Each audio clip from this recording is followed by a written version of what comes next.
Hola. Mucho gusto. Oh, shit. Stupid PlayStation. Okay. Let's make sure that this is going to work like it did Sunday, because Sunday it honestly worked beautifully when we watched the Busch Clash.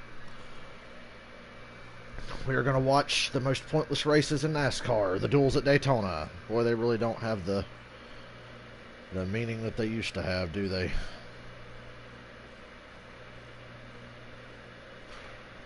Trying to get my channel up on the YouTube app here, so if anybody comes along,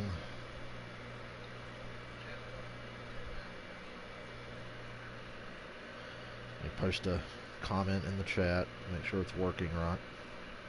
Hola! Let me make sure the audio is going to be good.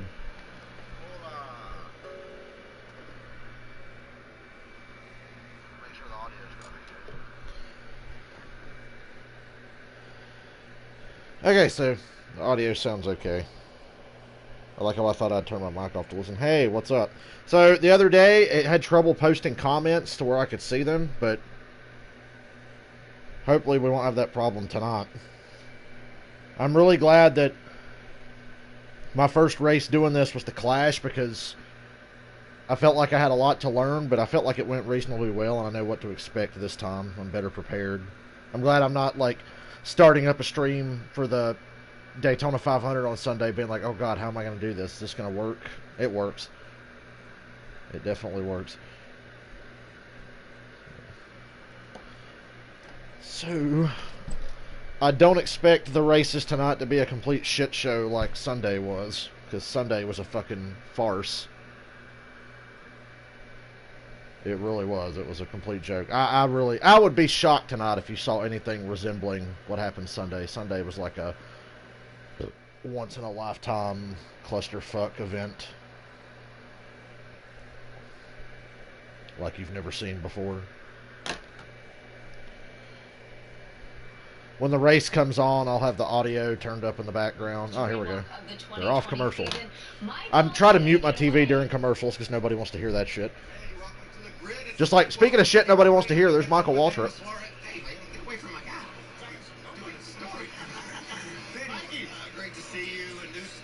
Hey Alice, what's up? New emotions. How stressful has the last few days been knowing what you're faced with tonight? Well, I've been playing Mario Kart, I've been hanging out. Daniel Suarez is prepared for this race by playing Mario Kart. That's very appropriate if you saw what happened Sunday. For those of you who can understand Daniel Suarez. You tell me. Is it starting to rain? It's fucking raining. Are you kidding me? Okay, it's not raining hard, but it's like drizzling. It is Florida, so. I've ever seen to get to the racetrack. We jumped out of a plane. Heck yeah, that was awesome, right? What was it like? I can't even describe it. I need, like, it better not start raining 5 minutes before the race starts. For you, it was playing like a golf with Michael Jordan, right?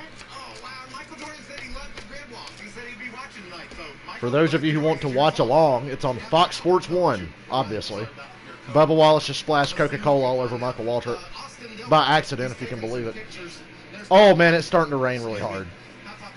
Wow, what great timing. The race is literally about to start, and now it's raining. What about this? Hi, beautiful. Hi, how are you? Congratulations. Thank you. I heard that There's Austin Dillon's plastic wife as the rain begins to fall. Hi. Who told you that? I just heard. Well, we're working on the name. We got a good one. Let me start all over. Daytona 500 champion, how's your car? Oh, fuck I off. don't know. We'll see. We didn't qualify. We're in 1 and 2, and I'm hoping it races good. We're a little loose in the Clash. I hate Austin Dillon so much. And his haircut makes him look like the dick that he is.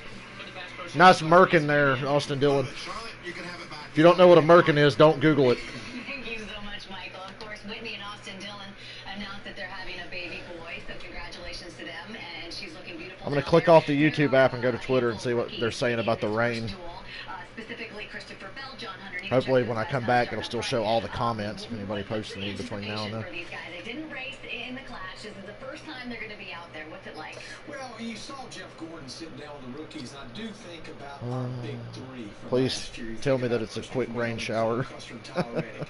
Yeah, I mean, those guys were at Homestead Miami Speedway racing each other for a championship last year, so they have felt a lot of pressure. Anybody But I say think anything about Christopher the Bell, rain? when he cranks that engine, this will be his first start ever in a Yep, Cup Series. YouTube guy follower that's there. It's definitely raining. He comes to pit road for pit road speed, so there's a lot of things, and we had 18 teams in the Clash. Just what we want. The two races that nobody really cares about to get rain delayed on a day where I have to get up and go to work tomorrow morning. A narrow band of showers is approaching the racetrack. The whole line is dropping slowly south. With the movement of the sails, maybe we see this mist, but most likely could see a delay. Yeah, I'd say we're probably going to see a delay. So, all right. So how the hell am I supposed to fill a rain delay if it shouldn't be a long one, but... Yeah, one of the things that we did talk about specifically with Christopher Bell's working with a guy like Jason Radcliffe, having that veteran. Please tell me I can see all the comments when I come back. A long way. Okay, we are ready to get things started down there in Daytona, so let's go trackside for opening ceremonies. Ladies and gentlemen, Post a comment. I'm back. I want to see if it pops up for me. Just say anything. Air Force Base Honor Guard presents our nation's colors. Please remain standing as Sonny Goldman, pastor. Oh yeah, there we go. It's still working. Okay. The other day it wouldn't show comments on my YouTube app. Let us pray. God, we thank you for all the blessings. Because Randall posted a comment like an hour before I saw it. I switched over to the PlayStation really fast, and it said he posted a comment like an hour ago that I never saw because it didn't pop up on my phone. But yeah, I could see it. And let us know that we are all your children. We pray for those. Okay, it looks like the rain's already kind of stopped. I'm not seeing the big drops I was seeing in the background. It's in Jesus' name that we pray. Amen. And nobody has an umbrella out, so that's a good sign. Here to perform our national anthem, please welcome Daytona Beach native Melissa Tanbrook. Everybody please stand. Jose, can you see?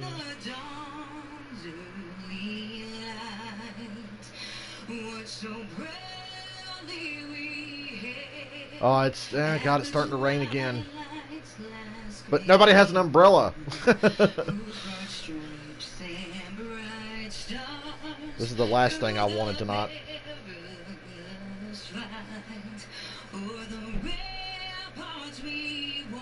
Christopher Bale looks like he's 12 years old.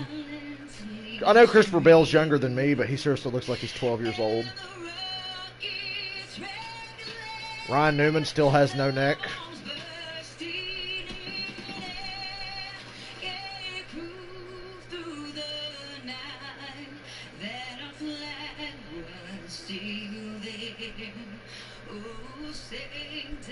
That's a really intense, can I speak to the manager haircut on that lady that's singing the national anthem.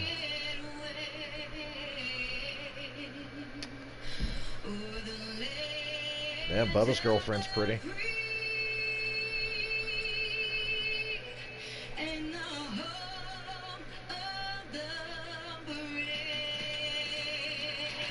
I'm so jacked up on America, I wish it would stop raining so they could start this race. No competition caution. We just raced. It is the duel at Daytona. It is starting next right No, it's not because it's raining. Don't lie to me. I hate when they just flat out lie.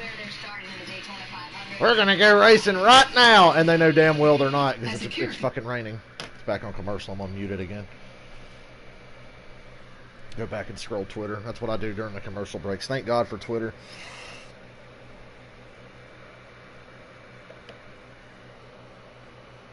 I remember in this old NASCAR group I was in, I used to post during commercial breaks. I would find out who sped on pit road and who got what penalty, and I would always post it, and they'd be like, how the fuck do you know that already? I'm like, dude, I'm just following like 1,000 NASCAR people on Twitter.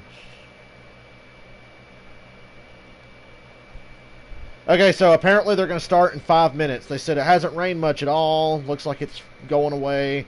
So they're going to go ahead and start the cars in 5 minutes and go on like normal and hope that by the end of the pace laps that the rain goes away completely. As soon as I saw them car covers coming out, I was like, oh no. But it's better that it rained today than rain Sunday, because it would really fucking suck if it rained Sunday.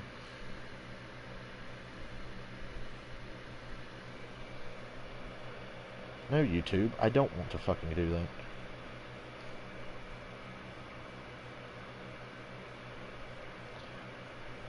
Okay, so the race should be good to go.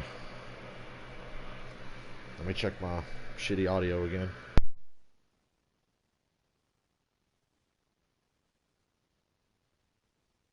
Okay, so audio's still working. Cameron and Dylan are probably going to be here Sunday. That'll be interesting. I'm still going to stream anyway.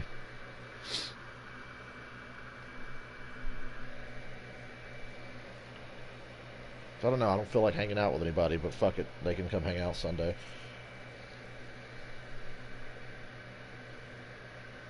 They're who I go to the race with in Charlotte anyway.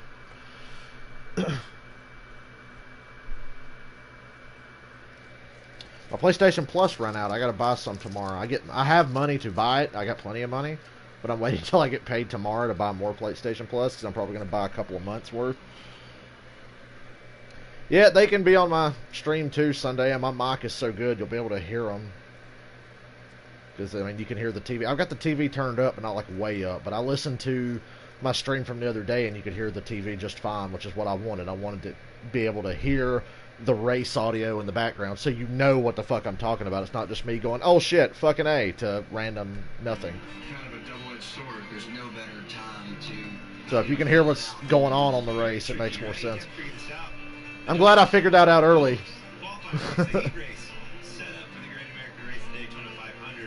Because I'm not going to have video or anything. I don't have anything that fancy. Plus, I would get copyright strikes and they'd block the video anyway. Unless I watch the race in front of a mirror and then project the race from the mirror. That usually doesn't get copyrighted.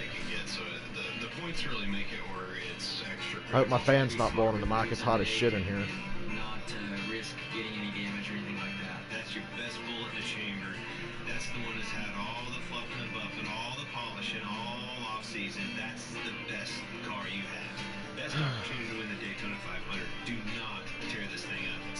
I hate that I gotta work tomorrow because I fucked up and slept too late today. I woke up at 7 this morning, but that was like kind of too early, so I laid back down.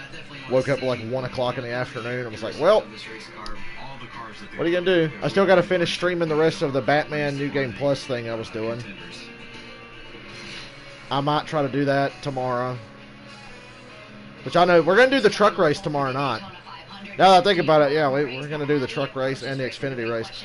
Like I said, I'm not doing this every week, and I'm not doing every truck race and every Xfinity race. The reason I'm not doing this every week is because I go to a couple of races a year, and during the NASCAR playoffs, the NFL is on, and I don't feel like streaming that, watching the race, and watching football all at the same time. But I will stream some of the playoff races, I'm sure.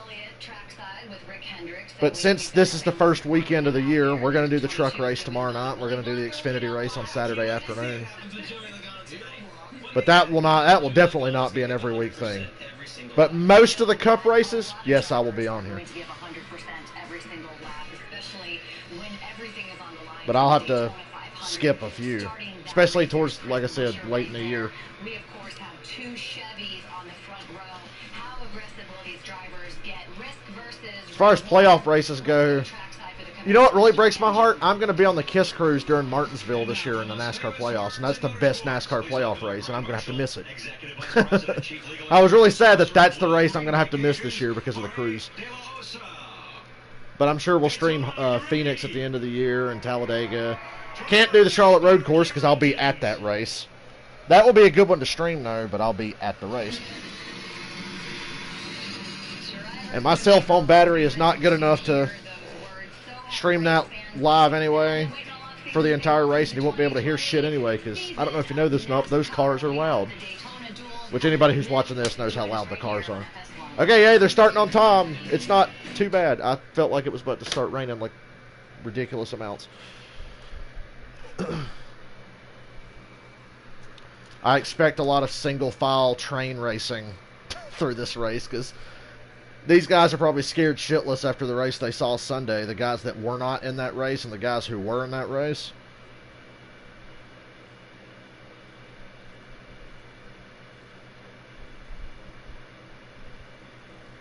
because that race Sunday just got to be a little bit much.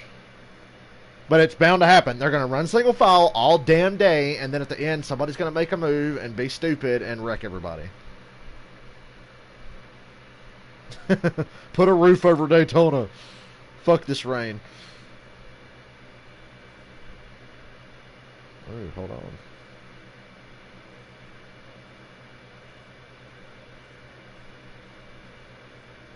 We have our first video of the next Batman movie. I just scrolled Twitter and somebody posted it. Is this the video or is it just a fucking black screen? Oh, here we go. What's it look like?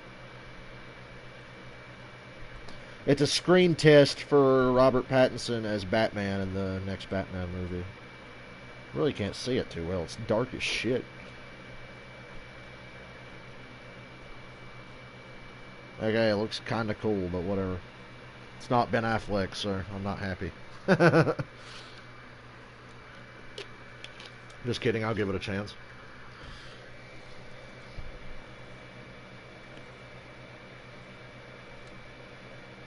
So the most interesting thing about this race is that Daniel Suarez has to race his way into the Daytona 500.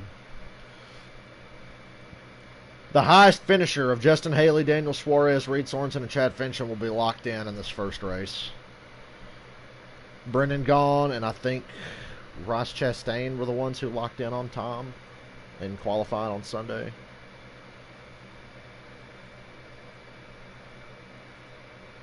What race am I most excited about this year? I just now saw your comments. I was on Twitter. The night race at Martinsville in the spring. The night race at Martinsville, Homestead in the spring is going to be weird. I'm excited for the Roval again because I'm going to that again. And the 600 because I'm going to that too.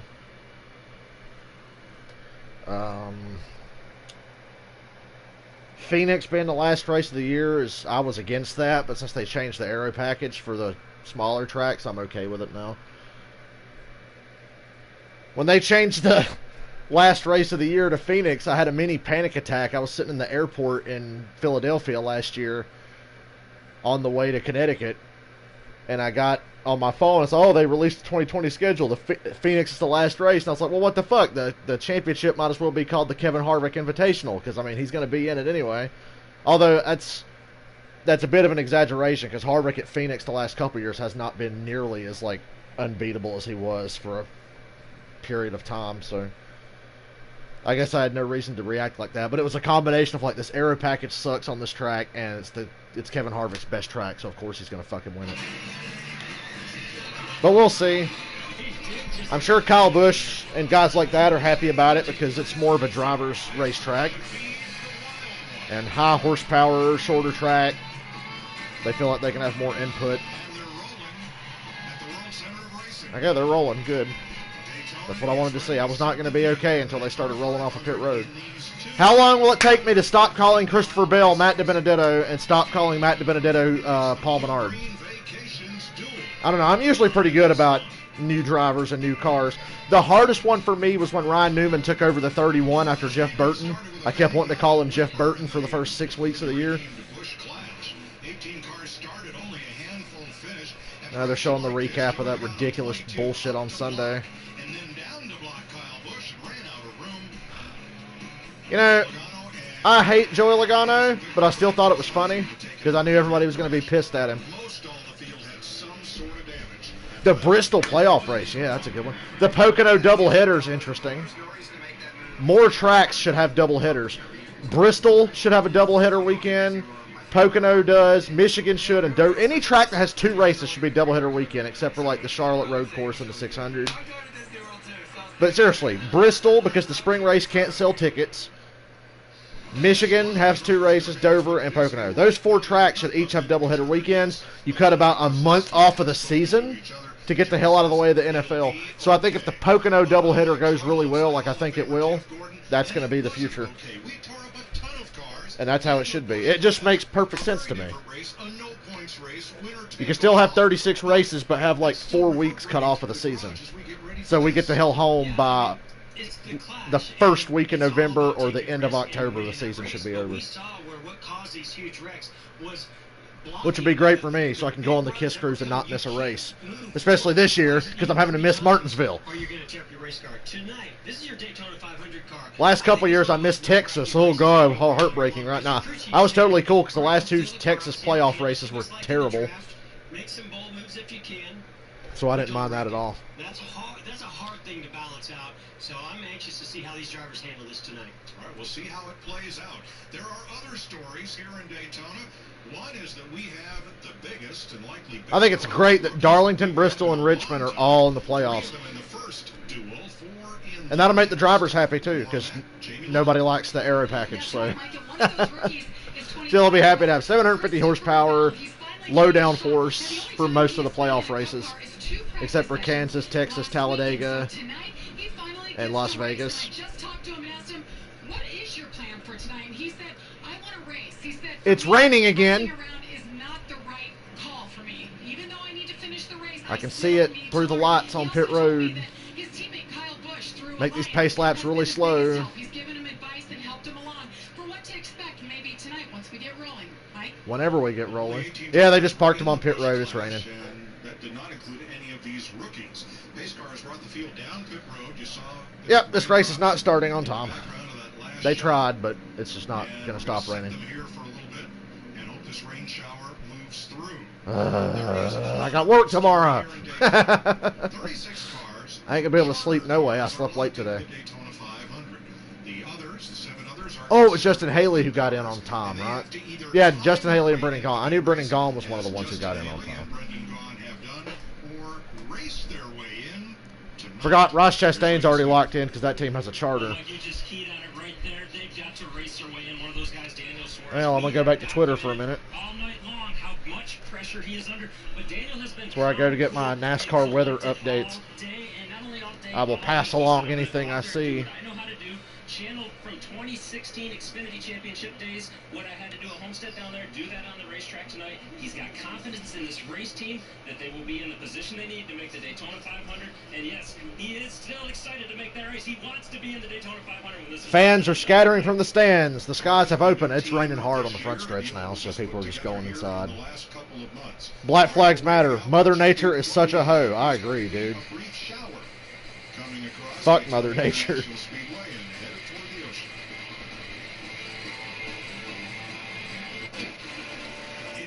Says the rain is dissipating as it reaches the area of the track, but it feels like there's a sill just sitting on top of them right now. God, Florida weather sucks. I hate Florida. Although Miami is one of my favorite cities in the country. Stupid commercials. I love the city of Miami, but I hate the rest of Florida. I haven't spent enough time in Orlando or Tampa to know if I like it or not. I just know that I like the city of Miami. But Florida is a fucking hoe. I don't know why anybody would want to live there. Because of rain and hurricanes and all that fun stuff that goes with it.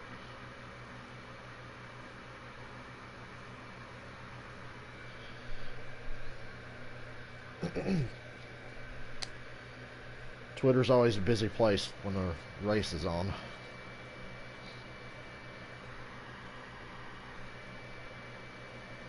Got to do a NASCAR, I wanted to do a NASCAR heat stream this weekend, but now that I do this, I don't really see the need for one. So I don't know if I'll stream a NASCAR Heat 4 race this weekend or not. Depends. Saturday night, I want to play GTA with Cameron, Nathaniel, and one of Cameron's friends who said he'd play with us. There might be a GTA stream this weekend. If I can get 4 of us together and we can play the game modes that we want to play, because we need 4 people to do it, we'll stream GTA this week. Saturday night's probably the best time. God forbid that Xfinity race gets delayed or rained out or whatever.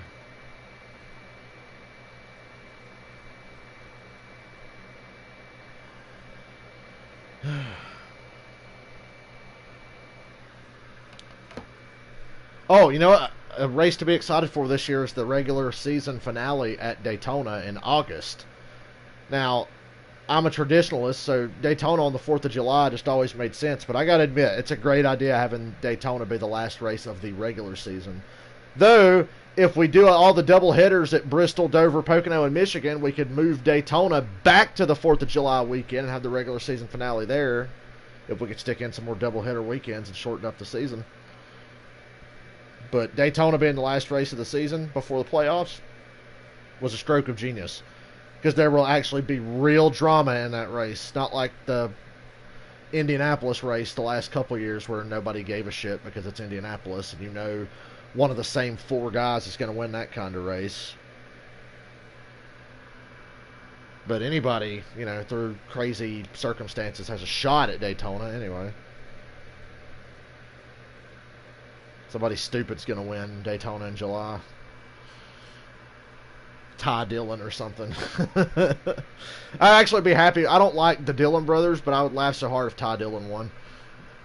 Weather app says to expect about 8 to 10 minutes more of this. 8 to 10 minutes more rain. Everybody in Florida is used to them. They blow right through and out to the ocean. This is pissing me off. This is the narrowest part of the Florida Peninsula and the flattest part, so there's no big landmass. Daytona Beach is further north than I remember. And hopefully, Oh yeah, they're about, if they don't get the dryers out, they're going to sit here for an hour and a half and have to dry the track. But Daytona's so big, it could be raining on one spot of the track and completely dry on the other. So. Yes, Larry Mack, what are you telling your driver? Mr. Larry McReynolds, who only won one race with Dale Earnhardt? Yeah, Mike, I went back a couple nights ago and actually watched the duel races from last year, and to no surprise, strategy was a huge factor in the outcome of those races 1 year ago, and I anticipate the same tonight. The fuel window is right about 40 laps, so that means you can run 40 laps. 40 to 44 laps. 20 to go. But I don't think that's what we're going to see.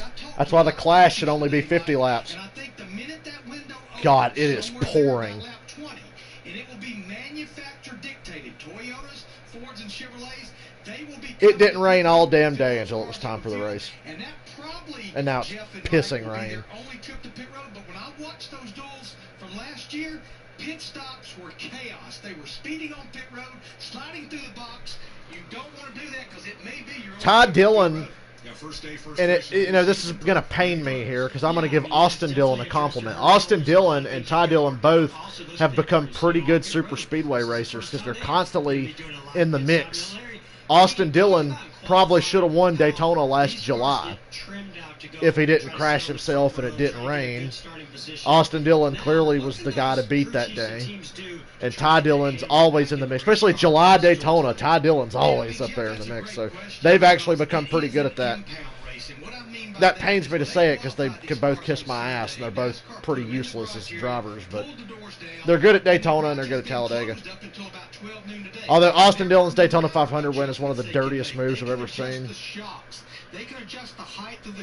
And I have no respect for him or his family or that race team whatsoever anymore. RCR stands for Rich Child Racing. Always a question is those cars that qualified up front, like Ricky Stenhouse Jr. on the pole. What is his car going to drive like now that he's in race trim? I think that's a big question.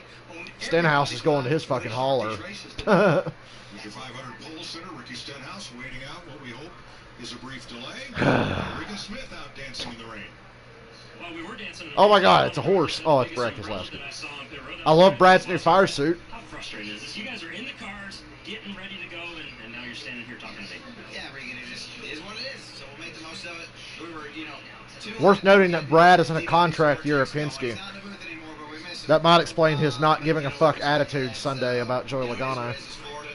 We'll play through it, and I don't feel like it's going to last very long. So just a really small pop-up, Regan. So we'll see. A lot of talk about what type of racing we're Well, you know what they say. If you don't like the weather in Florida, wait 5 minutes. I'm surprised they ain't hit us with that one here on the broadcast yet. If DW was here, he would have already said it. Tell me he wouldn't. Lie to me and tell me DW wouldn't have said that already. For that, and then we'll see about after. All right, Brad, thanks. Good luck tonight. Jamie? And Ricky Stenhouse Jr., the lucky dog, he gets the Alex ball. Bowman looks like such a stoner. He looks like he smokes a lot of weed. But Ricky, when you approach this race, obviously you have to take care of your car because if you wreck, you go to the back of the field for the 500. But what other things can you take away from tonight's race? Yeah, like you and I were talking just earlier. Hey, during Red Flags, we should like browse racing reference and see if we find anything interesting. I wish I had a computer. It'd be easier to do. I've got my phone here and everything. A lot of things inside of my race car are different than what I'm used to. Like my pit pit road stuff that I use, and so all that's good. I'm ready for a truck For race sure. tomorrow night. That's always You know, fun. for me, it's just still getting those reps. You ready to be in. extremely It's, disappointed by the Xfinity new race on season, Saturday that I new always get season, my hopes up been for, and then racing it's dirt shit cars, because they something can't totally different, lock and, bumpers you or know, it's push nice each to kinda other? get back in the groove. Obviously, we weren't in the Clash this year, so we weren't able to. Well, Just get Ricky's some lucky he driving wasn't in the practice Clash. done He like dodged some a of the bullet others there. did. So we'll see how it goes and fill it out. Brian told me if we're in the top 4, keep racing. If we're not, then get to the bottom 4. So we'll just kind of see how it goes throughout the race. Looks like the rain's about stopped. We kind of put a dampener on our parade here.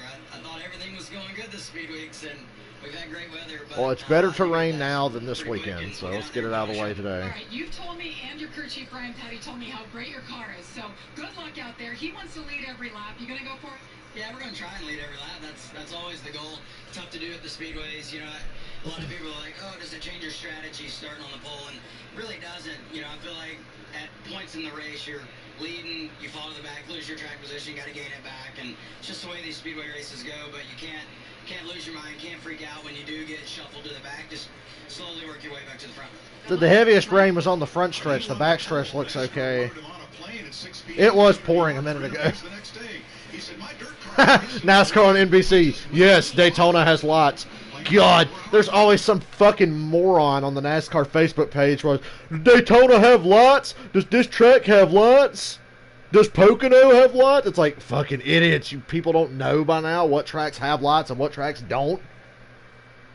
It's like, yes, Daytona has lots. Pocono does not have lots. Talladega does not have lots, although Talladega really should.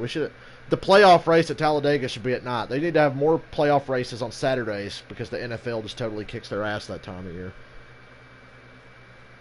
Talladega, Las Vegas, Bristol, Richmond should all be Saturday night races. All of them. I would say Darlington, but I mean, fine, have it on Labor Day weekend. Plus, it's the week before. It's like the Sunday before the Thursday the NFL comes back on.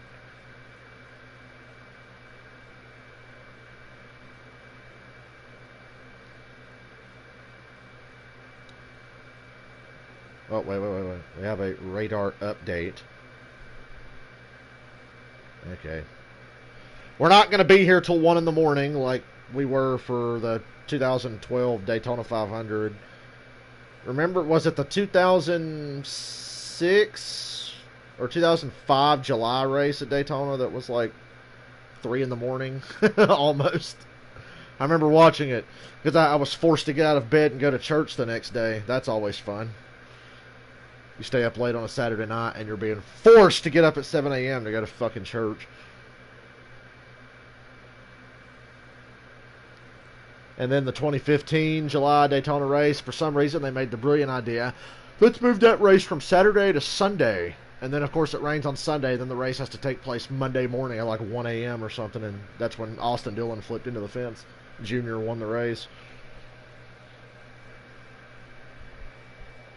But looking at this weather here, we won't be here all night. Thank God. Because even though I have work tomorrow, I know I'm the dumbass who would stay up here and watch all this tonight. I'm so... God, what's the word? Annoyed whenever I have to miss something. That even when I go on the KISS cruise or on a vacation, that Sunday afternoon I'll be like, God damn it, the race is on right now and I'm not able to fucking watch it. On the KISS cruise, they show television, they have TV, they have sports channels. They never show racing. They always show soccer and the NFL. It's pretty much all they show. Soccer, NFL, and NBA is all you get on the cruise.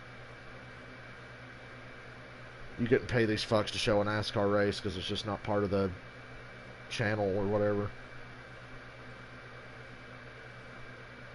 So that's always a tough Sunday afternoon. Especially because usually on the KISS cruise in the early afternoon, there's not a lot going on to occupy your time. So all you have to do is sit there and be like, God damn it, the race is on. I missed Jeff Gordon's last win because I was on the cruise, but I did read about it on the internet that day. Ooh, an XFL ad. I haven't watched any XFL yet, but I'd like to. But it's not going to be Sunday. Actually, I might be. Well, nah. 500 doesn't start till 3, and the XFL games are at 5 and 6, so I'm not going to be able to watch any XFL this weekend. This speedway is no stranger to football. Bethune-Cookman College, just down Speedway Boulevard. hosted 4 college football games That's interesting. on what they call the ball field in the tri-oval between the racetrack and pit road here. I think some of our Fox folks Okay, that's pretty funny. At the Super Bowl, working overtime to create this graphic. I love this. This just They superimposed the football field graphic onto the infield here. Football field can fit right there at the start-finish line. So, shifting gears, and there have been a Ryan lot Blaney. of changes. YRB, young Ryan Blaney. When he gets old, he'll be ORB. Combination, and that includes everybody at team. That doesn't sound as good as YRB, though. Car numbers and their spotters, and completely rotated crew chiefs teams. I think Joey Logano is going to be the real winner here of the crew chief swap at Penske. Keselowski got the short end of the stick, but then again, he's in a contract year, so. No, he's not with you. It's Todd Gordon now. How much has this been a challenge for you to not only get to know Todd Gordon, communicate with him, but also you got a lot of teammates here you got to know now? Regan Smith scares me. It wasn't a huge challenge, you know. You kind of know everybody beforehand, but you don't know them as well as One of the Wood brothers sitting at Blaney's pit box. It took a little bit, you know, in the shop to get used to it, but really you do the best you can in the shop and before the season. But until it gets to be at the racetrack and actually running through practice and the race is really when you get a good feel for it. But it's been a good week so far. We haven't been on track. Waited all day for a rain delay. It rained a little bit on us, but I should have slept till 5. It's different, but I really have enjoyed it so far, and I'm looking forward to the whole year and years to come. Okay, that was a real awkward end to the interview. And Blaney knows it. You see Blaney. That was so awkward. Regan Smith was just kind of like, and got real bug-eyed and just looked at the camera. And then Ryan Blaney was like chuckling. If the results don't start, or start to fade, then it's probably time for a change. And I went through something very similar with Alan Gustafson. It wasn't about him becoming my crew chief. It was me moving and going over to him and driving for him and his team and all the cars and everything that he had built. And you build a rapport with your team. It's very difficult to leave some of those guys. So, maybe Ryan Blaney, he's still young. He hasn't been with some of these guys on the team he was with before, with Jeremy Bolins. But I think now, this is going to be a good combination. I'm looking for. I think Roger Penske did a great job in how he placed these personalities and these talented crew chiefs and drivers together this year. Will Blaney stay with Penske? I think he will. It's interesting you say that. You're the star driver. For some reason, I feel like Brad's the odd man. Honestly, right now, I can't see either of them leaving. But then again, the 48's going to be open.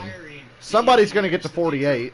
Larson's in a contract year, so the 42's going to be open if they don't reach. There's a lot of shit going on. Let's see. Larson, Blaney, Keselowski, Jimmy Johnson's retiring. Eric Jones. Was it the Eric Jones extension just for this year? Well, speaking of Hendrick, let's have a look at Chase Elliott's. I can't remember if Eric Jones signed a 2-year deal or if it was just for this year. Which we know, if he goes anywhere, they're going to shove him out and put Bell into the 20. And then the 95 will be open. NASCAR needs to get rid of the 4-car rule. If Gibbs wants to run a 5th car, they should be able to, because I know they would do it. You mentioned crew chief Alan Gustafson, and that's exactly what Chase Elliott did. He came into the Cup Series, went right to Alan Gustafson's team, and it's worked out well for you guys. But this is a new season, Chase, and we're here in the dual race. So how do you approach this? I mean, do you push it, knowing that there's a bunch of rookies around you and people with different agendas?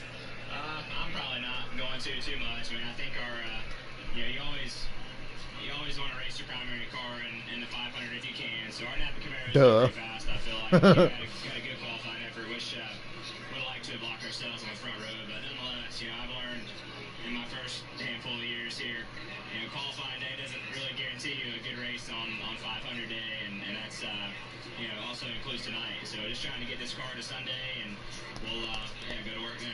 When we come to these tracks now, it's all about the manufacturer alliance, and you see the Fords hanging out with the Fords, the Chevys, and the Toyotas hanging out with Toyotas. There's not many Chevys in this race, so what is that plan? Blaney's the only Hendrick car in this race.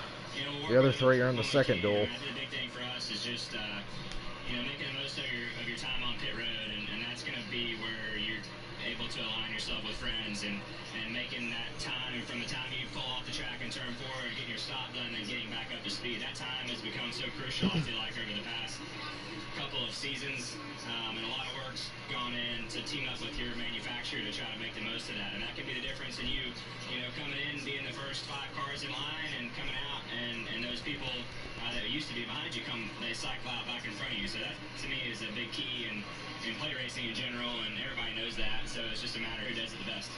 Thanks, Chase. Another awkward interview. She said, "Thanks, Chase," and he just was like, Track drying efforts continuing here. We hope to get going. Well, hurry the fuck up. Some of us have work tomorrow. And I don't look forward to it.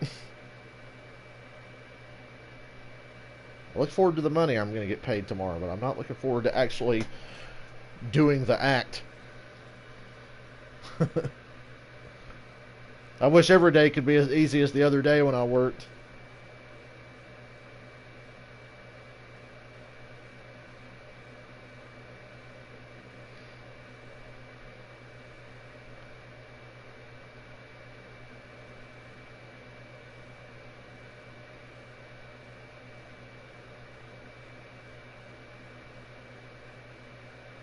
I had Burger King for dinner. I had a bacon cheeseburger. I had 2 of them, and I really want another because that shit was so good. I don't eat Burger King nearly enough. Janet Robb would be thrilled. I'd be constantly asking to go to Burger King in the mood I'm in right now.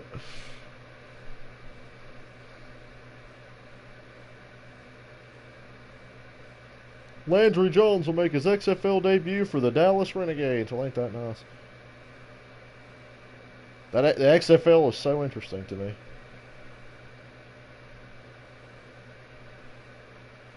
Boy, rain delays suck.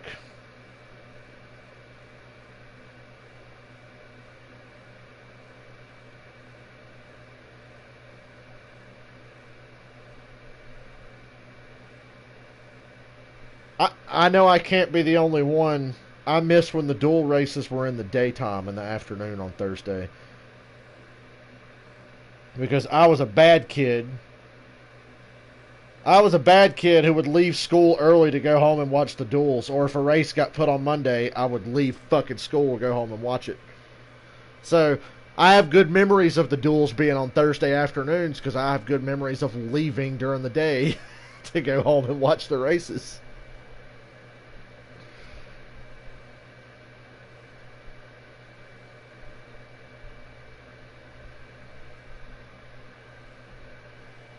Plus, I mean, the crew chiefs and drivers are going to learn more about their cars for the Daytona 500 by racing in the daylight, because those races, the Daytona 500 is a late Sunday afternoon race, and this is a night race, and it's like 75 degrees and cloudy. Like, the conditions are not going to be even remotely similar, especially as Daytona gets old and the surface wears out again. I think we saw in 2016, and I'm a Dale Jr. fan, so I remember this vividly. Dale Jr. had like a ridiculously badass car, kicked their ass in the dual race on that Thursday night, and then got in the Daytona 500, and the damn thing handled like shit. And it wrecked on its own. Because they underestimated how much handling was actually going to matter. And then the same thing kept happening to Hendrick cars. Junior a couple times, Jimmy Johnson. And I remember thinking, damn, I was so confident that Junior was going to win the 2016 Daytona 500 that I was just fucking flabbergasted when the car was garbage during the race. But it would have been nice if either the 500 was a night race or both races were in the daylight so they could have adjusted or something. NASCAR's Air Titans on the right, the jet dryers on the left, all trying to make quick work of a brief but heavy shower here at Daytona that fell just right about race time. Literally right at race time. 2020 brings us one of the biggest rookie classes in recent memory. This rookie class is a good rookie group. I just feel bad for John Hunter Nemechek because he's in a pile of shit car that's not going to compete. John Hunter Nemechek, Brennan Poole, and Xfinity champ Tyler Reddick. That is quite a rookie class. Brennan Poole doesn't count. Neither is Quinn Houff. They both fucking suck. Certainly a very talented rookie class, as you said, Mike. One of those guys, John Hunter Nemechek. I like John Hunter Nemechek, all right. But during the pre-race show, before you were But Custer, Bell, and Reddick are the three, obviously, that are going to be good. You were the guy that has the most to gain by going out there and getting respect. How do you feel about that? Front row car is very good here at Daytona. Yeah, that puts a lot of pressure on me, Jeff. I don't know why you said that, but definitely a lot to gain here. Earning respect, being able to drive around our four teammates. I don't have any front row teammates in this duel, but looking forward to getting out there. The rain was a little bit of a tease to us. I was ready to go and be able to work with this team and see what our car had for tonight. But our Sigard Ford, I feel like, was pretty good in practice the other day. It's really not about finishing high for me tonight. It's all about learning. And well, he should get used to that. He's driving for Front Row Motorsports. Finishing high should never be anything you consider as a possibility. I want something about you that nobody knows. Not something you've told anybody in private. Nobody knows this. I had butterflies. He's a Virgo? I don't know. Who gives a fuck? I think when you and I talked earlier, I said I didn't have butterflies yet, but I had them, and I haven't told anyone that yet. So hopefully they go away. Now that we got one pace lap out of the way, I don't know if we're going to be one shorter now, if we're still going to do three when we go back out, but I'm sure they'll go away by the time that we take the green flag. I can assure you from experience, those butterflies, they're going to come back as soon as they fire the motors again. Jamie? I love that honesty from John Hunter. 12 years old, Christopher Bell.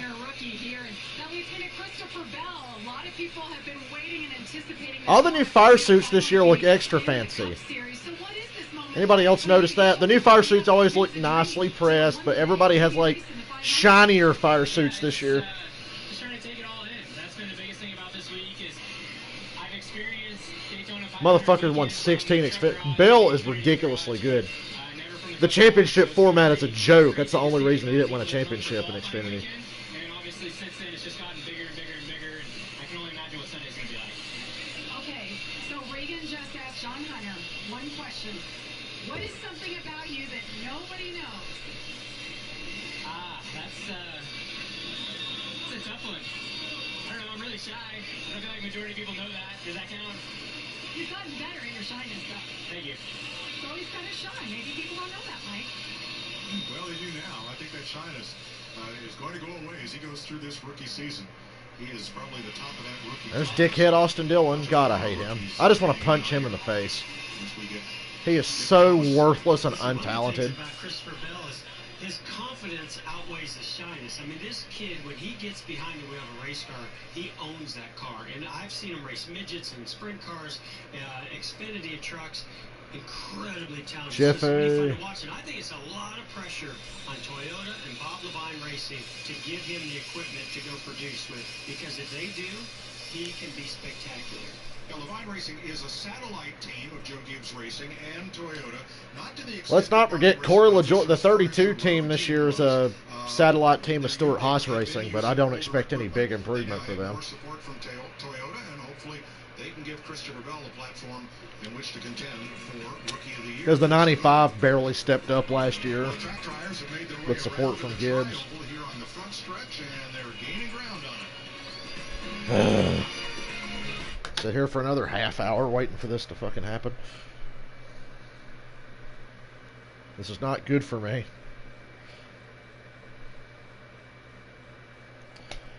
Leaves me time to sit here and think about how hungry I am. It's the last thing I need. Oh, let me chill on my bed. Doesn't really matter. I'm not used to being able to stream kicking back on my bed because I'm usually playing a game and I've got to be up and concentrating, but shit, I'm just sitting here watching TV. I can kick back if I want.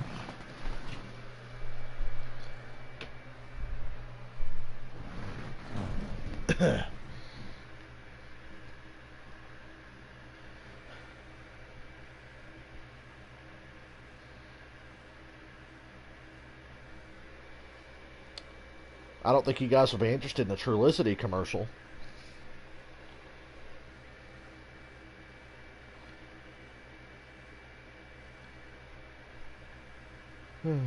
Mother Nature's trying to bait these dudes into having a race like we had Sunday.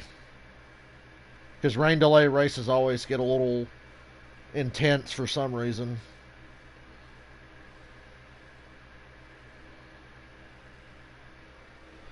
So this is just Mother Nature's way of saying, like, hey, I like that bullshit Sunday. Let's have some more. I like how there's just no excuse for what happened Sunday. It's like you can't say, oh, it was the fucking Ricky Stenhouse and Daniel Suarez and all these dumbass. No, the Clash is literally supposed to be like the 18 best drivers in the series, like the really good ones, and they were all morons. Pretty much all of them, anyway. Well, maybe not all, because like Jimmy Johnson didn't do anything stupid. Brad didn't do anything stupid for once. But the fact that that many wrecks happened with that group of drivers, it just goes to show you. It says a lot. Get a bunch of dumbass, rich, spoiled brats like Joey Logano who have no appreciation for what it takes to build a race car, how much it costs, how much effort goes into it, because he's been, given everything his entire life. And I'm singling him out since he caused that first big wreck.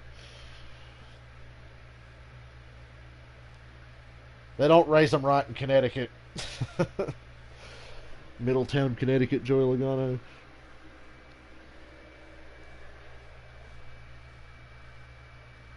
Did you notice how nobody at the end of that race Sunday wanted to draft or work with Austin Dillon? Now, I know that Boyer and Newman were driving Fords, but when there's only like 5 cars left, you're going to work with whoever, right? But nobody wanted to work with Austin Dillon. He had the one car that really didn't have a scratch on it, and he still couldn't win the damn race. How do you not win that race when you're Austin Dillon in a clean race car? In the amusement area, right next to our tech hotel. That's some kind of big bungee, jumpy, hangy, spinny. Oh, it's awesome. Oh, yeah. You gotta try it one of these days. No, thank you. What is awesome though is winning the Daytona 500, and Austin Dillon has done. Oh, we're gonna recap when Austin Dillon committed attempted murder on Eric Almirola. That's nice. I like how nobody said a fucking word about that. But everybody was shitting themselves because Haley Deacon accidentally wrecked a guy in the ARCA race. Returning the Richard Childress number 3, the Daytona 500 victory lane. Here's Ricky. Now we got to talk to this jackass. Enjoy it. That's the last time you'll ever win a race.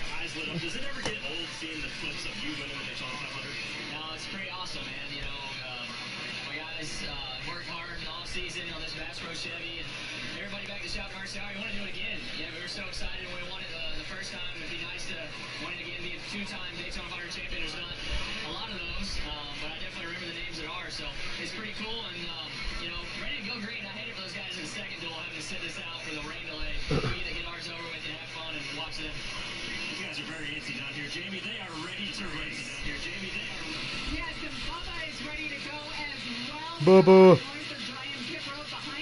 I love Bubba's car.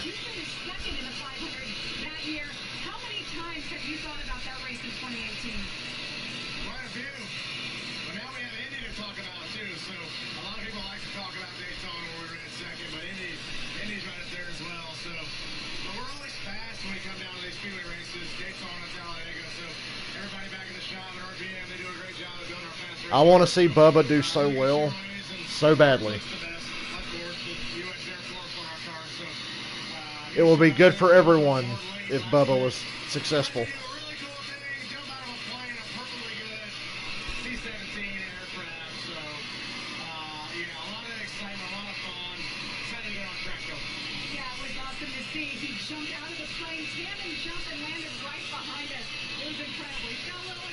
We've been streaming for like an hour, and it feels like about 3 hours. Boy, that goes away after they get to Atlanta, or Las Vegas, right? Everybody comes to Daytona so optimistic, like, holy shit, Ricky Stenhouse is on the pole.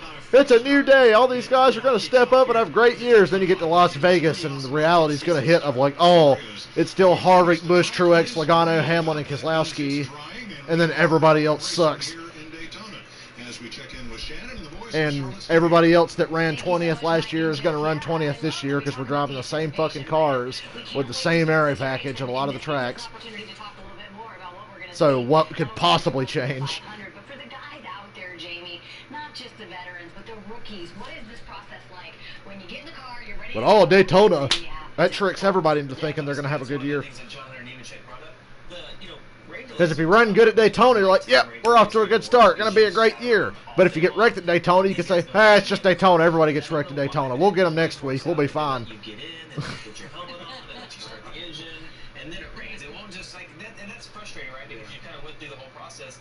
For me, when I got in the car, my nerves always calmed down, so I hated that anticipation of having to get back out. Yeah, Jamie McMurray has good nerves. I've never seen a guy cause so many problems on a super speedway track and be so chill about it. In the trailer, Other than Joey Logano, maybe. Yeah, I think from a crew chief standpoint, especially with this scenario tonight, we talked about it earlier. These cars have been impounded since Sunday qualifying.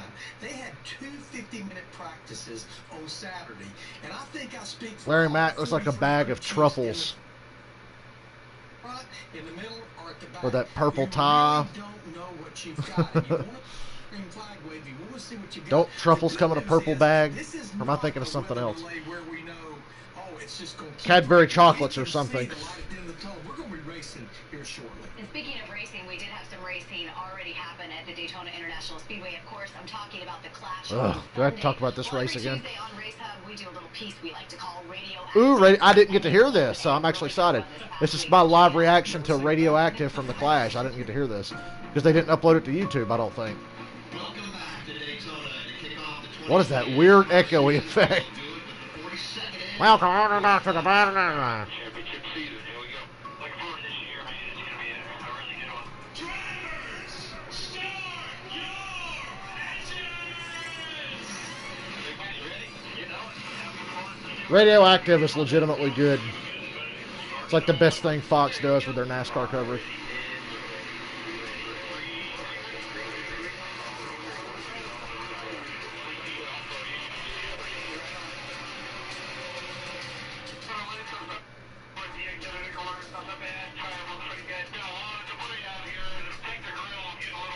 Did Dale Jr. get fucked out of a win? Because there was a lot of shit thrown on the racetrack that day.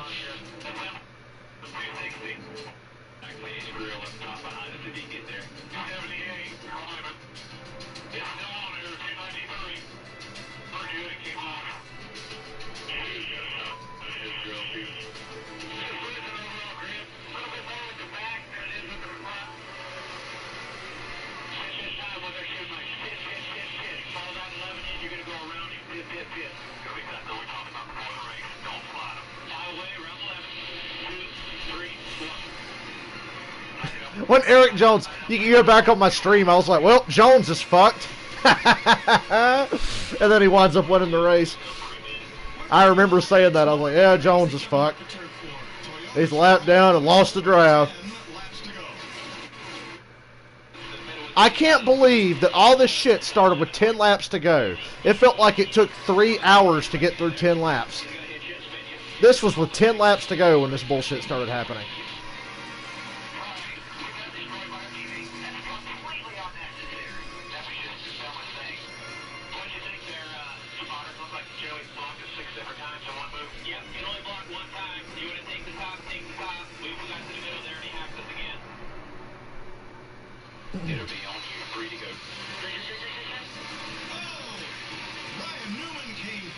And this wreck made no sense.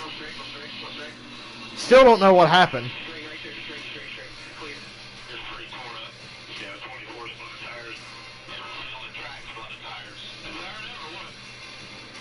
Newman thought he had a tire down.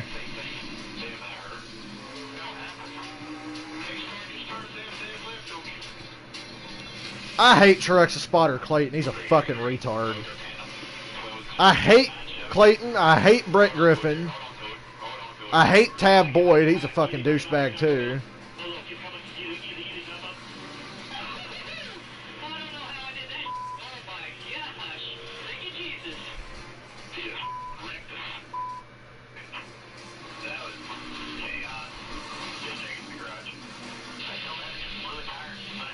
Do you like how Denny Hamlin, this motherfucker said he felt the tire go down in turns 1 and 2, but instead of getting out of the way, he stayed on the track and wrecked everyone.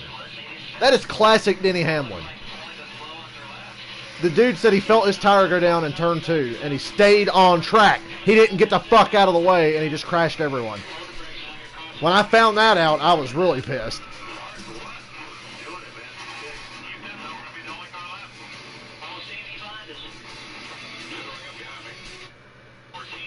Tell me that's not the most Denny Hamlin move you've ever seen. Let's try it again. Green, white, checker. How could the 20 push the 6? He didn't have a front bumper left to push anyone. Look at everybody not drafting Austin Dillon.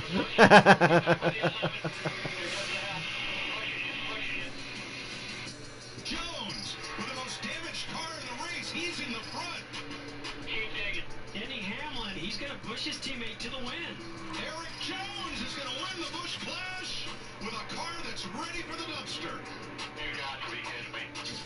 Nice V8. I was going to tell you to burn it down, but I think you already have. How do you start off, boys? How about that, Jones? Well, somebody had to win. Good for Eric Jones. How about that, Jones? And of course, you can see Radioactive on Tuesday on NASCAR Race 7 this upcoming week. I don't watch Race Hook. Can you please upload it to YouTube? I'm pretty sure they did. I might have just missed it. I checked yesterday, and I didn't see it. When you heard him, because of course Chase Elliott's like, sorry about that, and he's like, sorry about what? See if I get anything on Twitter about when the hell this shit's gonna happen. Tonight, this dual races, why do you think that this will be different than what we saw this past weekend? Well, look, what sticks out to me the most of that footage is that there was only 6 cars on the track at the end, and how much passing was going on. A year ago, with the other rules package, we would not have seen that. So it's crazy to see the runs that the guys are able to generate. I mean, that's what you're going to see tonight. Is that when it gets down to the end, it's not like you can't get the run that you need. When there's just 2 cars in line, the guy behind can get a run. So clearly tonight, if they want to get aggressive at the end, they'll have the ability to do that. Do you think we're going to see wrecking like we did in the Clash? You know, I'm not going to rule it out. I don't know if they're going to be quite as crazy as they were in that on Sunday, the Busch Clash. But now, let's think about Sunday. We start closing in on the end of stage Here, NASCAR is considering implementing a new attendance standard for tracks in the year 2021 that they reach at least 70% capacity for a cup race or face some sort of penalty. Here's the problem with that, NASCAR. You own the tracks now. You're going to penalize yourself? Is a game changer. I go back 2 years ago. NASCAR is going to penalize tracks that they own for not selling tickets. Could be good or bad, because I think we can kiss Indianapolis and Texas Motor Speedway goodbye if they go through with this. And you're going to do whatever it takes. If that's blocking, punting, it does not matter. Of course, Eric Jones already got the victory in the Clash. Looking forward to see who is able to get the victories tonight. Of course, that's the starting lineup for the Daytona 500, the biggest race in all of NASCAR. The greatest day of all racing returns. The Daytona 500 kicks off the 2020 NASCAR Come on, season. somebody on Twitter tell me something. Eastern with the pre-race Everybody's just talking about the possibility of a bowl game at Daytona. Our friends down at Daytona have told us that the track is drying nicely. Take dryers out there. The air team hard at work as the drivers. I'm officially bored. We will be right back. Join us right here. I'm officially bored to death. And I know everybody else is bored waiting for this shit to happen. You're in a no parking zone. Oh, I didn't know. You didn't see the sign? That wasn't there when I was here earlier. Nobody's fault that it's raining. It's just annoying.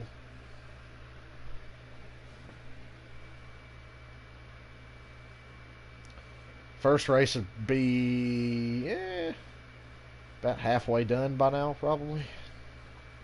Maybe more than that, I'm not sure. Fucking A. Just gonna lay here and wait.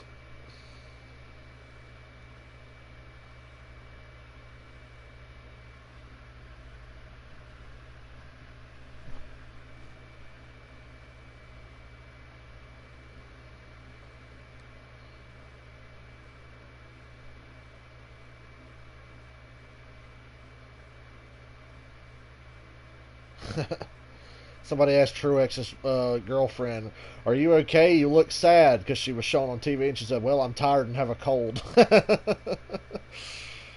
And rain delays just take the energy out of everyone.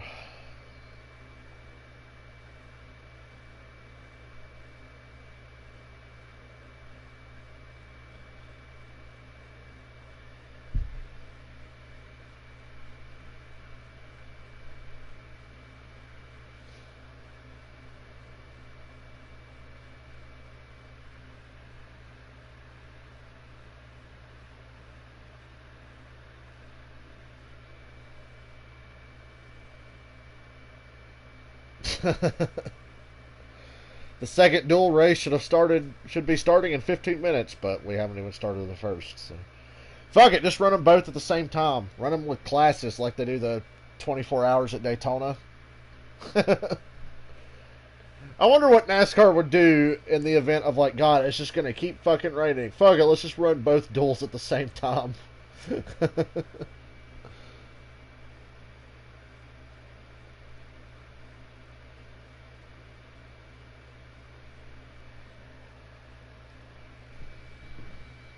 So, what's your favorite color? I don't know.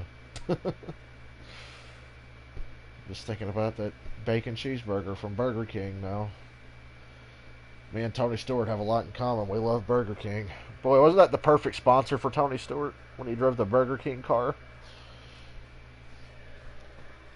At least he got paid for driving the Burger King car. The BK Racing fucks never made a dime.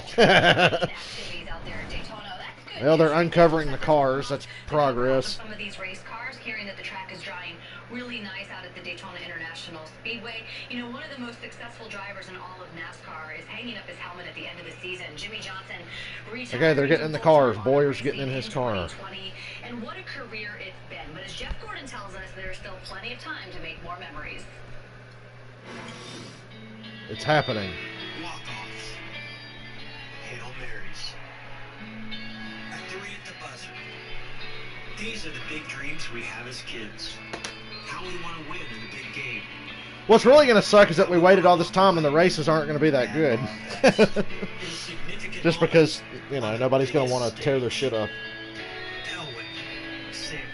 Nobody's going to want to risk tearing their shit up. They all walked away after winning it all. A Super Bowl. The U.S. Open. God, should I turn my fan on? I'm going to take a chance to turn my fan off and see how long it takes me to start sweating in here. Sometimes you go out on top, winning. Competing for championships. Sometimes a fairy tale ending just isn't in the cards. Yeah, they showed Darrell Waltrip. Yeah, I'm old enough to remember watching Darrell at the end of his career. My name is Genevieve Johnson, and this is my sister Lydia. On behalf of our entire family, we would like to thank you for all being here. Today is a very special announcement. Jimmy Johnson has told us. He said it. He's done. One more season. And the last two, well, they've been far from memorable for that 48. Jimmy Johnson with a lot of right side damage. He hit the wall up in turn 3. Why do I still believe that Jimmy Johnson can bounce back from all that shit? Every moment it's pure magic. 83 wins. I refuse to accept that Jimmy just sucks now. I keep expecting for them to snap out of it. I really do. He's the fastest, the smartest, simply the best for almost a decade. Any car, any strategy, Jimmy Johnson won. And he did it gracefully, humbly, and with absolute class. With one final season left to go, that old 7-time has one more shot to go out on top. Bork did it. Williams did it. Bryant did it. There is no doubt that Jimmy too could do it. Go out on top, like the GOAT he is. No, but Kyle Busch is the greatest driver ever, even though Jimmy Johnson's better than him. Thank you, Jeff. You know, Jimmy talked at Media Day yesterday, and he said he was going to really try to enjoy every single second, try to take in the moments of this year. How hard is that for a race car driver to do? Well, the other thing I heard him say at Media Day was that the hardest part was telling himself that it was time and to make that commitment. And from what I've seen since he made the announcement, he seems at ease. So Yeah. I think that will be easier for him. I can't imagine, going through all the success that he had and then the struggles he's had the last couple of years. But Jimmy, those that know him, he's a fun guy, right? And he seems like he's having a good time right now. And I hope first of all, I hope he can win. Like, I'm a fan. I'm Team Jimmy. Yeah. But I hope that he can enjoy I was it as at well. the last time Jimmy Johnson almost won a race. I was at the Roval race On the broadcast that at Charlotte, we don't really know what's in where store. Johnson I saw spun these trying to pass Truex on the last turn. Indy cars the other day, so there's no telling what we're going to see from Jimmy Johnson. And I felt that day when they took the white flag and they came out of the infield portion of the road course back onto the track in front of me, I was like, oh man. And I honestly said to myself then, I was like, this might be his last win.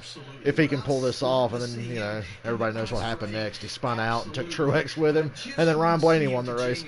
Enjoy this year. I want to see him be competitive. Yeah, if he can win, that's great. I just want to see him be competitive. But you know what?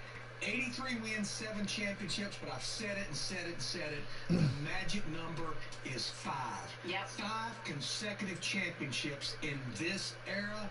That I think I say with confidence that will never be repeated again. And it's been such an honor to sort of have a front row seat to all of that, all of his success. Jimmy will be in the second duel coming up at Daytona a little bit later this evening. Of course, track drying whenever it happens. Underway out there at the Speedway. Ricky Stenhouse Jr. is your pole sitter for the Daytona 500. Okay, Ricky's getting in his car. Come on, let's go. Drivers to their cars. For the love of God. Oh, commercial, mute. Hey,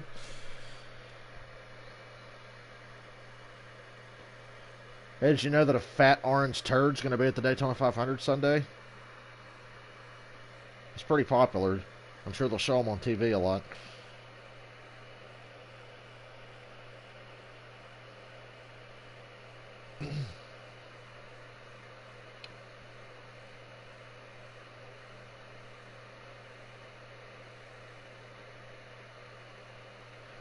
Okay, so am I the only one that thinks this trend of getting personal video messages from celebrities is so fucking lame?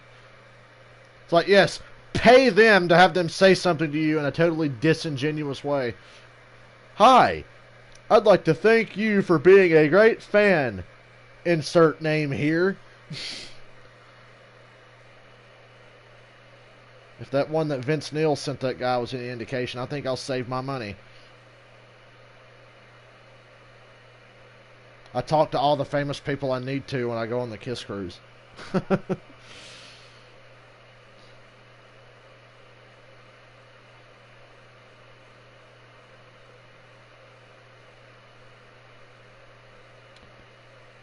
know, I know it's just coincidence that it rained, but yeah, why weren't these races in the afternoon like they used to be? Look, moving them to night races made total sense because when the dual races were at 2 in the afternoon, people were at work or still at school, like me. Or were they at 1 in the afternoon before? I can't remember. But it made sense from a TV standpoint to move them to nighttime. Get more eyes on the product or whatever. But it was still better when it was daylight.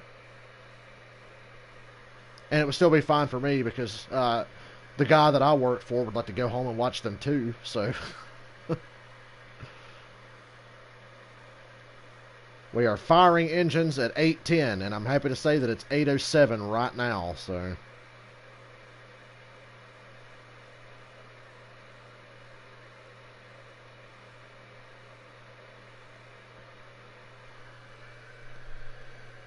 See, right when they get back from this commercial. Aerial coverage provided by Goodyear. Chase the possibilities, unlock discovery at every turn. Goodyear, more driven. I now know the struggle of trying to fill rain delays like they do on TV. Down there at Daytona, which means we are getting closer and closer to getting this green flag race underway at the duel. Take a look. There's Christopher Bell, one of the Joey Logano and his stupid ass Harry Potter glasses. Day for him, right? We talked about the butterflies for some of these young rookies. He doesn't seem very nervous. No. Logano, champion's already got his helmet on. It's ready to go. Christopher Bell's just kind of casually getting in. And you know, as a crew chief, I want to make sure that the crew is back focused because I talked to Mike and Jeff about this earlier. One pit stop possibly tonight, and you do. I'll be right back. I'm gonna run to the bathroom really fast. We saw it last year in the races. Speeding on pit road, over the wall too soon, sliding through your pits. You have something like that happen, especially for those drivers trying to race their way in. That pretty much will end the night right there. And you know, the routine has been broken here because they've gotten in, they've had to get out. So they're going to have to kind of get their composure and get everything back together. To Larry's point, I'm pretty sure the crew chief's going to come on the radio and be like, listen, let's remember what our game plan is. Let's not divert from that. And let's go out and try to win a race. And we all have our routine here as well, right? We finish here, and then we throw to the guys out at the track. And then, of course, it's Mike Joy and Jeff Gordon. So let's go through our routine and send it back to you guys. Thanks, Shannon. They're set to fire engines. Drivers are aboard. We're ready to go. I would imagine, Jeff, for those that have seen success at Daytona especially, and for the veteran drivers, you know, this is old hat. We'll race as soon as we can race. But for the rookies and for the drivers who are in new situations with new teams or with new crew chiefs, John Hunter Nemechek admitted to butterflies, and I'll bet he's not the only one. And I don't think he was telling the truth to Regan Smith. I think he is going to have butterflies as they take that green flag. But yeah, it's all about a routine. It's all about going through all that checklist that you already went through and then getting your mind back ready to race.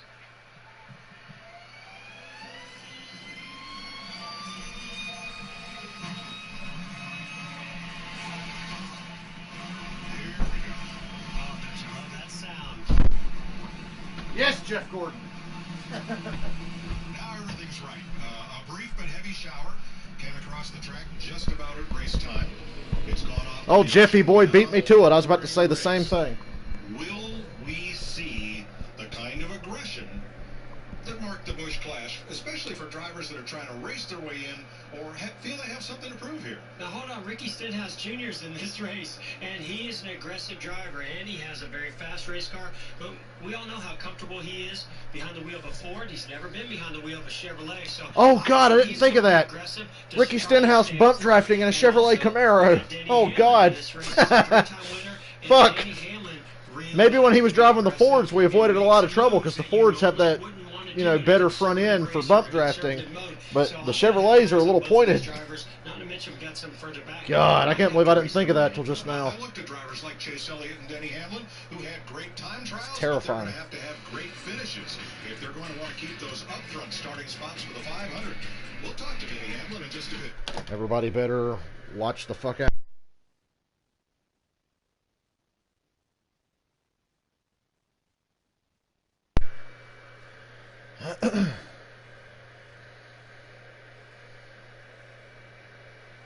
God.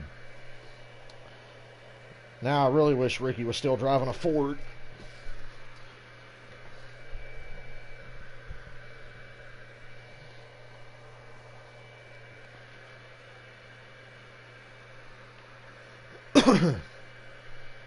We emptied our bladders and we're ready to watch a race and then another race. Short races, 60 laps each. 150 miles each.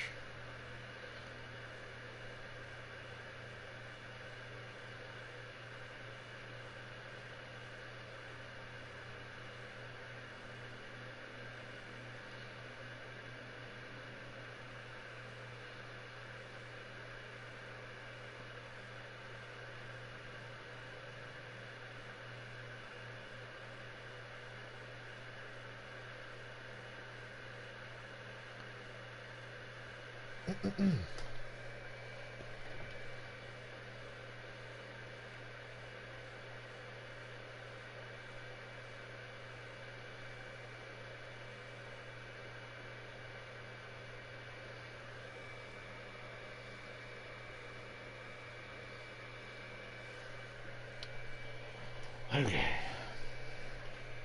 Trying to make sure my shit's on live.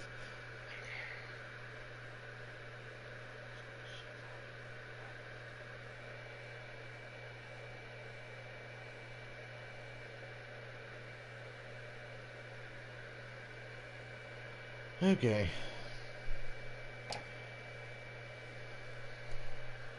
Oh look, it's that show on Fox Sports 1 I don't watch. Speak for Yourself with Whitlock and Wiley, where they talk about shit they don't know nothing about. Noon, every day on Fox Sports 1.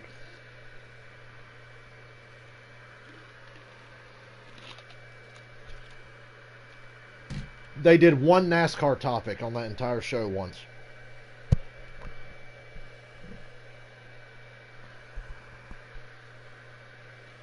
And it was about as bad as Stephen A. Smith trying to talk about MMA.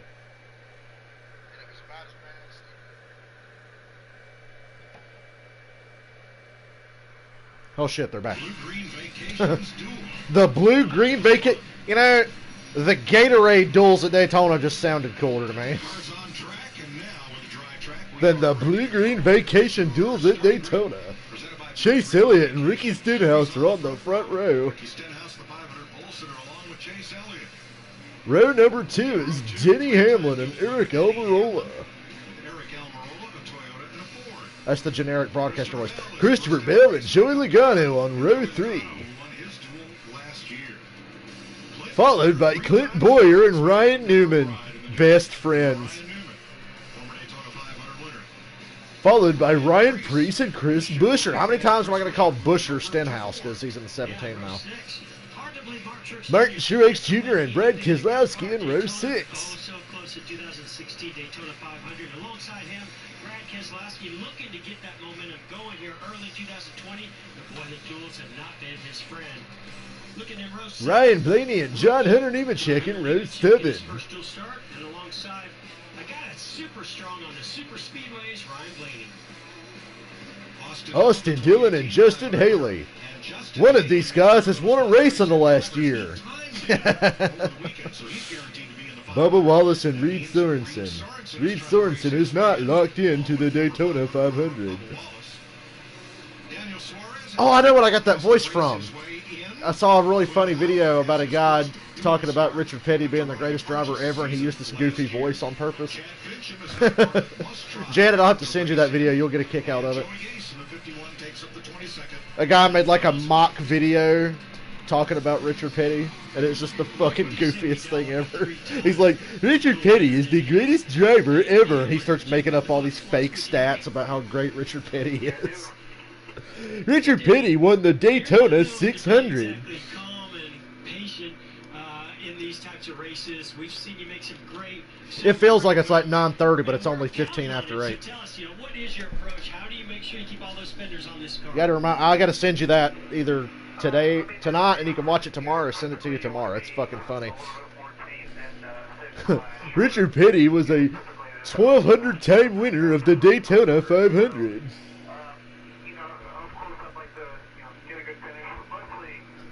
Richard Petty won the Daytona 500 over Dale Earnhardt and Rusty Waltrip. And the picture for Rusty Waltrip is like Darrell Waltrip's face and Rusty Wallace's face like photoshopped together. Rusty Waltrip. All right, well, thanks for talking to us. Yeah, thanks for talking to us, Denny. I talked all over you there. Thank you. Denny Hamlin will roll off third. If you got a flat tire, Denny, whatever you do, make sure you stay out and wreck everyone. Let's check on pit road. Jamie Little. Well, Mike, if Ricky Stenhouse Jr. can have it his way, he will lead all 60 laps of this race. He wants to prove that his car doesn't just have raw speed, but that his car is a good race car as well, in the draft and not in the draft. But you have to keep in mind, he has to be careful. A wreck tonight could mean the difference between starting on the pole for the Daytona 500. In 1776, Richard Petty won the Daytona 500. Also close in 2016 to winning this race, to winning the Daytona 500. But this year, things are completely different. James Small now takes over as crew chief for Cole Kern. Dude, Martin Truex's car is so sexy. I love that paint scheme. Justin Haley's paint scheme is awesome too. That's a cool car.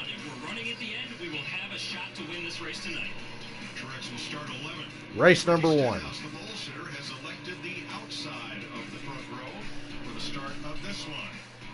Larry McReynolds, with this little rain delay, any change in what we're looking at or strategy?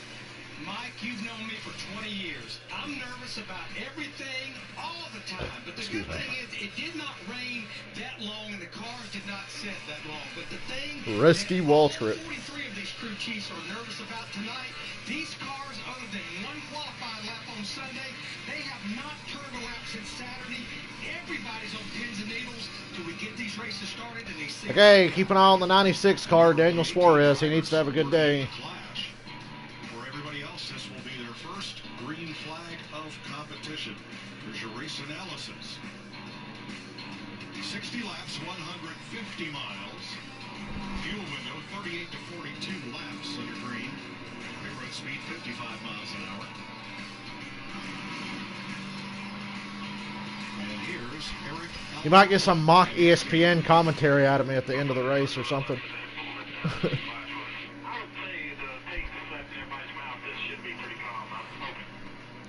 Yeah, I'm with Almirola's guys. This ain't going to be a very thrilling affair, but we'll see. I do anticipate these drivers. Typically, one dual race is more calm than the other. Expect them to probably get that Like I said, we got outside 2 lane, which I races think is here, why so. Ricky Stenhouse Jr. chose the outside, and they're probably going to kind of get single file right for a little bit until that green flag stop comes, and then it's going to get pretty wild because there's still some points on the line. The 2020 Toyota Camry, the official pace car. Toyota Camry TRD that leads the field here in Daytona.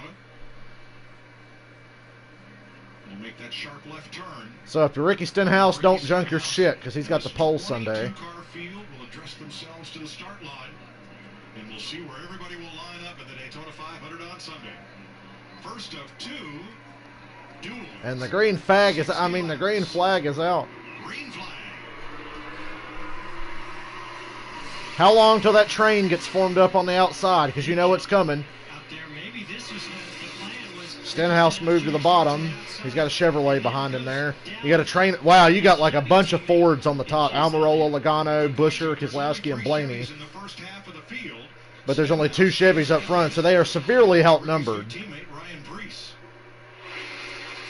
So if that line of Fords, you know they're not going to break ranks, so I don't expect Stenhouse to be the leader for very long. Back off, Denny. Fuck. That paid off. Oh, it certainly did. I mean, that's exactly what Chase wanted to see because that gets him out and breaks him free of those 2 side-by-side cars of Eric Almirola and Denny Hamlin. Ford's on the outside. Almirola with Logano and Buscher. There's a big push from Joe Logano to Eric They're going to split this race in half and pit at lap 30, I would imagine. You see Denny Hamlin not settling Fords are going to pit together. The few Chevys here will probably pit together. being aggressive to the rear bumper of Chase Elliott. The Toyotas in this race are Hamlin, Truex, and Bell, and Suarez. And Clint Boyer.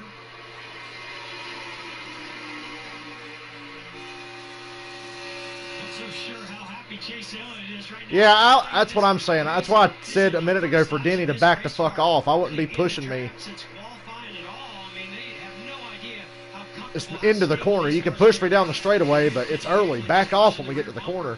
You got a 3-car breakaway at the front. That's weird. That won't last long, though, because here comes Bell. Boyer moves up top to pick up the Fords. I'm surprised that top lane's not coming forward. I thought they would move forward a lot faster. Suarez making a big move to the outside. They've got the back of that car down for speed. It's really low, and so you're seeing a lot of sparks already. Suarez versus Reed Sorensen from Georgia. Suarez has no help. Now the top line's making some progress. Look at all the sparks. Yeah, that's sort of the unknown, Mike, is you go through qualifying, you want to get your car down low for qualifying, but then you're going to raise it up, but you don't know exactly what Here comes that top lane. It's taking them longer than I thought it would. This race is the first time they've really run in these kinds of conditions. Stenhouse has a gap back to Chase, and Almirola's up the ass of Boyer. Back there in the back with Suarez trying to make it 3 wide. Here comes Boyer's got the lead now. Started 8th. He's dropped all the way to the Is he clear? I wouldn't get down there, Clint. I'd stay up high, dude. He thought about moving down in front of Stenhouse, but I'd much rather have Almirola on my bumper than Ricky Stenhouse. Chevys and a Toyota on the inside. Larry Mack. Oh, man. Yeah, Mike, These cars look bouncy. you see Ricky Stenhouse Jr. in the 47. I thought they'd be stuck to the ground. Everybody looks a little This dual race, it was actually bouncy and moving around. You see Ryan Priest there on the inside of that 47. That's not Ryan Priest. That's about the only top-running Chevrolet drivers Priest is in the in Ricky's 37. first duel. Kind of thin for the bow tie brigade. Oh, probably work with the Toyotas. That's what they did last year. Race, but four of those at the back. Right now, Mike, Inside line still prevailed. Boyer had the lead for like a second going down the backstretch last time. and make that outside line. I gotta say, I'm a little surprised. I really expected these drivers to try to get single file. Yeah, I'm with Gordon. I expected the train to form up. But Stenhouse is the fastest car, and he's just running the bottom, so. Clint Boyer in the 14 trying to bring this outside lane forward, but it's tough to gain any ground when you got a fast group on the bottom taking the short. Stenhouse is fast. And you've got those guys working pretty hard to Chase Elliott and our leader, Ricky Stenhouse Jr., and of course you got Denny Hamlin and the rookie, Christopher Bell. They're really keeping that pack tight, and that's why they're able to take advantage of that bottom lane. Boyer's group is backing up on the outside. Yeah, I'm a little surprised by that because we saw it going down the front straightaway the last lap by, and their bumpers were almost locked together as they were trying to push. Boyer is the best pusher in this race, though. They'd probably be better off if it was Almirola leading the top line with Boyer in second, because Boyer's a great pusher. And that goes back to the two-car tandem draft days. Chevrolet out front. They have a new body this year with a new nose and a new tail, trying to gain increased downforce, which will pay off at maybe at many tracks other than Daytona and Talladega. I guess the big question here is it going to make bump drafting any easier for the Chevys than it was last year? Well, we've seen where the Chevys have had really good speed down here at Daytona and on the super speedways, but they usually really lacked in handling. They had a hard time holding on to those cars. That's where the Toyotas and the Fords have been really strong. That bottom line is pulling away again. Boyer's all the way back to Truex. And Truex is sixth. As the Fords, as pushers, and maybe even the Toyotas, but they have made improvements. 8 laps complete. Reed Sorensen in the race-in spot. Daniel Suarez right with him. And Chad Fincham are the three drivers trying to race their way in duel number 1. That's the race within the race. What is Justin Haley going to do? He's locked in, but we all know that, well, Justin Haley's a past Daytona winner. He's out there. I don't know if he's taking any chances, but he's ahead of quite a few of these cars that are trying to race their way in. Haley in the number 16 on the inside behind Austin Dillon. And I thought I heard him earlier in the week, Mike Allen say, you know what, we can't afford to do anything that's going to get us in trouble with this race car. We're not going to be that aggressive, but so far, he's right in the thick of it. But Jeff, as long as we have 2 rows wide, how risky is this for somebody like Haley? Well, it's not really risky. They're pretty chill right now. I've been a little surprised how much I've seen drivers pushing. I'm really just shocked that those guys in the top lane haven't pulled all the way up to Stenhouse and stayed there. That is risky, but if you keep the gaps and you don't really start pushing and shoving. Denny Hamlin's moving up to the outside. Denny Hamlin just moved up in front of those Fords, and they're going around him. Yeah, that didn't work, Denny. That move won him the Daytona 500 a couple years ago, but it ain't going to win him shit here because they just immediately got out of his way. Yeah, they just ditched his ass. One of the best on the super speedways, has one of the fastest cars. He's won 3 of these cars. I'm not counting him out because he's going to go. Oh yeah, he'll be fine, but that was pretty funny. He moved up in front of Boyer, and Boyer just immediately went to the outside, the far outside, to get around him. And now there's the train. The train is really forming up now, and it's all Denny Hamlin's fault because Denny saw the outside lane coming and he moved up and they ditched him. And now when he did that, Stenhouse and Chase Elliott and those guys all moved up too. Really just Stenhouse and Elliott because Bell and those other guys are still stuck on the bottom and falling back. So now it's Stenhouse, Chase Elliott, then all the Fords. Stenhouse has trash on the grill. Oh God. We saw what that did in the clash on Sunday to our leader, Mark Truex Jr. Let's see what happens with our leader, Ricky Stenhouse Jr. We'll find out after a break. 12 laps in. It's already more entertaining than I thought it would be because they didn't train up right away.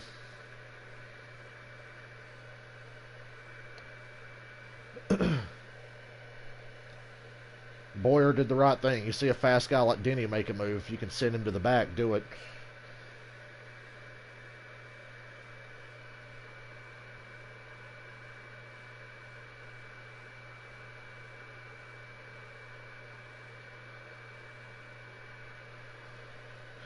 Can't remember the last time I saw so much trash get on the grills of leaders at Daytona. I thought Michigan was the hot dog wrapper capital of NASCAR.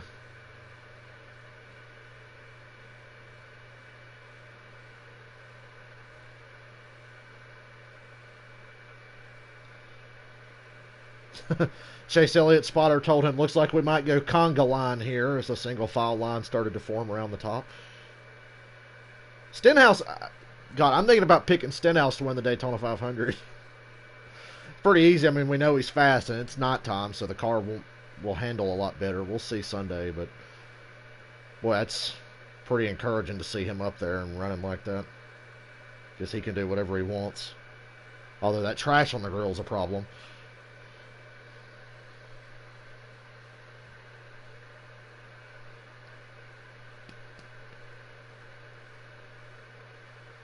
Joey Gase is a lap down. How the hell you go a lap down 12 laps into a race at Daytona with a 21 car field, or 22 car field, I think it is.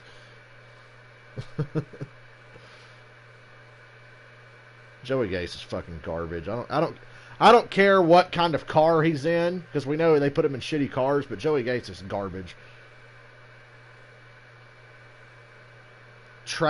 A trash can behind the wheel of a car.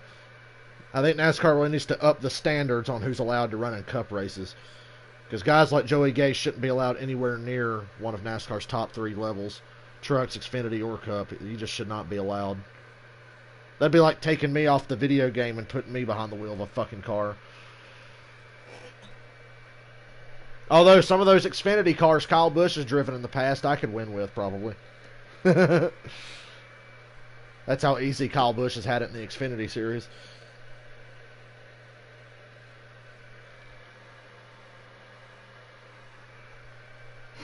Hey, we're back. Choo-choo! The train is formed. Choo-choo! Yep, they are single file all the way back. Stenhouse has even more trash now. Make it to pit stops and he'll be fine. So obviously a little code talking about the temperatures in degrees there, and instead of actually giving the number to his competitors, he just gave kind of a reference of where they start or where their target is. So far, choo-choo. We had 12 laps of racing, now it's the choo-choo train. Is that actual debris covering the actual opening that's not taped up? Yeah, it is, Jeff. And of course, these crew chiefs, they run as much tape as they possibly can.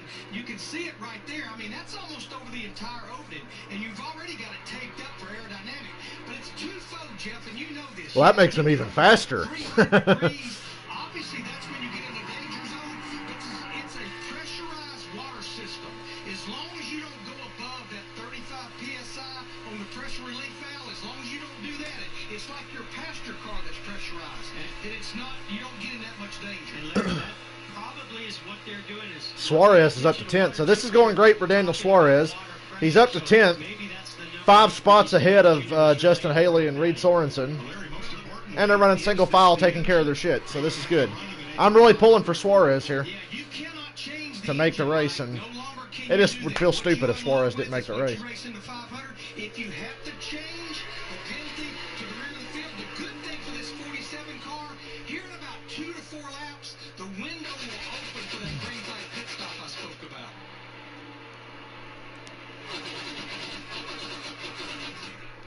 Do gas only here. JTG Doherty leading more laps at Daytona than in any previous duel. Great for Jody and Tad Geschecter and NBA legend Brad Doherty, the owners of Brad Doherty. Remember Doherty's number at UNC? Every time I think of Brad Doherty, I think of eating that big-ass barbecue sandwich at Texas. Let's go to a break. I fucking hated Brad Doherty on the commentary, though. I wish they could have 43 on this car, but it's running like it's a 43 car out front right now. Actually, Jeff, the 43 car is running like the 43 car back in 19th right now. Trying to race his way into the 500. It didn't show much speed on qualifying day. They've been hard at work since. But since qualifying,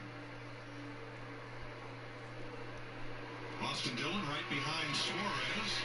Here's Dillon's radio. I think it's a little too risky to get to 96 before we pit, but it was a pretty good run being on the backstretch. When he hits the brakes, that's what we're using advantage of it.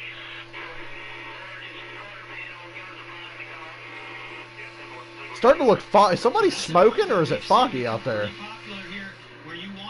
Or is that just the rainwater falling, like flying off of the wall? Because I noticed under the pace lap, the top of the wall looked very wet, and with the cars going by, it's probably flicking it up everywhere. And hopefully that creates a gap in this line of cars that you can slide up to. It's a little risky, but it is a good move if you execute it well.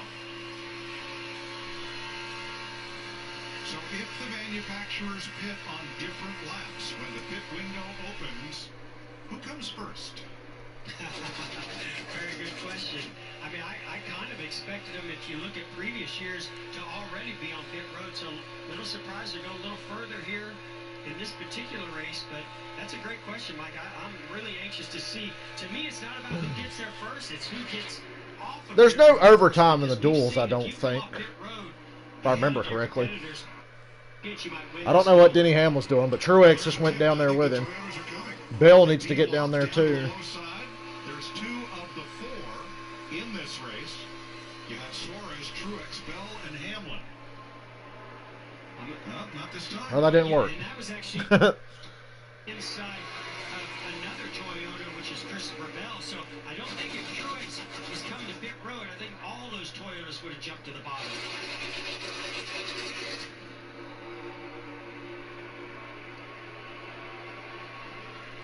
Pretty impressed that Ricky Stenhouse Jr. is still holding strong in that lead, not having to address all that debris. I mean, there cannot That's be much insane. air. Are they going to pit this time? They're getting low. I think they're going to pit this time. I have probably been asking Ricky Stenhouse Jr. every corner of every lap, what is the temperature, what is the water pressure? No, they're not pitting. What is the plan? Yeah, He ducked pulled low. down going into turn 3. Maybe he was trying to let Chase get in front of him. Sort of the signal, hey, here we go, but they're still out there on track. It's going to be funny when that thing blows up. Before making the pit stop, the less fuel you need, the less wear you're going to put on those tires in the second run here to the checkered flag. So, is there an urgency to pit early? Well, Mike, you're still going to need almost a full can of fuel, which is about 6 to 7 seconds. And that was the debate today as I talked to 2 tires then. If we've got to stay there that long, we might want to go ahead and do right side tires. But everybody has to be on the same page. That's the only way it works. So the lap before we saw Truex spoke out, try to make a move. That time we saw Denny Hamlin go to the bottom. Not sure if those guys are just needing to get some clean air. Maybe they've got a little more tape. Maybe they're starting to see some heat, and they're just trying to get some clean, cool air to the nose. Now the 3 of Austin Dillon might try to make that move. Yee, Austin Dillon, don't do it. Not clear. But he's pitting this time, so no harm, no foul. Absolutely. See if anybody comes with him. Okay, the 47, the 9, the 16, the 3, the 43, and the 37. Here they come. All the Chevrolets are pitting together. Lead the Chevrolet contingent onto pit road at lap 23. Caution, come on. Throw a caution so all the Chevys will cycle up front. Right now, his main goal for tonight is to get into a rhythm with his new crew chief and new spotter. So far, mission accomplished. They're not even changing 2 tires on Austin Dillon. Alan Gustafson told me it's not necessary to have to take tires off. Get that trash off of Stenhouse. Saw them just wipe the grill to get all that debris off the belt flag. He just came off. No tires, just enough fuel for Ricky Stenhouse Jr. Stenhouse, Elliott, Bubba, Austin Dillon, Priest, Justin Haley, Reed Sorensen. 7 Chevrolets, mission accomplished. They all come So that's out in good. one group. Now here come the Toyotas. 4 Toyotas in this race. Here they all are. At lap 24. Hamlin, Truex, Bell, Suarez.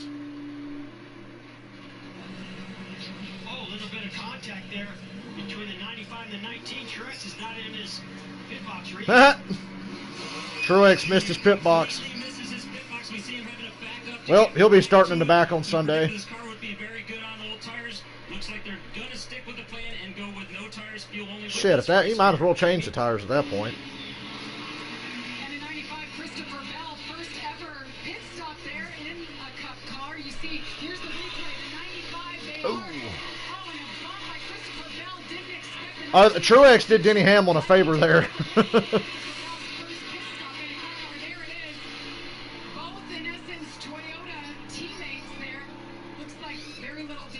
as you see Christopher Bell try to hit his marks to pull in the box and make it a fuel stop and wipe the chrome.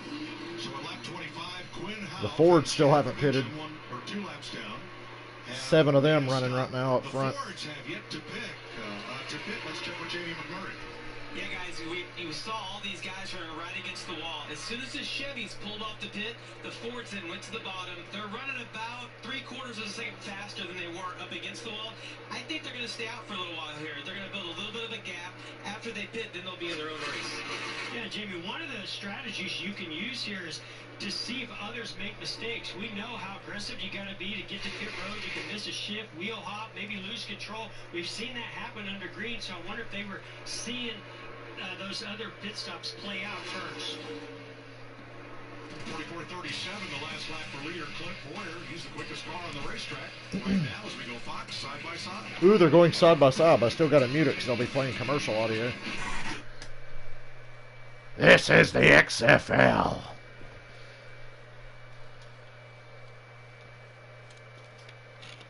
I don't know how this is going to work out for Suarez, because Justin Haley and a group of guys just drove right by him. He's tucking in behind them, though. You got Austin Dillon, Ryan Preece, Justin Haley, and Christopher Bell running in a pack, and I don't know if Suarez is going to be able to stay hooked on to him or not. So that could be a death sentence. Lucky for him, the guys he's got to beat are all slower than stink off shit. And I know Sorensen doesn't have a draft partner. Gase is a lap down. Not that it matters. They got a charter. But the other guys are really slow.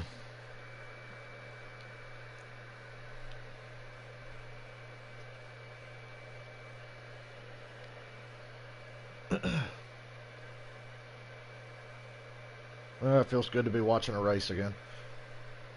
Every year, just before the season comes back, I start to miss it really bad.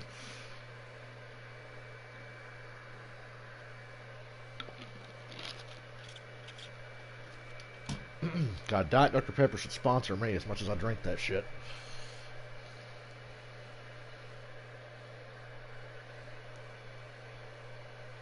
Roman, cousin, let's go bowling. That should be the catchphrase for whatever commercial that was.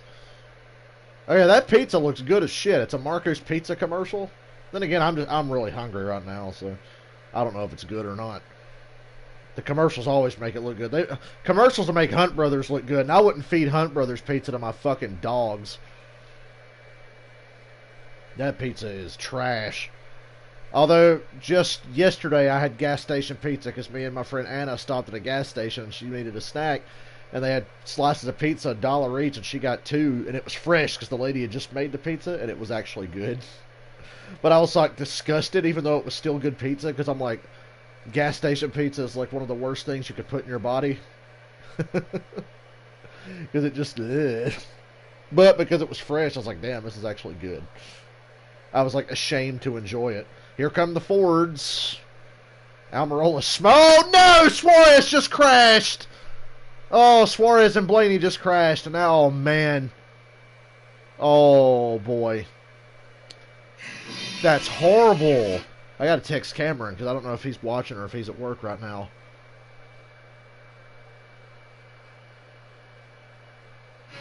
Oh man. Absolute heartbreaker in turn 4. You're kidding. His Toyota had to race its way into the 500. And as he got lapped by the lead pack, and that's the nuts. decided to come to pit road, contact between he and Ryan Blaney. What happened here? Whose fault? Being aggressive, getting to pit road. You could see they tried to go to the outside. Oh, Blaney was trying to pit, and Suarez didn't know, and they got hooked together, and Suarez went head on into the wall. But that's kind of Blaney and Keselowski's fault because they needed to get to the bottom and get to pit road. Because that inside lane was filled up. Yeah, there's no way Blaney was going to be able to make it to pit road there. That's awful. And you can't blame that on Suarez. The impact of this now for Daniel Suarez being one of those open cars, had to race his way in.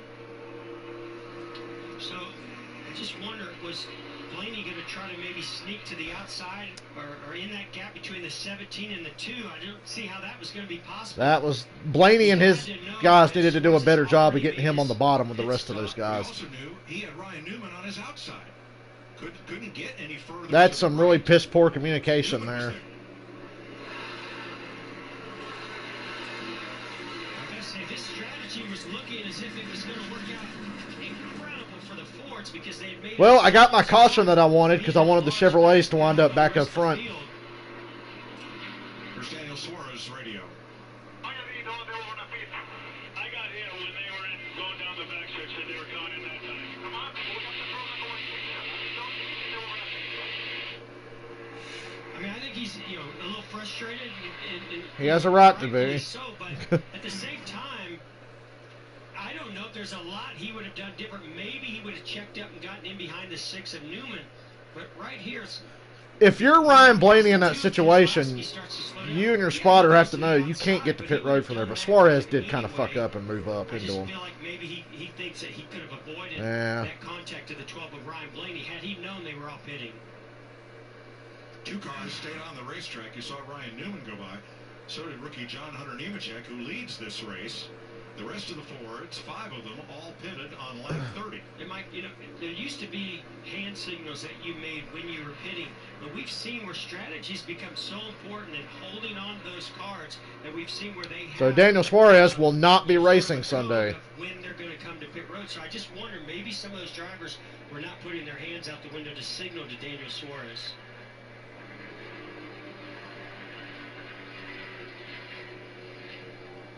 Damage to Ryan Blaney's car, and Suarez has already walked away. That's tough. Something told me something like that was going to happen. Brothers Racing trying to make the 500. Daniel Suarez and Ryan Blaney get tangled up.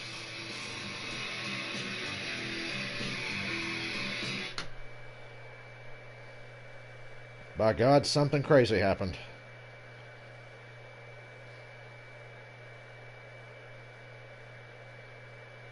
I hated that. I was kind of pulling for Suarez there to make it through.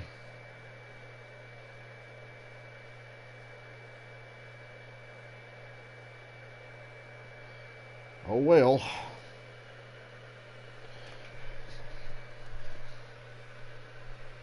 I know the 96 car is a hunk of shit, but it's not a bigger hunk of shit than those other ones he was having to race to try to get into the Daytona 500. So I feel like he deserved to be in, but then again, they could have qualified better and won't have to worry about this. They brought a slow car.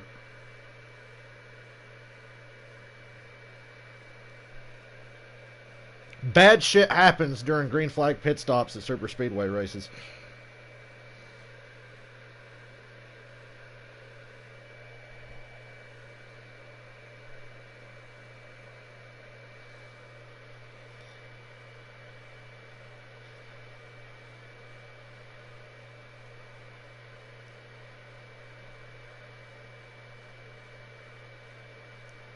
Somebody tell that asshole Nixon he can put that in his, well, that sucks video series, which is one of my favorite video series he's made. Yeah, I really don't know. That was all communication, really. I can't really blame the drivers as much. That was purely spotters. They know they're pitting with the Fords. You need to stay with them. I know Suarez is just trying to find a draft to latch on to. So he was kind of in the way, but I mean, that was a bad deal for everybody. Especially Suarez.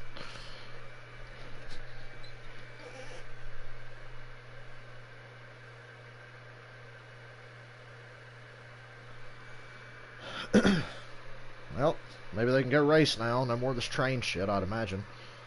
It's worked out perfectly for me as a Chevy fan. Like I said the other day, my allegiance is Chevrolet, primarily Hendrick Motorsports, but pretty much always Chevrolet. Unless it was like Sunday when it was like Austin Dillon and the one Chevy. I was like, come on, Boyer, come on, Newman. Coverage provided by Goodyear. Chase the possibilities. Unlock discovery at every turn. Goodyear. More driven. Under caution for a 2-car crash as cars were entering pit road, Ryan Blaney and Daniel Suarez. Blaney repaired and continued. And Suarez out of race, and that means out of the Daytona 500. working on sorting Excuse me. out whether pit road was open. At the time, some of those Ford drivers made those stops once the caution flag came out. We got John Hunter Nemechek and Ryan Newman, who did not stop. But then those that did come to pit road, that caution came out. We're pretty sure a few of them were not on pit road when the caution came out and pit road was closed. So he is holding up so they can get scoring straightened out here. Oh boy, a good old-fashioned scoring error. He was not the race leader at that instant of caution, so That was a really weird timed caution. as we listen to Denny Hamlin's radio. Well, next time you have a flat tire, Denny, once you get the hell off the racetrack.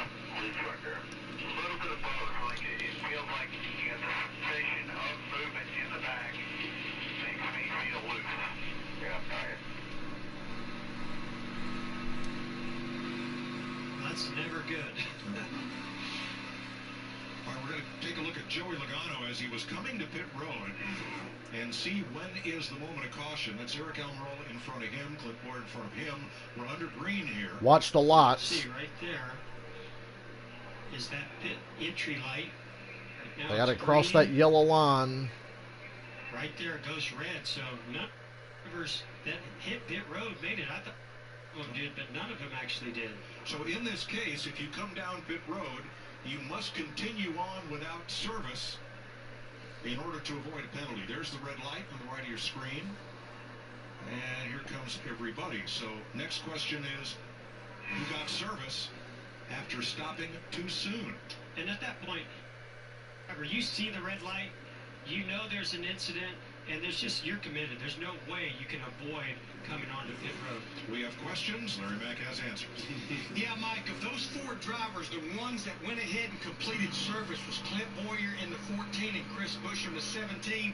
Their penalty should be tail end of the longest line. I think the ones that went ahead and drove down pit road and did not stop, they'll be fine. It's just Buescher and Boyer that will have to go the tail end of the longest line. Thanks, Larry. Let's check with Regan. Well, certainly not Saddest interview ever. Here it comes. At the Healthcare Center. Daniel, talk me through what happened there. Obviously, the Ford cars were pitting, and then contact between you and the 12. I would like to see the replay first, but really these guys.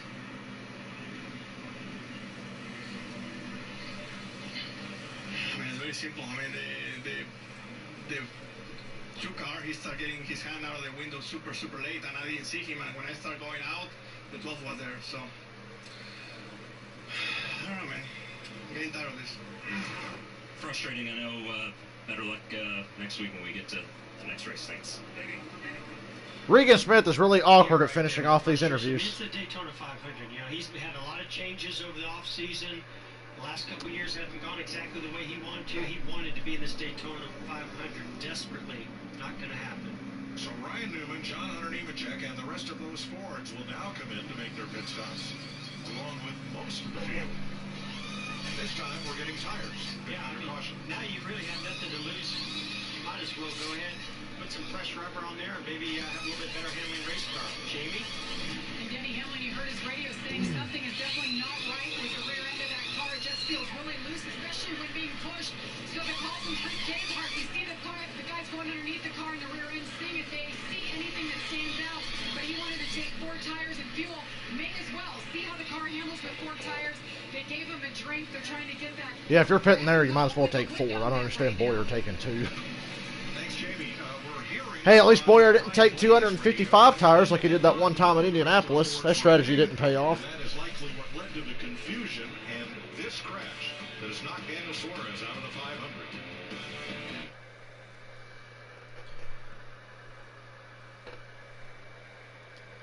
Hate it for Suarez. I'm not the biggest Suarez fan in the world, but that does blow ass. I remember when A.J. Allmendinger missed the 500, his reaction.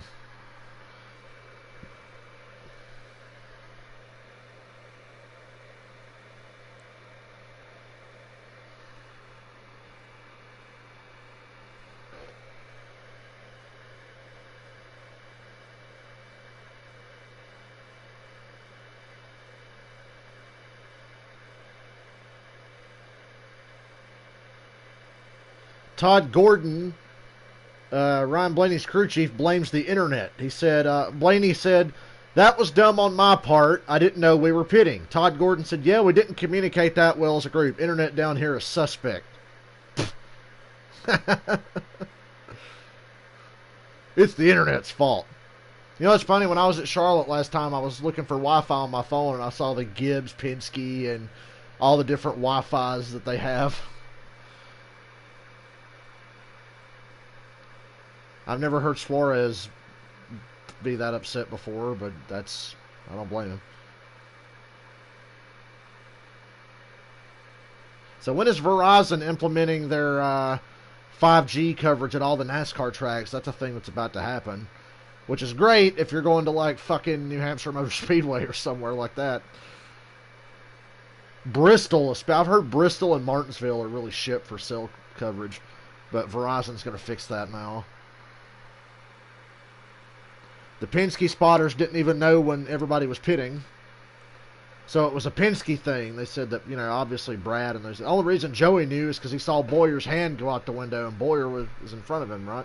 Boyer, Almirola, whoever was in front of Joey.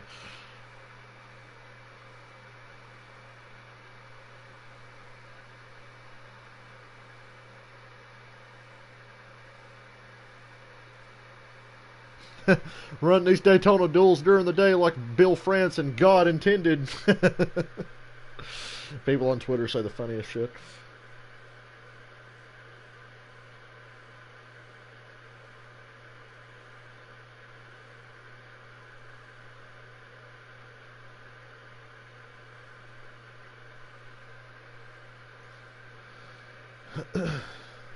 So maybe Penske will get that communication problem worked out by Sunday or something. 255 tires at Indianapolis, yeah. Never forget. That was the day the Paul Menard Empire struck back.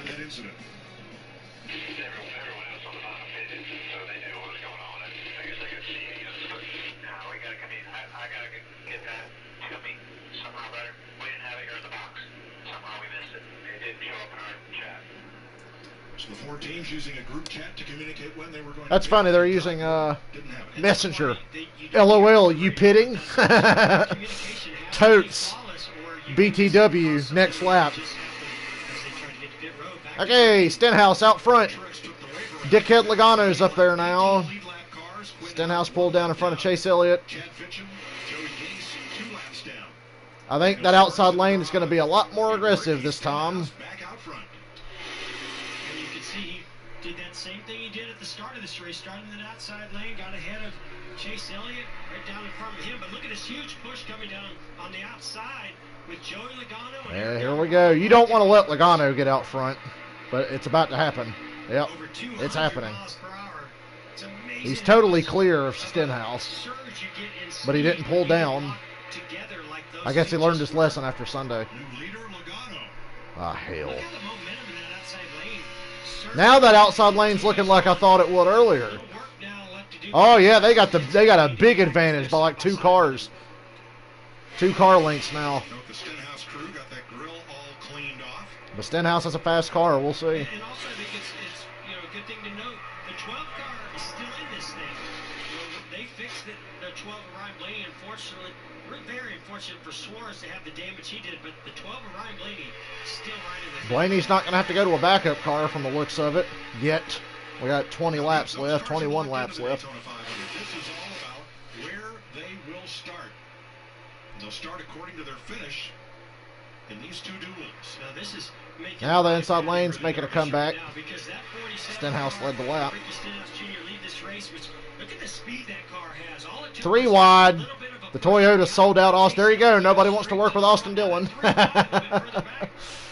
Christopher Bell on the outside is Austin Dillon, as well as Ryan Priest come through the middle. And now Denny Hamlin's going to leave out Christopher Bell and go to the middle also.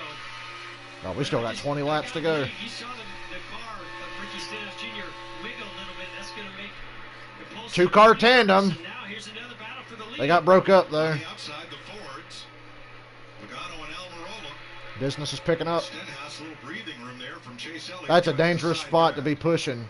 Stenhouse trying to pull up and side draft and break them apart. By a car length. And we saw that Chase Elliott gave a nice push to the 47 to Stenhouse to get him the lead, but it just doesn't look like he's able to stay as tight to that rear bumper like we're seeing Almirola right here, the rear bumper of Joey Logano. Look at the gap back to the 9 of Chase Elliott. Look how he can't get any closer to that. If you want that inside lane to move, those cars have to close up. Austin Dillon's up to third now. Ryan Preece is fourth. We got a new front four because they just pulled way ahead of Stenhouse. That is Stenhouse's teammate. Go to the bottom. Preece. Fuck. I wanted Preece to go to the bottom with Austin Dillon.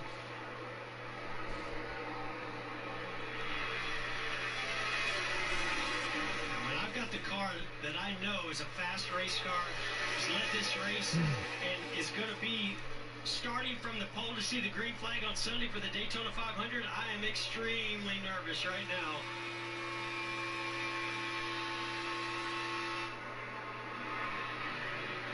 Nice job by that inside lane. A lot of jockeying. Chase might have gotten a big bump from Ryan Newman there.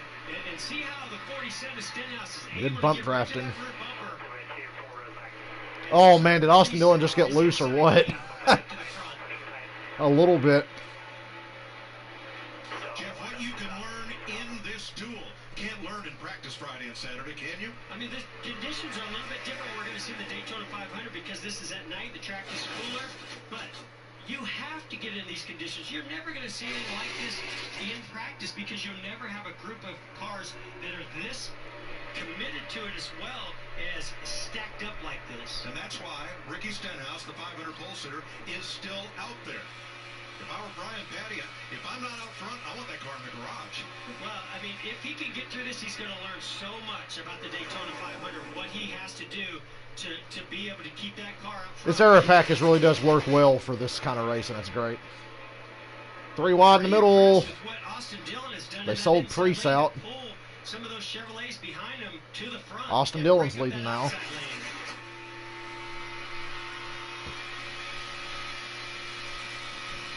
Stenhouse is shoving the hell out of him. He's being very careful about it. Now they're going to move up in front of... That's exactly what they need to do. Elliott, Stenhouse, and Austin Dillon just moved up in front of Logano. That's exactly what they needed to do.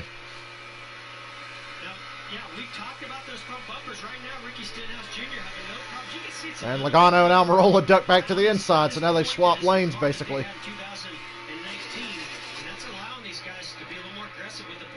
Oh man, it's getting real shitty out there. Now you got all the Fords formed up on the bottom. You got a mixed bag up top. It's like 3 Chevys and then Toyota. Blaney's beat up ass car. And now Logano's back ahead again on the inside. Because he's down there side drafting. He's getting to the rear bumper of the 3 of Austin Dillon, pushing him. Now, I think one of the reasons why Stenhouse is doing that, not only is he trying to fill out the car in the draft right now, he does not want to get... Oh, man, I got squirrely. He really oh, man. To stay up front. That's what's going to keep him in this race. Yeah, I'm sure Stenhouse would much rather be in front of the 3 car right now than behind him. Denny! Denny just totally killed that outside lane. Now Stenhouse is all the way back in like 10th. And Chase Elliott's falling further back because Hamlin fucked it all up. So now it's 6 Fords up front. We got a train formed up on the bottom.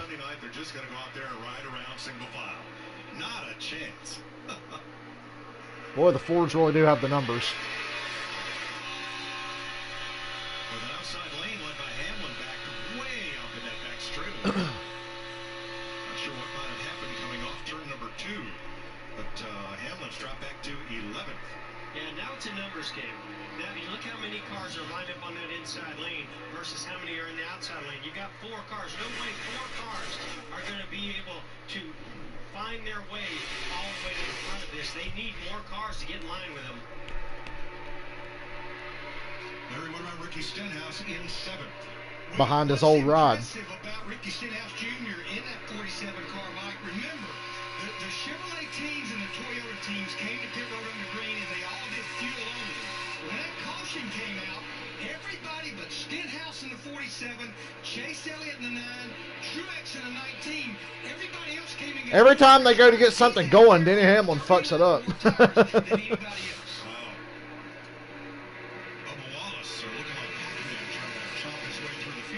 There was a move by the 3 car. Remember, there's a bit of an alliance there between Richard Petty Motorsports and Richard Childress Racing. And the 3 car, Boston Hill, went to the outside. I think Bubba tried to get up either from them or with them, and he just wasn't able to get there fast enough, and those cars started getting, the 11 of Denny Hamlin got to his outside. How about the rookie, John Hunter Nemechek, in the 38? Right? Stay up in that outside lane. I'm begging those guys to stay together.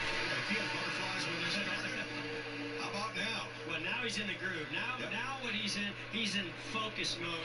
He's got a feel for how the cars are driving. He's like, you know what? I got a good race car here. I can do this. Let's go learn something.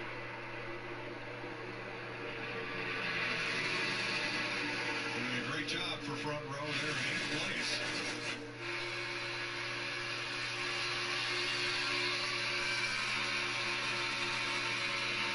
Those lead cars, Mike, that are in line on the bottom, except for Denny Hamlin, we know he never takes a breath. He always makes a bold move, just like he did right there. But those other guys, this is a time to take a breath.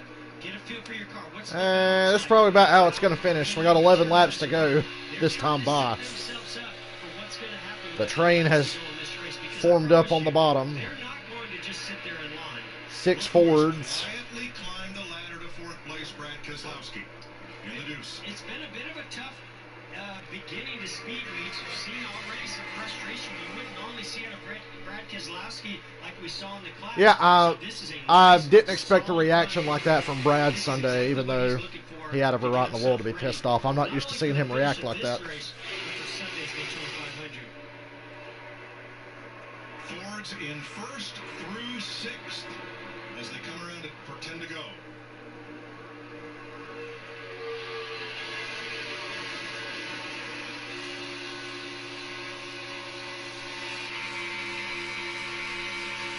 Laps to go this time. That sounds like a nice round number. How about a nice round on Fox? Crank it up. Yeah. Crank it up. Austin Dillon's paint schemes are always so cool. Doesn't change the fact that he's a douchebag, but I love that car. That gold Bass Pro Shops car he drove last year was sexy. And we didn't get it for NASCAR Heat 4. I think he raced it at Watkins Glen.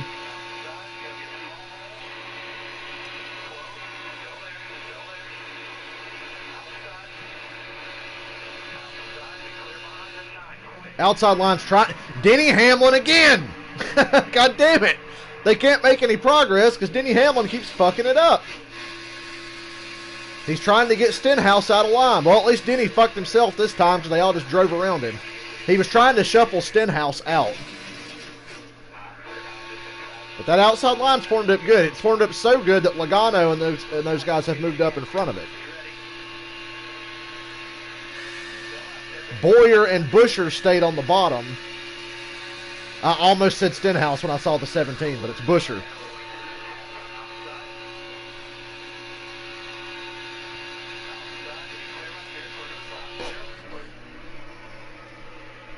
Denny Hamlin is doing all kinds of wacky shit. I think he's just goofing off. 16 cars separated by less than a second, and Denny Choo-choo. wants to be the straw that stirs this drink. The straw that stirs the drink. That's a good one, Mike. 8 laps to go. I see 2 lap cars way up ahead in the distance. Right here to the rear bumper of the 43. Now he's going to go to the inside and make it 3 wide. Once again, Fox does a full screen replay and cuts away from the race to show what happened 5 minutes ago. You can do split screen for replays, Fox. Please. I like watching what's going on right now, not what happened 5 minutes ago. Especially when I saw it when it happened. Because I called it when it happened. How long does it take to traverse 100 yards at 200 miles an hour? I'd say about a second. Football field a second. That's real fast. Puts a lot of things in perspective. And these guys are 7 laps to go wheeling this thing. I mean, you saw all the bump there. in the first race. We still got another race to go. Now on the inside, Reed Sorensen just got lapped. He is in the race in position. Now Chad Fincham is 2 laps down. Does Christopher Bell not know that that's lap cars? Why did he pull out of line?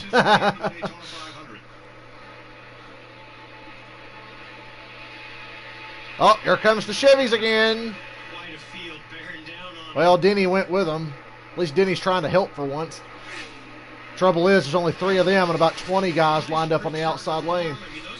6 laps to go. I hate Fox so much. Although, through Sunday's race and tonight, I can tell that they're trying to do better. And they are doing better.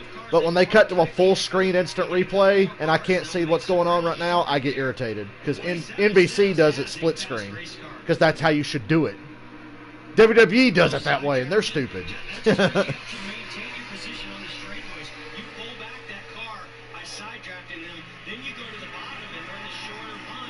Coming to 5 laps to go this time. Logano, Almirola, Ryan Newman, Keselowski, Austin Dillon all the way back. And on the inside lane is Stenhouse, Hamlin, Elliott. And who's that behind Chase? Christopher Bell.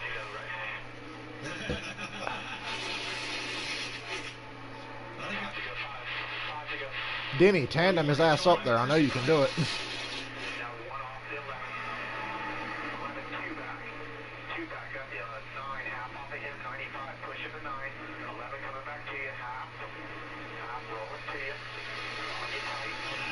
There you go. Big push. Big push. Just lock bumpers. Do it. I know Hamlin can do it. He did it Sunday. One big push, and now the inside line's formed up really good because Blaney and John Hunter Nemechek are in it now. Although Nemechek's a little too far back. Now Almirola's locking up with Logano, shoving him back out there. 4 laps to go. Watching his pole sitting 500 driver, said he was going to try to lead every lap and win this. Well, now he's just trying to lead. If Stenhouse wins, that's just, flexing. Oh, I got side draft from Joey Logano. Big side draft. Which lane do you like? That inside line's looking a lot better, though. I'm feeling pretty comfortable. I got a good pusher in Eric Almirola, and I've got the most cars behind me. What do you think, Jamie? That inside lane's got, 4 or 5 cars. I want to be in whatever lane Ricky Stenhouse Jr. is in right now because this car is really fast. I think that Stenhouse's car is so fast, he's pulling that shitty inside lane along. 3 laps to go.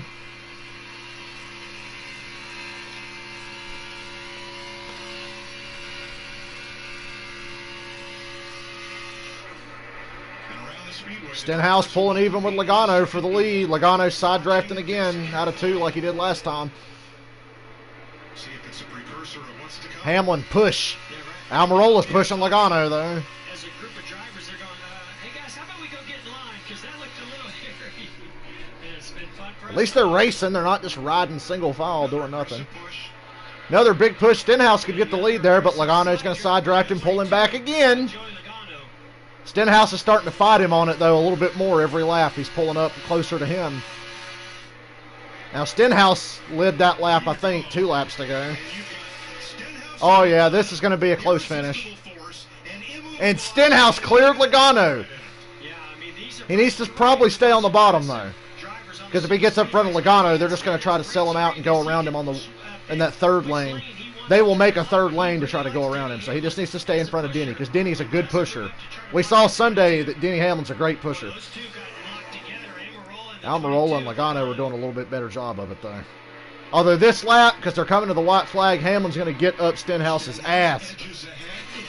I hope. Now they're kind of broke up on the bottom. Damn. Stenhouse is so fast, though. He stayed right next to Logano. He needs help. He ain't got any fucking help. The inside lane broke up at the worst fucking time. And Almirola's shoving Logano a mile ahead of everybody. But now I don't think Almirola can make a run to pass for the win. Here comes Ryan Newman. Joey better watch out because this line's coming. I don't think they're going to be so eager to stay with him this time. Ryan Newman to the outside. Logano's going to win it, I think. Yeah. Oh, no, no, no, no. Save it. For the love of fuck, save it. Joey Logano wins. Almirola second. And what a save by Austin Dillon that almost took out a bunch of race cars. Austin Dillon about piled up the field, but he saved it. Joey Logano won. That inside line got broke up coming to the last lap, and that was pretty much what sealed the deal. Logano led 19 laps to give Team Penske their 5th dual win, one in each of the last 3 seasons. And Ford has now won 4 of the last 5 duels.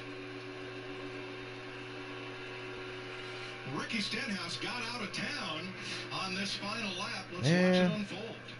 You can see all this unfold. I really thought when Newman got the run, but Logano anticipated it. Almirola didn't get the best run. It was kind of a lazy run. Logano could anticipate it, so he moved to the bottom to block him. Newman didn't have a big enough push from Keselowski behind, so that was pretty much it. And then there was almost a big wreck there with Bubba Wallace and Austin Dillon, but everybody made it through. Nobody tore their shit up. So look, you can do this kind of racing without killing each other. Sunday was stupid. You can do this without hurting each other. Stenhouse in the middle of all that mess. Without a mark on his car. So Stenhouse got through the race and he got up there and he learned a lot. So good for him. Yes. For Stenhouse, there he goes. Way on the inside, 3 wide. Really disappointing for Chase Elliott though, because they're going to be starting way back. Covered by 3/4 of a second at the checkered flag. I'm just happy nobody wrecked. And your dual one winner, after having a rough night in the Busch Clash, Joey Logano. Oh, poor Joey had such a rough night to Clash. I mean, he caused it, but whatever. Let's feel sorry for him.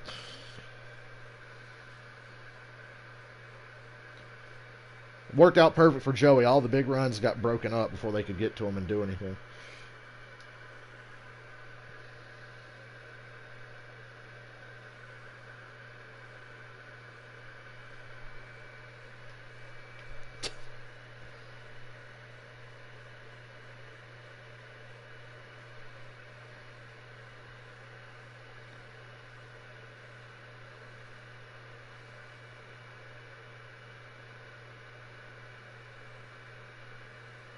They raced that hard for a dual win and they didn't wreck each other. That's encouraging. I think that's the biggest takeaway from all that.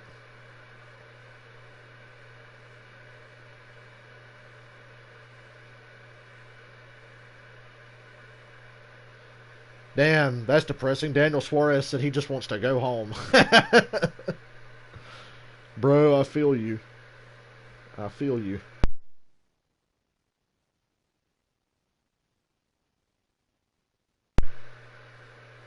You know, them nice cars move a football field a second.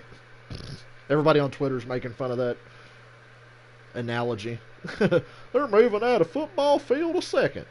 Now watch the second dual race be complete garbage after the first one was actually pretty good.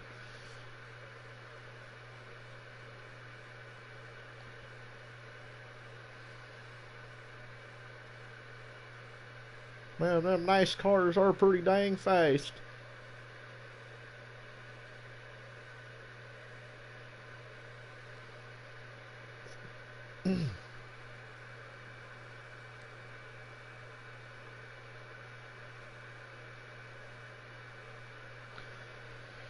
You think Daniel Suarez can buy a ride for the Daytona 500 Sunday?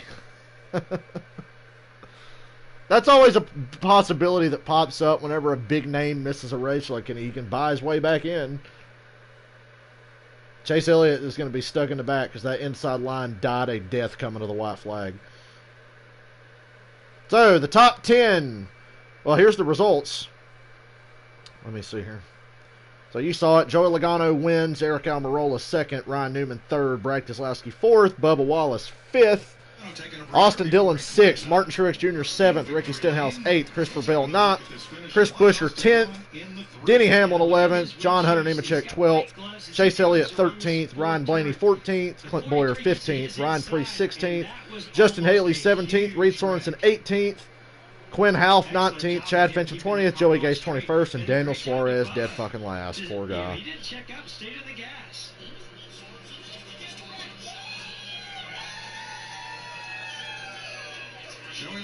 gets to celebrate his dual win. Here's Jamie. And Joey Logano, a controversial crash last weekend and talking about it all week. You have a different crew chief, a different pick. Let's hear what dumbass has to say. For you to get to victory lane on Daytona 500 weekend. Feels so good. It's it's obviously the duel is not the Daytona 500, but momentum is momentum, and TJ does such a great job up on the roof and understanding the draft. I hate that TJ's stuck with this prick. They're not new to working together, but I'm new with them. It's just been a good partnership so far. It's been pretty seamless, and working out some of the kinks last week and being able to come to victory lane here in Daytona. Winning anything in Daytona is just such a big deal, so we're just ready to go for the 500. Just can't thank Ford enough. Eric Almirola, can't thank him enough. Boy, what a great push that he has given me throughout the round, and a great partner out there to work with. So it was awesome. By the way, the top 10 in the dual races all get bonus points. So Joey got 10 points there for the season. A great spot for a sport right now, so I'm excited to be a part of it, and excited to run for a championship this year. That race was any indication for Sunday. We're going to have a great race. Regan? Well, Joey Logano just alluded to that push that he got from Eric Almirola. We don't give assists in our sport, but if we did, you certainly would get one tonight. Yeah, I hope I don't get an assist on Sunday. I think things would play out a little differently on Sunday, but a solid night for all the Fords. Yeah, you could see us working really well together. I was pretty committed to Joey. Our cars lined up really well together, and we were making some hay when we would get attached. So that was good. It was fun. And our Smithfield Ford Mustang is so fast, man. I'm glad we didn't wreck this one, and we get to take it to the Daytona 500 because it's a really good race car. So just proud of Mike Booger-Ravish and all the guys on our race team, and just a great way to kick off Speed Weeks, and all of our partners, Smithfield, Ford, and Roush Yates engines. Man, the Fords are really, really strong. So just excited and ready to go for the Daytona 500. Good luck on Sunday, Eric. 4 drivers from 3 different Ford teams take the first 4 positions in Duel 1, led by Joey Logano. Parody.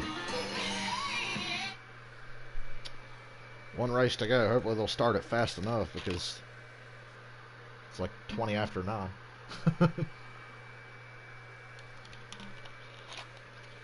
Oh God, that Diet Dr. Pepper I've been sipping on got a little too warm. So them last couple of sips were very gross. But I drank it anyway.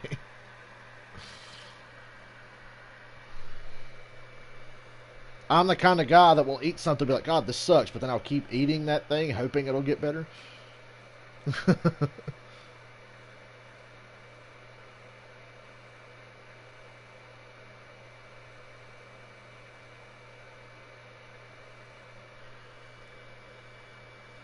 Todd Gordon says he doesn't know if Blaney will have to go to a backup car. They're going to have to look at it. They got it fixed well enough to finish that race, but they might have to go to a backup car anyway. It looked okay to me.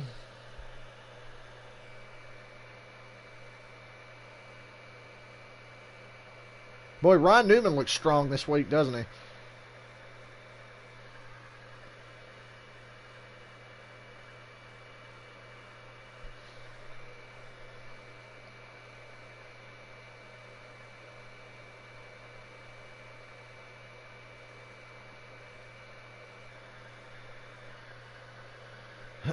God, I'm hungry. I know we ain't got shit to eat.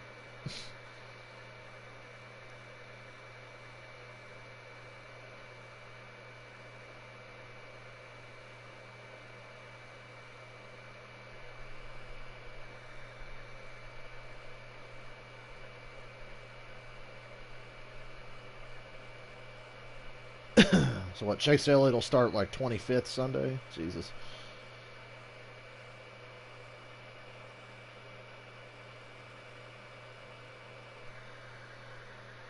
Still browsing Twitter. Hey, Skip and Shannon commercial. It's the best show on Fox Sports 1. Although I'm not going to be seeing much of it till football season because that's really all I care about on Undisputed that Skip and Shannon talk about, even though I get irritated with them because all they talk about is the fucking Cowboys. Doesn't matter if the Cowboys won 2 games or 12 games. They're going to fucking talk about the Cowboys. Cowboys this, Cowboys that. Cowboys, Cowboys, Cowboys, Cowboys, Cowboys. Back to the Blue-Green Vacations Duel on FS1. Joey Logano has earned the inside of the second row for Sunday's Daytona 500. with his win in the duel. And he is no happier than a driver who now knows he's going to be in the 500. Reed. Which one? Oh, God, Reed Sorensen made it. One of these misfits. It's a huge deal. Just proud of all these guys at Premium Motorsports. Yeah, they did so much good work. Not I've been really. nervous for a couple weeks now. A lot of work gets put in these things, so You can't tell because it sure as shit doesn't show up on the racetrack.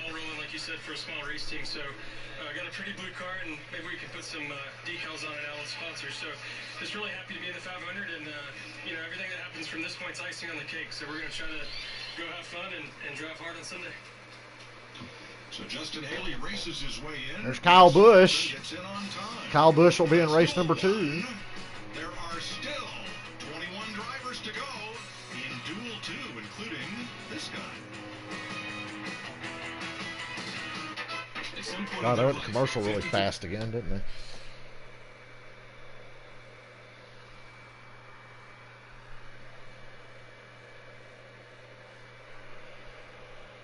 I think I might have to get some Burger King again tomorrow.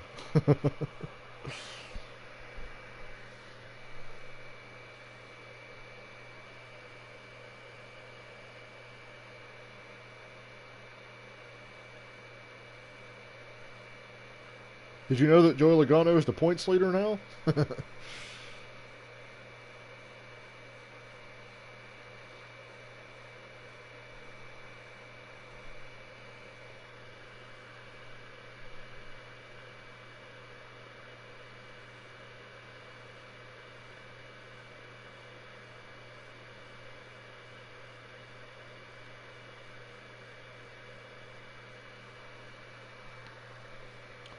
I'm going to try to avoid all the Daniel Suarez news on Twitter because it's just depressing.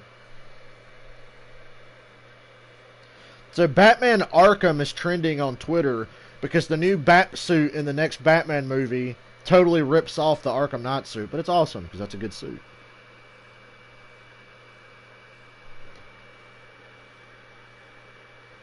Yeah, it is very Arkham looking. It's got like plated armor on it.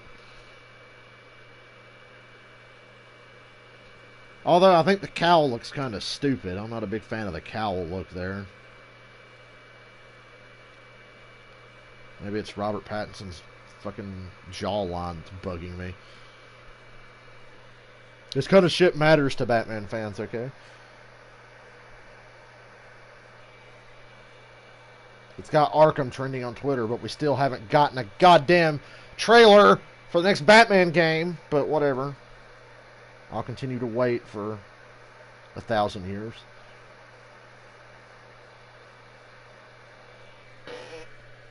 One of these days. Just so you know, for future reference, whenever there's a fucking rain delay in a race this year, I'm not streaming. I'll stream when I know the race is going to start. Although that rain delay came out of nowhere because there was really no big chance of rain in the forecast, and it looked like the race was going to be good to go, and then it started raining like seconds before the race. So I will never be a rain delay coverage guy. And two-time crew chief winning of this race, the Daytona 500, Larry McReynolds. You know, the last couple days, ever since we saw the clash and all the stuff that happened in that race, we've been wondering how these guys were going to approach the duels and what we were going to see, and now we know. What stood out to you? Well, we assumed that after what we saw on Sunday that everybody was going to be pretty calm today, but man, lap one, Denny Hamlin pushing Chase Elliott down the backstretch, and they were pretty aggressive throughout the entire race. I was shocked by that. I was thankful that Stenhouse made it to the end. He was almost involved in a wreck right there on the last lap, but man, what an exciting race, and kudos to Joey Logano to win that first duel. Yeah, I think after Sunday we were talking about the speed of the Chevrolets, and rightly so. We were talking about the speeds of the Toyotas, but boy, did the Fords rear their head right Is there. Hollywood okay? They haven't made a Spider-Man movie in a couple. That's funny. Those guys hooked up there. Spider-Man 4, make it happen. They came to pit road together. It didn't work out that well for Ryan Blaney, and it was all said and done. If I was rich, I would go to Sony and be like, here, man, here's some millions to put down on Spider-Man 4. I want Sam Raimi to direct, and I want the original cast back. Spider-Man 4. His lane would go back and he could surge back forward. So that was pretty impressive to see how quick that car was. Yeah, and Ricky, I mean, he knows where he started the Daytona 500. It will be on the pole. He went out there, led the most laps, finished 8th on the evening. Let's check in with him. Regan Smith is standing by with Ricky. Well, conventional wisdom would say to take the car that's going to start on the pole for the Daytona 500 and get to the back of the pack. Not Ricky Stenhouse. You raced hard all night long. Yeah, our Kroger Camaro Z01 1LE was really fast. Look at Ryan Newman. Is that Newman? It was good to get myself in different positions. I felt like we could push really well. See Newman walk up behind Stenhouse there. Solid. I thought we did everything we needed to do. It looked like the 11 just couldn't hang on right there at the end. He got me clear, and I thought about moving up, but we'd worked so well together on the bottom that I tried to stick with it. And, obviously it cost us a chance at a win there, but all in all, we learned a lot. I think we know exactly what we need to do going into Friday, Saturday practice to get ready for the 500. And oh yeah, Jimmy Johnson's in this next race. Get hot. New spotter Frank Denny up on the roof, and we worked really well together. So a lot of new pieces that I'm glad that we were able to come out here, race hard, and get a few points, and feel really good going into Sunday. We saw the conversation between you and Denny. What was that about? It looked like maybe a little hand gestures there for a minute. No, he was just like, hey, I wanted you to go high when I got you clear, because he said he was pretty loose and just couldn't keep up with me through the corners. And so, well, I was the dumbass telling Ricky to stay on the bottom, because I still feel like Logano and Almirola would have ducked around Stenhouse if he tried to get up in front of him. So I felt really good. He needed to stay in front of Denny. And ran the same set all race and still felt maneuverable. So I'm happy about that. Good luck on Sunday, Ricky. All right, thank you, Regan. One race down, one race to go down there at Daytona. Check out that shot right there. 21 drivers are getting ready to climb in their cars and attack another dual race to figure out where they'll start in the Daytona 500. We'll be right back here on FS1. At least they're getting the commercial breaks in between the races.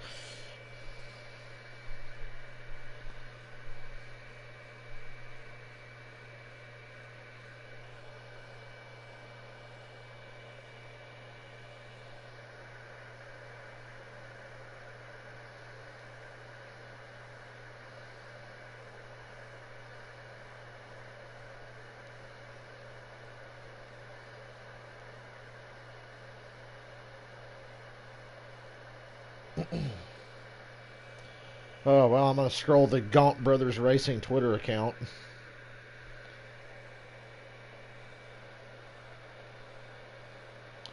Boy, you know that there's probably a diehard Daniel Suarez fan out there who's, like, devastated right now.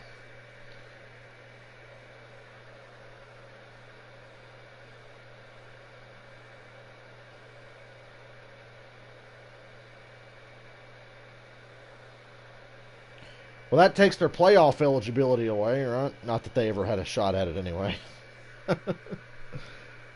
I'd be willing to bet halfway through the year that 96 car is going to run out of money and they'll be like part-time again.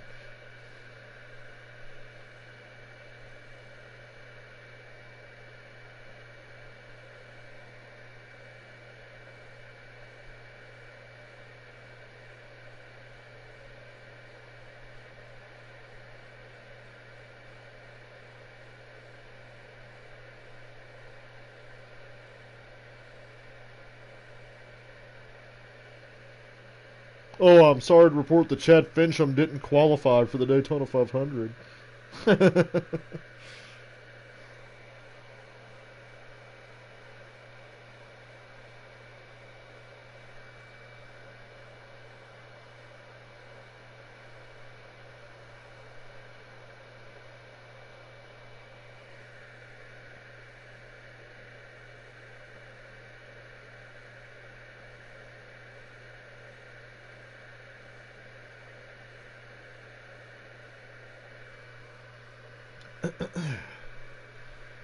I like weeknight NASCAR. You know, they've talked about the idea of doing like a race in the middle of the week, like on a Wednesday or a Thursday night. I'm so in favor of that. And it'd be another great way to take another week off of the season by sticking a race in the middle of a week. It would logistically have to make sense, you know. Have to be a racetrack reasonably close to each other. This is a race, even though it's at night, it's still incredibly important to learn something take from this race to prepare yourself for the Daytona 500? Always exciting, often unpredictable. Duel at Daytona.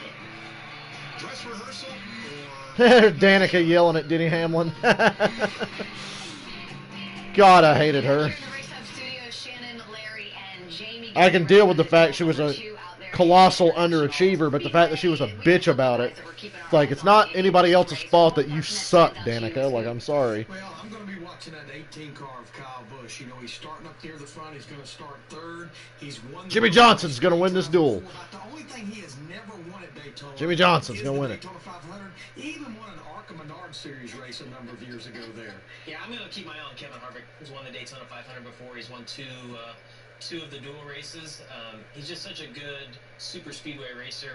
He actually won one of the duels last year, so yeah, he'll definitely be a contender. What do you guys think about Matty D, right? He's such a fan favorite. He led so many laps in the Daytona 500 last season. Of course, now he's with the Wood brothers. Well, not only did he lead the most laps last year, that 21 car of the Wood brothers, they always bring a fast race car to Daytona. Of course, they won it back in 2011 with Trevor Bayne, so I'm anxious to see how they run this dual race tonight, and then they'll tell us a lot more about Sunday. Well, it's a really important race. Sunday, and Saturday. Team, just getting acclimated to everything. We saw Martin Truex Jr. miss his pit stall in that first duel. The biggest names in mowers, citrus, and clippers, be there. Get his bearings and get comfortable with his new team. Do you think there's pressure on him just because? I think I'll turn on King of the Hill tonight when I fall asleep, although my stupid ass will wind up laying there in bed watching it instead of going to sleep. And he knows that, and he wants to make the most of it, so absolutely there's going to be some pressure on him. I always like being in the second duel all my years as a crew chief because, again, especially now since they have not been on the racetrack realistically since Saturday, it kind of let me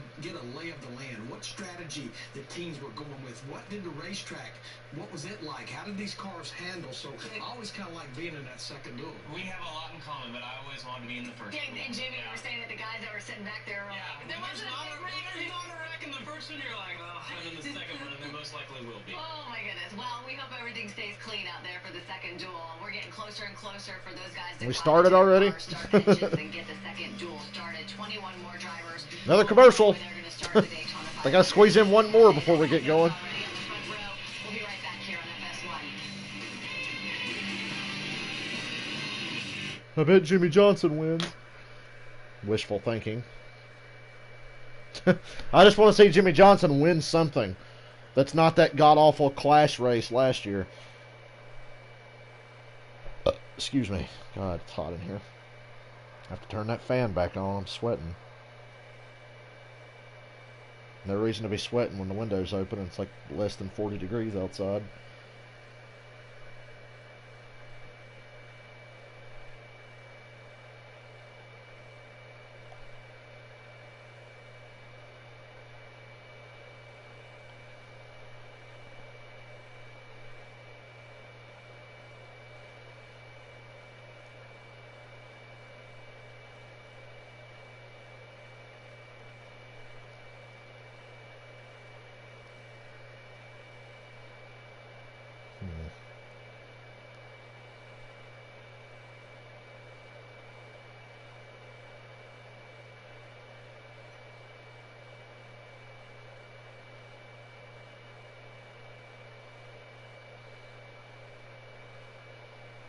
Damn.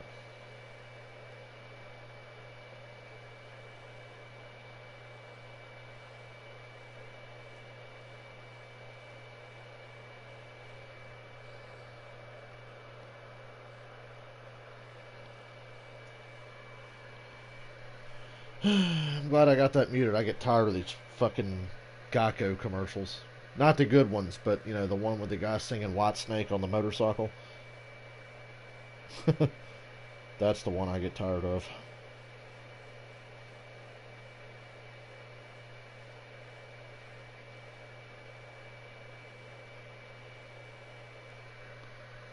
Here I go again. Oh, I need to stand up, stretch my legs. I should have no trouble sleeping tonight. I slept all day, but I feel like I could go to bed now. I just need a nap. I need a good, solid nap before work tomorrow, and I'll be okay. And then hopefully I can come home and take another one. Allegedly, we're working Saturday, but I'll be home in time for the Xfinity race on Saturday afternoon because my dad will want to go watch it too. Again, the sports world is buzzing about the XFL, and this week should be even better when Tampa Bay takes on Seattle.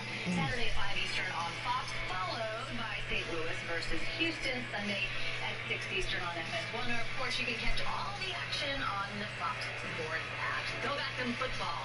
So we're excited about that. We are excited about this as well. Take a look at this. Look at We get it. Football field. We know. God, they're showing the football field thing again. They are fascinated with that, aren't they? Oh my God, look, we can put a football field in the grass. As I mentioned, 21 drivers. We know.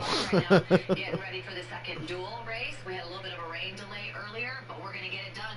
2 races, 2 commands to start engines. Let's go trackside. Dude, I don't care what anybody says. I love William Byron's paint scheme, even though it looks like a Jeff Gordon diecast car that got left out in the sun. Here to deliver the most famous words in motorsport. I should totally take my old Jeff Gordon car I have in there and set it outside, because Blake's fucking ruined it anyway.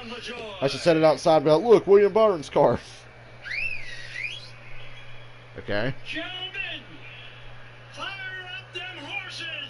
God, aren't old people just the worst? Old people are the worst.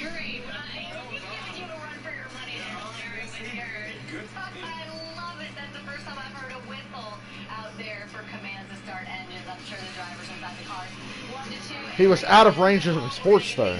This is Red Dead Redemption. Another commercial!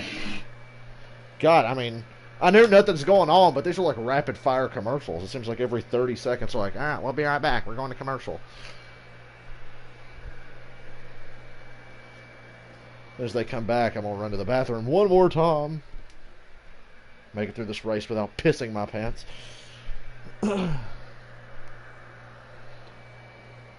Because I'm going to be nervous because I'm so confident that Jimmy Johnson's going to win.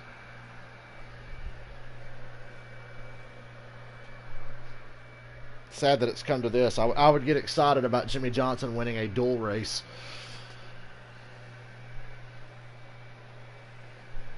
It's a sad state of affairs, people.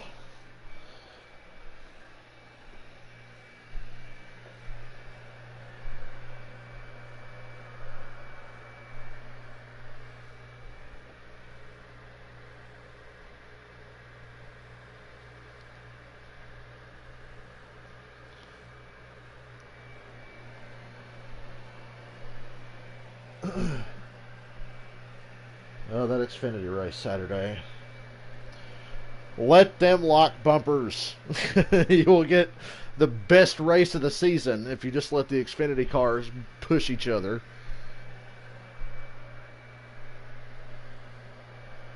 Wonder who they'll make an example out of for locking bumpers, because like they'll always pick somebody, and then the guy they pick, they'll go back and like, let's take a look at the replay and why NASCAR flagged him, and you see that he wasn't doing anything different from the other 38 drivers. But they're going to make an example out of somebody. Unless it's Joey Logano, because when Joey was doing those races, he would constantly lock bumpers. Go watch the last lap at Talladega when Logano got crashed and Sadler went by, and they said that Brennan Poole won, but the NASCAR says, no, we threw the caution 5 feet before the finish line, so actually Elliott Sadler won. Go watch that last lap and tell me they're not locking bumpers. You got to be fucking kidding me. But because it was Joey Logano, they let it slide.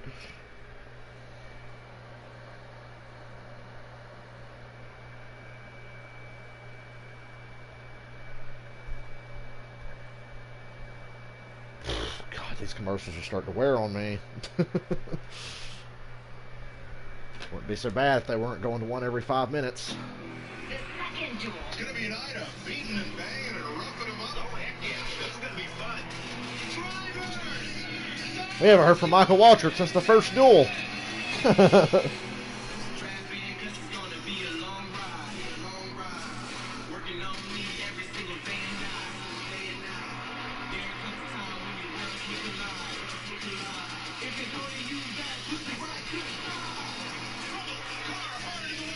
Oh my God.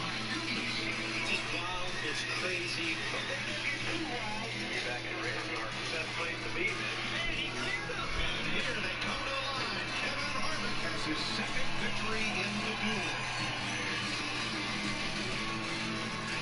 Welcome back to Daytona and Duel 2 in the blue-green vacation. Dude, Byron's car looks really good at night. And Eric Jones's car is sexy because it's got silver numbers on the side. So this race will set the outside line as they come. It's a good thing we haven't heard from Mikey since before the first race. Yeah, I'd have to agree. And for Duel Race 1, for all the talk around the garage area and at the lunch tables about, well, they're just going to go single file after. I will be right back, guys. Didn't happen. Thank goodness. Great race. That was a pleasant surprise and an exciting race. Everything that I anticipated was going to happen didn't happen at all. I expected Ricky Stenhouse Jr., if he got shuffled back, he's going to keep all the fenders on that car. I did not expect to see as much bumping and banging, and I also thought they were going to pit earlier, and then I thought for sure they were going to wreck a bunch of cars coming off of turn 4 to get the checkered flag. None of that happened. Now, what are these drivers going to do in Duel 2? No, that's my question. Since we didn't know anything about it. Do exactly what those guys did. That was awesome. All right, let's take a look at the starting lineup presented by Blue Green Vacations. Alex Bowman, 3 straight years starting a duel on the front row, and Jimmy Johnson, 2-time duel winner. Kyle Busch with 3 duel wins, and William Byron, who led his duel for 15 laps last year. Eric Jones, he's our Clash winner from Sunday night. And you saw in the highlight Kevin Harvick, who won his duel last year. And one of our rookies in row 4, Cole Custer, in his first duel start alongside Matt DiBenedetto, who finished his duel last year in 4th place in first race with the Wood Brothers. In row 5, Tyler Reddick, another rookie. He actually ran the Daytona 500 a year ago and finished 13th in his duel a year ago. Kyle Larson on the outside of him. Hard to believe this yet to lead a lap or finish in the top 5 in a duel at Daytona. Kurt Busch, 2011 duel winner. Okay. Oh, hello. Dropped my controller. It's the old controller, so I don't care. So, I was in the bathroom. What the fuck was Jeff Gordon and Mike Joy laughing at? Because I'm sure it was something stupid. I didn't see it. I just heard them laughing. Ty Dillon's finished top 10 in his last 3 Daytona starts. Brendan Gaughan is locked into what he says is his final Daytona 500 at age 44 on time. Timmy Hill's going to try to race his way in, along with Corey LaJoy. J.J. Yaley has to race in. That's his only shot to make the 500. Brennan Poole in his first Cup start, and B.J. McLeod finished 21st last year in his only prior duel. Talked to Eric Jones last night. That is a cool looking car, the Eric Jones DeWalt car. Still laughing about this one.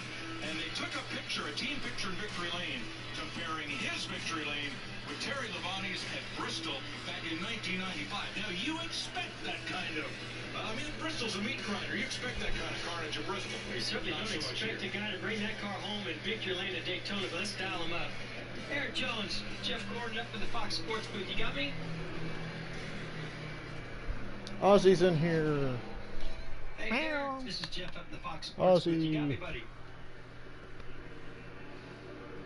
Ozzy boy. Well, that might be the same radio from the class. Let's try him on this second radio we got. I think that sounds like him. Hey, Eric, this is Jeff up in the Fox Sports booth. You got me? I got you. All right, there you are. Hey, man, Ozzy. what a wild clash on Sunday. Great job winning that race, but you came home with a Ozzy, you're a destroyed good race kitty. car. Can't afford to do that with this When you're car, not so you take destroying on a things in the 500 kitchen car. late at How night. much risk are you willing to Came in take there this morning, on this everything race that was to on try a to shelf bring was home laid the out in the floor because Ozzy had trashed the kitchen. So Sometimes Ozzy just gets bored and he has to go in there and swap everything off the shelves. Coupons and books and shit like that. All of Blake's crayons were scattered all over the floor because Ozzy just decided he wanted to redecorate the kitchen.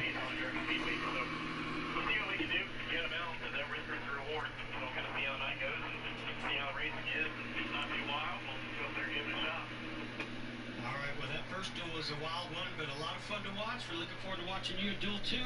Good luck. Thank you.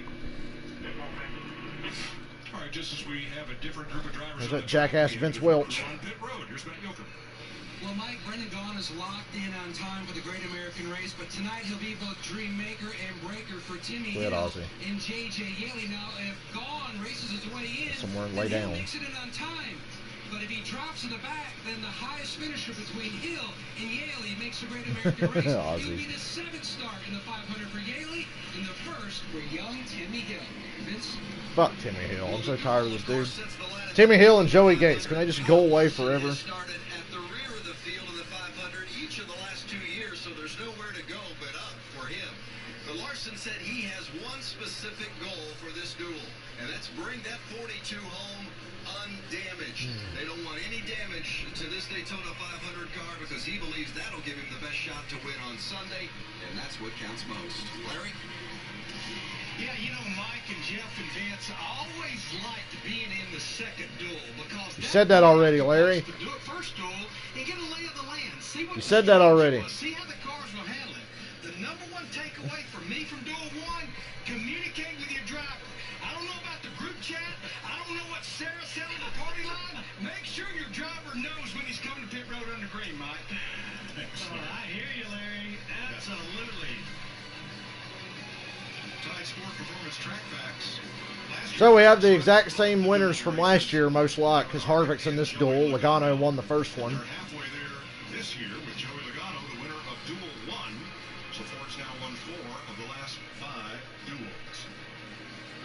Again, 60 laps, 150 miles is the distance. 38 to 42 laps on a tank of fuel. And pit road speed 55 miles an hour.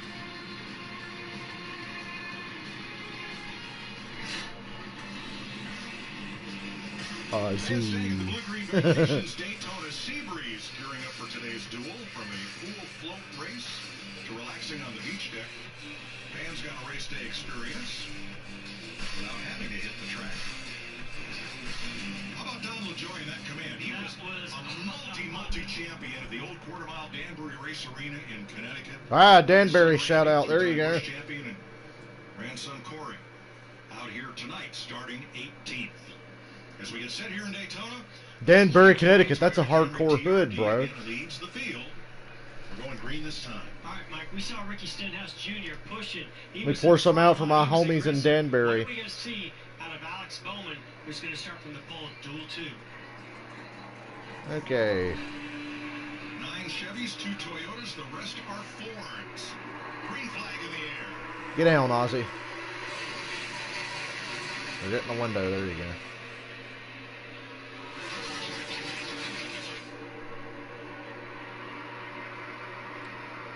Michael McDowell going up high. Harvick and Matt DiBenedetto peeking to the outside of William Byron. Wow.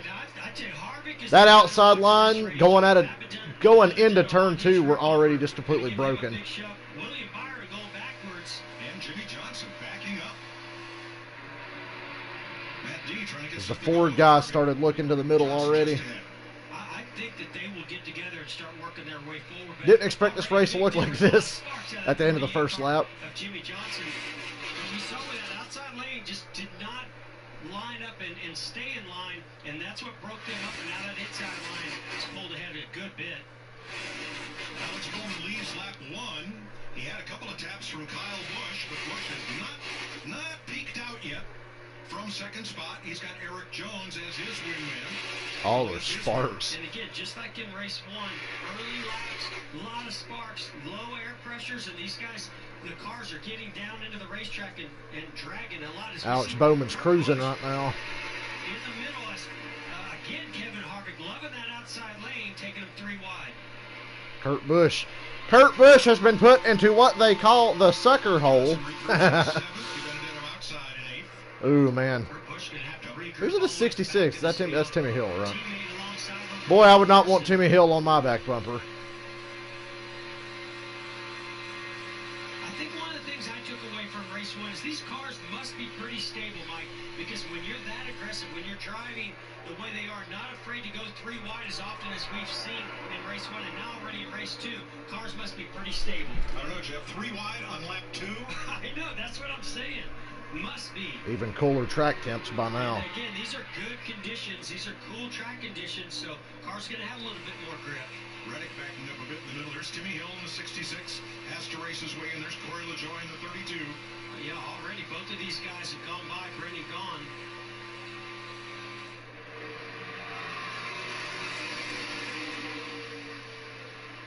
The man, the myth, the legend, BJ McLeod. All right, Janet, I'll see you probably tomorrow night. I plan on doing the truck race. Well, that has not been the case for this race. Well, that's the battle right there. 54 Yaley and 66 Hill. Those are the two drivers. God, I hate both of them. I hate JJ Yaley and I hate Timmy Hill because they both just suck. He's got a lot of experience, so I think, chalk up that experience. That might got action up the front now while we were watching all the back markers. Be able to work together well. DiBenedetto and Harvick, they'll find their way to the front.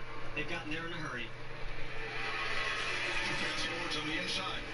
Look at Byron. Where did he come from? He went all the way to the back, found himself a lane. He's up there third on the inside. And he saw these two were moving through the field really well between Harvick and DiBenedetto. He latched onto them, and they pulled him right along with them. Now, Kyle Larson regroups all by himself there toward the back. 16th in the 42. And he's got no helpers. I mean, you got Ross Chastain, which actually, in a way, is a bit of a teammate because that is a Chip Ganassi racing car. Chastain with our Fox visor cam. I love this shot. Aussie boy. When they're three wide like Jimmy Johnson is, no. But when you're out front like Alex Bowman or Harvick, yeah, I love it up there. Yeah, Jimmy Johnson, three wide in the middle. Jimmy Johnson tried to bust up through the middle there at 9th place. And Kurt Busch doing a nice job on the outside. Like I said, regrouping, getting himself back to the front.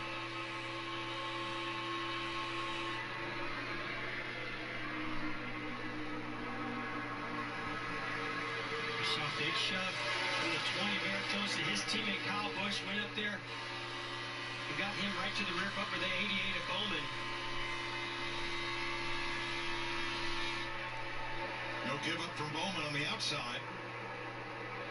Now, one other takeaway, again, we talked about this a lot with the Duel 1. We saw where these Ford front bumpers are so flat, and the rear bumper's so flat, that they can push and get locked together better than anybody. Gives them a slight advantage, especially late in the going here. You see Kyle Busch trying to get that materialized, trying to make that push to the rear bumper, the 88 of Alex Bowman. Kyle Busch was asked on media day, who's the face of NASCAR now? He says, I don't know. You're going to have to ask around. Why ask me? They said, well, who's the best driver in NASCAR right now? And Busch straightened up and said, you're looking at him. I love it. I love it. And you know what? When you come off of a champion Harvick's fast again. You can say that. Rookie Cole Custer on the inside, 4th in line on the inside. And Stuart Haas 41. Two Chevys up there. Clean racing so far. William Byron going in, trying to get to the outside edge of the rear bumper of DiBenedetto. When you're going to push, you want I forget that David Reagan's in the 36. It's his last race. Vince? He is taking a look at the 41 of Cole Custer, and he looked and sounded so calm and relaxed when I talked to him before he got in the car tonight. But then his dad, standing a few steps away, not so much so. And I asked his dad, Joe Custer, I said, who's more nervous, you or him? He said, there's no doubt about it. The dad is always... How many Cup races has Custer been in before? He's been in like 2 or 3, right? Vince, 2 spots up is the 21 of Matt. You'll have to check a racing reference there. Even more crucial, the car is so erratic with this package in the draft. But remember, he's a stout little super speedway racer. Led 49 laps last year in the 500 before getting caught up in a crash. He's tucked up there with his another Ford teammate, Harvick. Routine for DiBenedetto. Paul Menard retiring in the offseason, vacating the Wood Brothers ride, and Matt D has stepped in. Says he's having a ball. He says they're old school, the Wood Brothers, and they're fun. I think they're a great combination. I think they're going to have a lot of fun and a lot of success this year. But especially, I think of that team here at Daytona. Matt had such a great Daytona 500 last year. We know the Wood Brothers' history here at Daytona is just one of the best. So they're going to have some fun. Working lap 10 of 60 in the second of the Daytona Duel. God, with all the commercials they stuck in between races, they got to go to another already. I mean, we're 10 laps in, but okay, they're going side by side. There you go. Yay! Let me mute it because commercials suck. Not a lot. It's just two single file lines, but at least they're not totally trained out. Harvick and DiBenedetto look strong. God, I feel like the Chevrolets are at such a disadvantage. Whether it's the front end of the car or the fact that they just don't work together well, that's their fault. But it's like the Toyotas can at least push for a straightaway to half a lap. I feel like two Fords could get locked up and push for an entire lap, and all the Chevys can do is like bump a little bit. I feel like they're at a huge disadvantage. And we know Toyota has a fucking ridiculous advantage over everybody, no matter what kind of race we're in.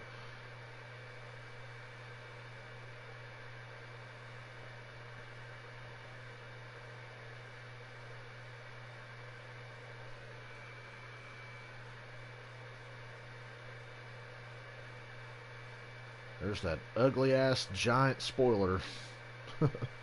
Giant ass spoilers. Boy, that Pizza Hut commercial is great, especially for somebody who's starving right now. Kyle Busch just got shuffled up 3 wide on the outside, going all the way to the back. Or did he do that on purpose?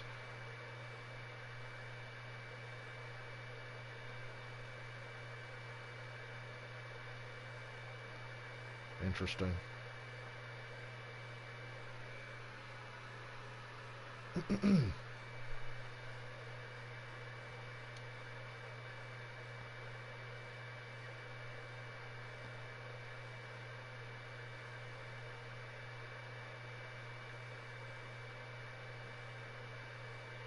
So I've had my phone up this entire time. I think Sunday, because the 500's so long, I will just check for comments during commercials, as opposed to having my phone up the entire time. God, I need a computer. Still haven't gotten one. My birthday's coming up, and I bet I still don't get one. That'd make my streaming life so much easier. I am NASCAR. 12 laps complete in Daytona. I think that music that Fox plays coming out of commercials is so lame. Not the NASCAR on Fox music, but that fucking...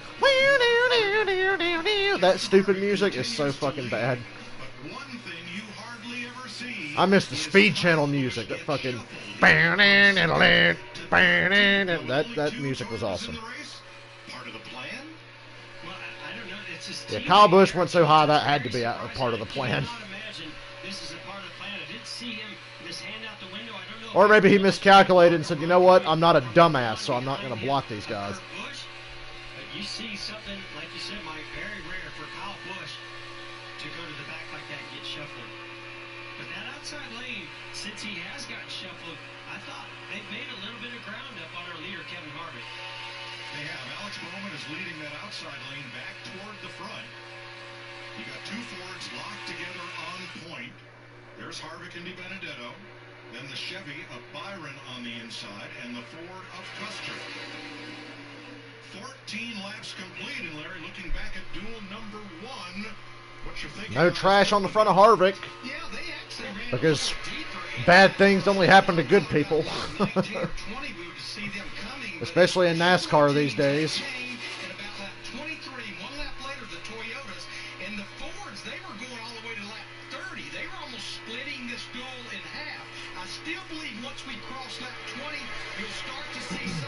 Damn, Alex Bowman's fast.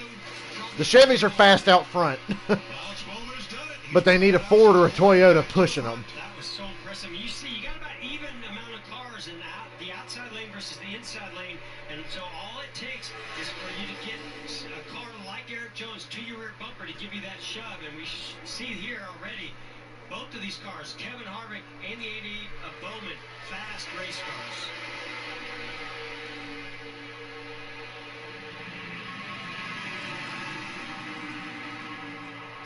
You know, guys, the one thing that I keep seeing is around 15 laps, quarter of the way through the race. Tires or used tires, that outside lane becomes the lane to be in.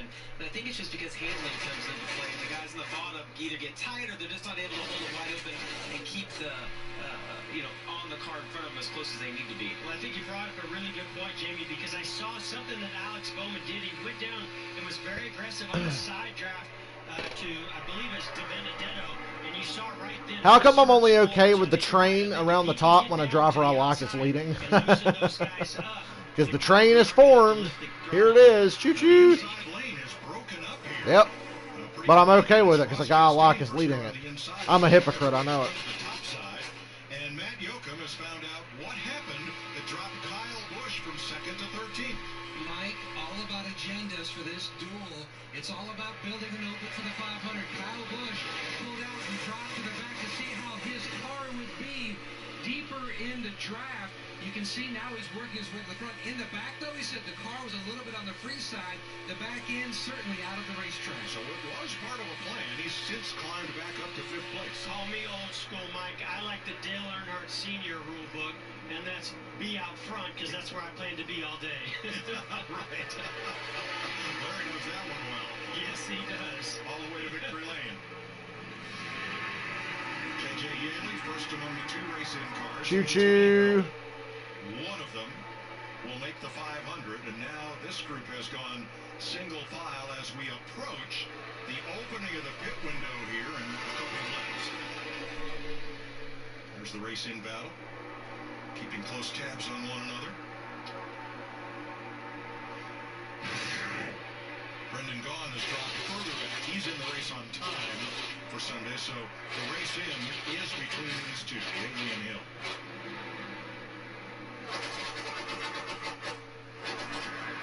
Look out for that trash. It's looking for somebody. Is there a way where Yaley and Hill can both miss the race? Because that would be best for everyone. We saw side by side for several laps, 15, 16 laps before they started getting single file like they are right now. Wonder maybe a little bit more rubber on the racetrack after race 1. So maybe that outside groove is starting to prevail because, as Jamie McMurray mentioned, handling's starting to go away a little bit for those guys on that inside lane. Well, my concern now, Jeff, is getting cleanly out of line to pit. We saw in race 1, not everybody could do that. And I just gotta believe you have to communicate, whether you're on top of the spotter stand and you're telling the other spotters, hey, oh, wait, Ozzy. I just don't think it's worth it to try to trick everybody and not tell anybody you're pitting until turn 3. Ozzy. Brennan Poole off the pace. Number 15, J.J. Yaley on the biggest movers in this event. There's Ty Dillon, top of that list. Yeah, Tyler Reddick, he kind of got shuffled back at the beginning of this race, and he had to get around in some of these cars. I think he's got a much faster race car, but that group got separated from our lead group. Now he's got some work to do. Ozzy started walking over my remotes and damn near changed the channel. That would have really pissed me off. Yeah, you can see the rest of the group that's drafting ahead of him is in that outside lane. So Tyler Reddick's trying to run that short line, trying to make up some ground in the corners. But I really believe he's lost the draft and is going to be in trouble here for the rest of this race.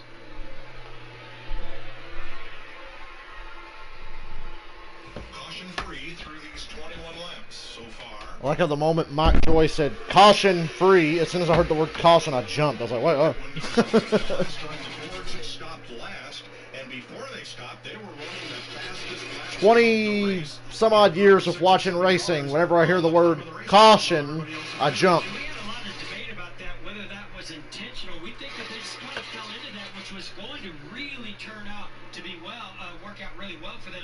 Unfortunately, they had that miscommunication incident coming onto pit road and really took away the Holy advantage. shit, let's start counting. 1, 2, 3, 4, 5, 6, 7, 8.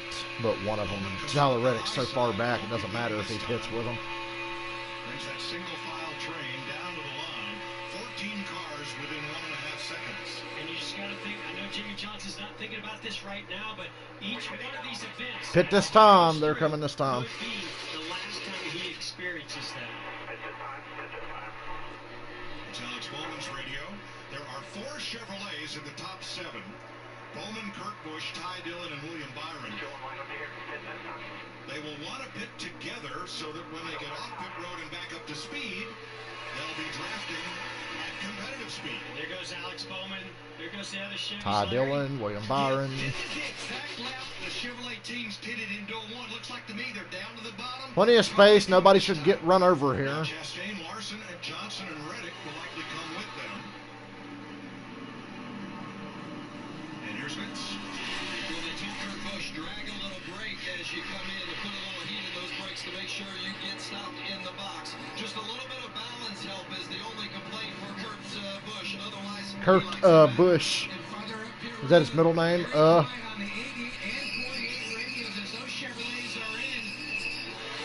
And Byron lost, Bowman lost time there because like 4 cars got out in front of him. 9 Chevrolets pitted together and exit together with fuel only. Fords are going to stay out and keep the rolling. Toyotas, with 2 Toyotas amongst them. still on track here at 24 laps. Now, what's a little bit different here is we saw that in that Duel 1, they were lined up together and making great lap time. Right there, you saw they went to the inside of the 34 of McDowell. Will they line up and try to just run this out as long as they can to get that advantage like we saw in Duel 1? So if the 2 Toyotas pit together, when they get back up to speed, do you need more than 2 cars? Oh, they're not going to pit by themselves. They're going to try to pit with these Fords, but the disadvantage they have is they don't know if they're going to pit because they're in front of them. If they were following these guys, they could just follow them onto pit road. So if these Fords decide to peel off and pit alone, then they can leave them out. But I think it benefits the Toyotas and the Fords to all stick together because of the number of cars they have drafted and the speed they're carrying. These Fords working with the dark side. Is that what Jack Roush called the Toyotas? When Carl Edwards left, he said he was going to the dark side. 25 laps complete. Now, they could go all the way to lap 38 or 40, but there's no advantage to do so. Yeah, there's no real advantage. You know, the only advantage is maybe you take a little less fuel on that stop. When There's Brennan gone. You don't have as many laps to go, even though you've used a little more fuel. Boy, it's neck and neck between Timmy Hill and J.J. Yaley for that last spot.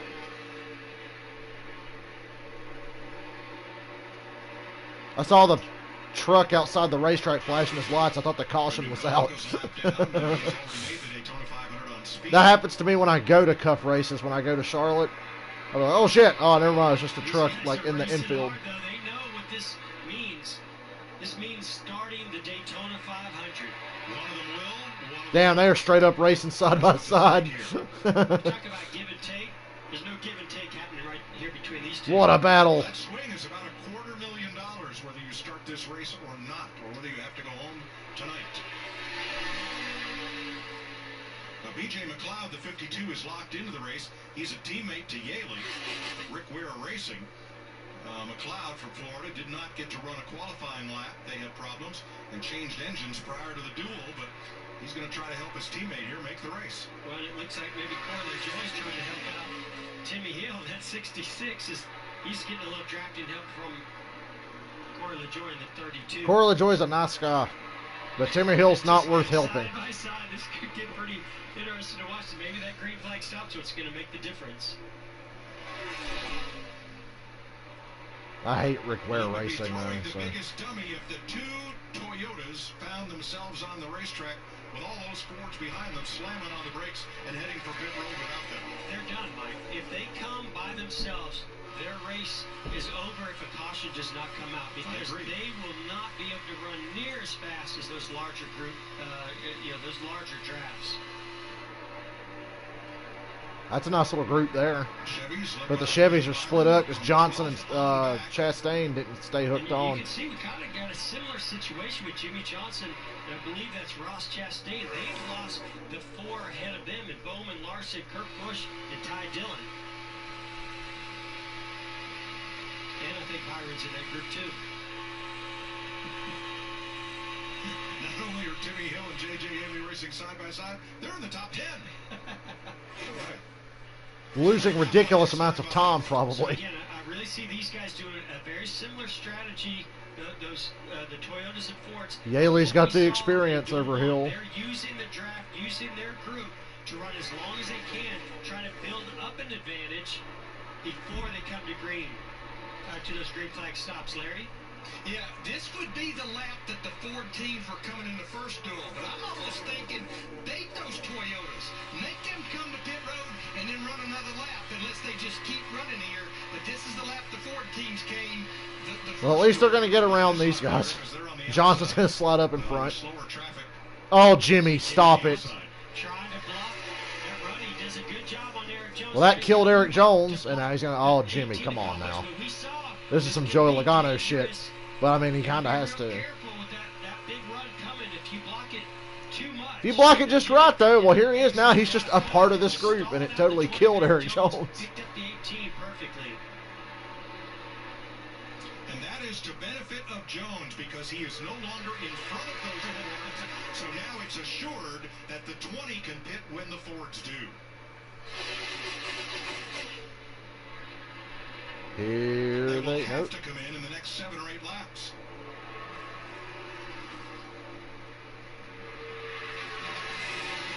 I really think as long as they're catching this, that was a risky move by Jimmy Johnson. It's only going to benefit them on the backside. Jimmy, what do you think? You picked up on that in the first race. Yeah, I mean, I've been watching them, Jeff, and they're running a half, 3/4 of a second faster than the Chevys that pitted earlier on. And now, you know, they've had the benefit of the draft of some of those guys that lost that lead draft. So this, if there's no caution, this is a home run for Kyle Busch, Kevin Harvick, Matt DiBenedetto, those guys that stayed out.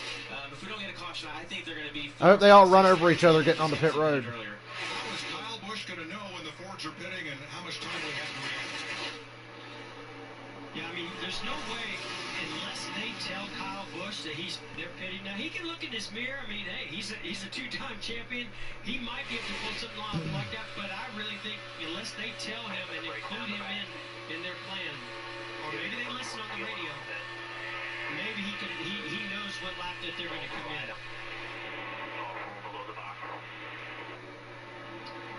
Sounds like they're coming. Kyle Busch waving his hand. Same situation. They've got some cars mixed in there that have pitted. Yeah, Chastain is mixed in there. I'd have my hand out the window right now. So that you can see. You see the Chevy guys moving up. So does Chastain. So they go to the high Okay. side. Here they come. And they're all coming together. One big happy family. Led by Kyle Busch. 2 Toyotas and a bunch of Fords, Vince. Well, 22-year-old Cole Custer in that red 41. He's got 3 cup starts to his credit, but he's in the duel for the first time. And the car got really tight toward the end of that run, so they're going to make an adjustment on it to try to give him a little bit more of a handling time. Look at the strategy up and down pit road. Cars going with right side tires. The 18 of Kyle Busch is losing overall grip. As was his teammate Eric Jones in the 20, and they're away. Kyle beat Kevin out by a little bit. More than it did. DiBenedetto and Jones got right side tires. And they had to sit on pit road a little bit longer to take more fuel, so that allowed them to take those right side tires and not really lose anything. Michael McDowell stops. Now Corey LaJoy, J.J. Yaley making their stops. And we cycle back to Team Chevy. Kevin Harvick. Here's William Byron leading Ty Dillon. So look at this big Wow. lead that they have. Now they've got to get organized. They've got to get together because these guys are all stacked on top of one another, carrying a night. Yeah, they're pretty spread out. They're not going to be able to form up before these guys catch them. I'm pretty sure. Goes to those drivers and teams. Timmy Hill and J.J. Yaley pitted at the same time and exit together. They got to stay really disciplined. For the next 26 laps. I think that was really well executed. And I got to give Cole Custer a lot of credit because, you know, he's a rookie. That's one of the first times he had to make a green flag stop. A lot of pressure on him. They all came to pit road, I thought, really, really well. But they're moving a football field a second. 6 seconds is the difference from the first to the second pack. As we go 5 Oh boy. side by side with 26 laps to go.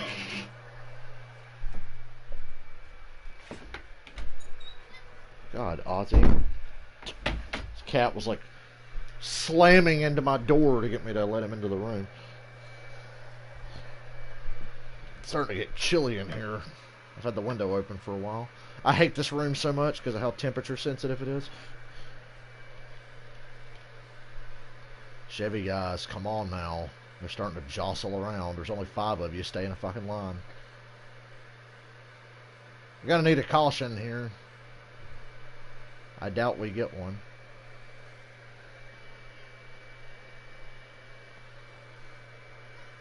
Yes, Ozzy.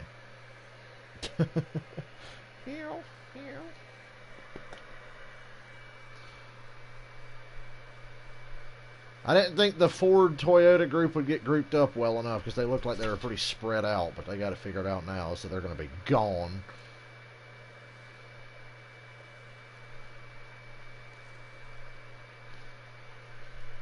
We'll see. 24 laps left to go, so...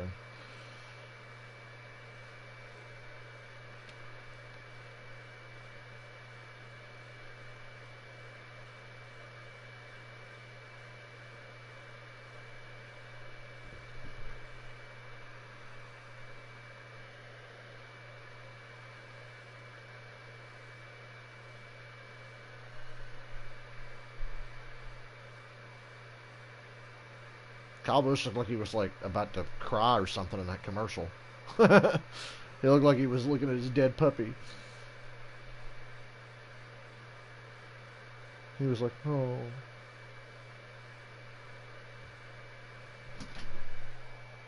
Ozzy, what in the fuck are you doing? I am NASCAR. Oh, I thought they were coming back. Well, the good thing is, the race ain't going to finish up like this because, yeah, the Toyotas and Fords have worked together to this point, but they're not going to stay totally loyal to each other when the win is on the line. It's not going to be like that first dual race where it's like 6 Fords. Although there's a couple more Fords than Toyotas there. It's ridiculous that we have to have so many conversations about, there's all the Chevy guys, and here's how many Ford guys there are, and that's going to determine the outcome of the race. I hate that. But they all do it, and it's smart. Guess we can blame DEI for that one. They kind of started that. Both these games also available on the Fox Sports app. So in the race-in department, note Brendan Gaughan in 15th. He will get the race-in spot if nothing changes. And J.J. Yaley and Timmy Hill continue to battle. They're following Custer. Qualifying time. So if Brendan Gaughan stays in 15th Woo! place, Timmy Hill will get the race on qualifying speed. That was a ballsy move by J.J. Yaley. I just don't see them being able to catch. Oh, Timmy Hill's fucked. And shuffle him back. Timmy Hill's fucked. 21 to go. You know, I watched this pack here and the way they execute that green flag stop. And I go back, I believe it's last year. Kevin Harvick and his team did exactly the same thing. I don't think they came on pit road leading, just like they did here. They came in second behind the 18. Remember about one dual race being exciting and the other's not? Here you go. Here's your boring one. And putting fuel in and exiting pit road first to get the lead. I have no issue with it because it's the right thing to do. It's the right way to race this race. Boy, Larry Mack repeats himself a lot. He's very smart, but he repeats himself. He spent the least amount of time on pit road during his pit stop. When I look at the pit stops that were just made for 2 tires, guess who the fastest team was for 2 tires? Kevin Harvick's number 4 pit crew. What? Harvick's pit crew was fast? Wow. New year, new team. I love that paint scheme Harvick has. That's a sexy race car.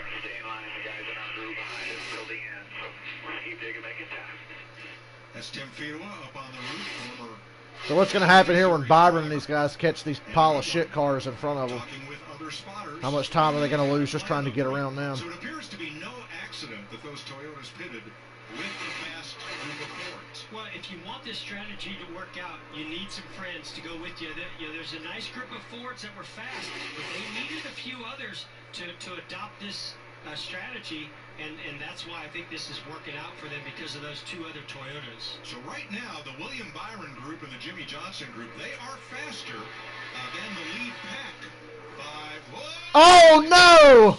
Goes J.J. Yaley. Well, I'm gonna hope that I can blame that entirely on J.J. Yaley. Chance to make it into the Daytona 500.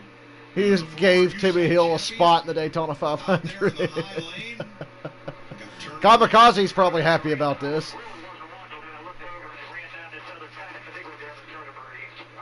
Yeah, Kamikaze. There you go. J.J. Yaley is done. Well, this certainly spices things up a bit. His way through some of those cars that they had caught. Here's a replay. William Byron did a good job getting through there. Yaley just gets clipped in the right rear quarter from the 32 LaJoy. And Timmy Hill's like, yay! And the 32 and the 66 are working together to try to draft to get ahead of these guys.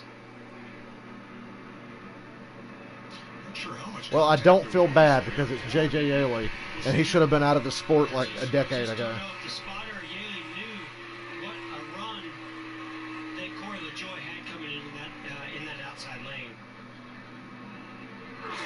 So yeah, you saw William Byron jump up there. I don't know if Yaley really reacted to that as much as just that outside lane had a big run coming. I like the orange wheels though. That's pretty cool. It's like somebody made that car in GTA or something. The first caution of the event takes out one of the hopefuls trying to race his way into the 500. Tragic. But them orange wheels are really awesome.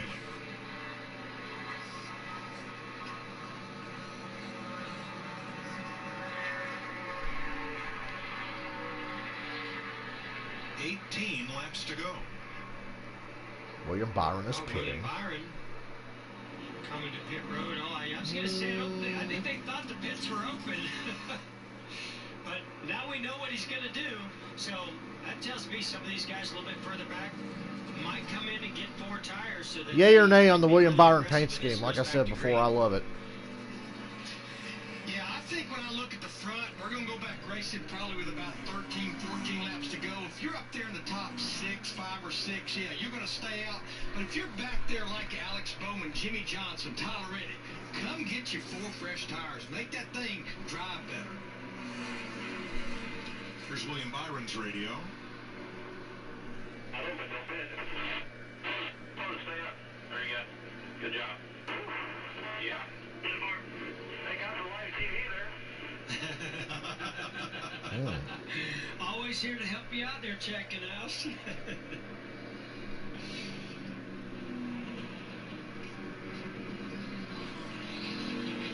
It's remained closed as officials look for debris coming up out of turn number 4 where J.J. Yaley got up and into the wall.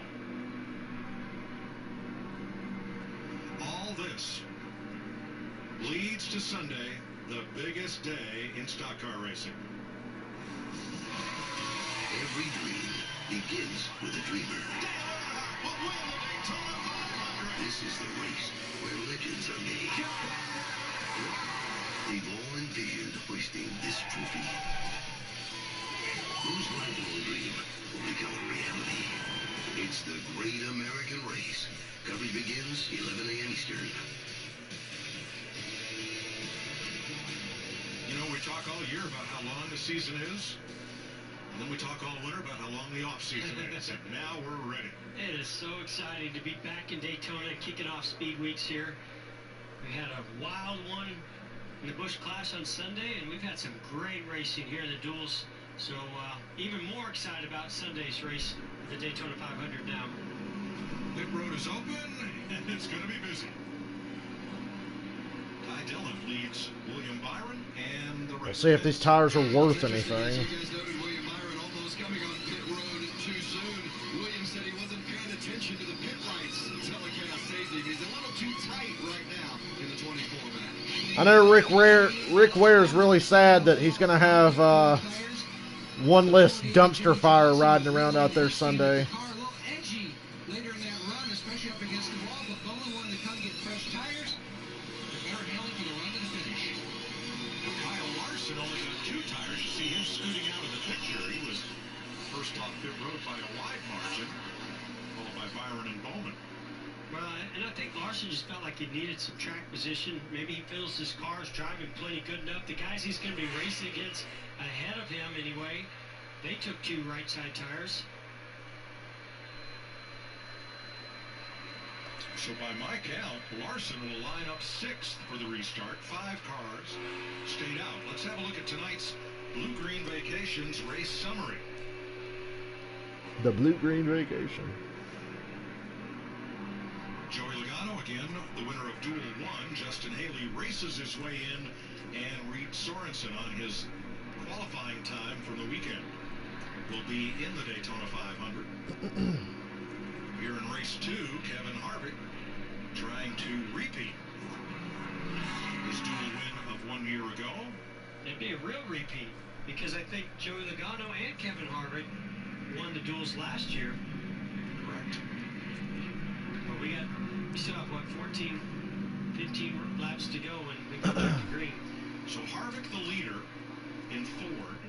Kyle Busch's Toyota. There's Joey Logano's car. The race 1 winner. Joey Logano's car. Matt DiBenedetto's Ford. David Reagan's Ford. How about Reagan? Retired at the end of last season, the Georgia driver did. But he is here, racing in the 500 on a one-off. He says he has a busy year ahead. He's going to be Ford's test driver for the new generation NASCAR car all year long. And he says he's going to keep a clean suit and a helmet ready on the shelf in case a call comes.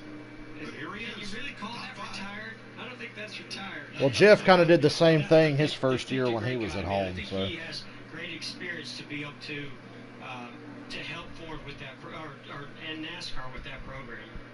Now, for those of you looking for Arizona and Cal, college hoops can currently be seen on FS2. We'll have all the action here on FS1 after the race, which has just 15 laps to go. Well, that's certainly the last thing I think Kevin Harvick wanted to see. Again, executed that green flag stop perfectly, just like they did last year.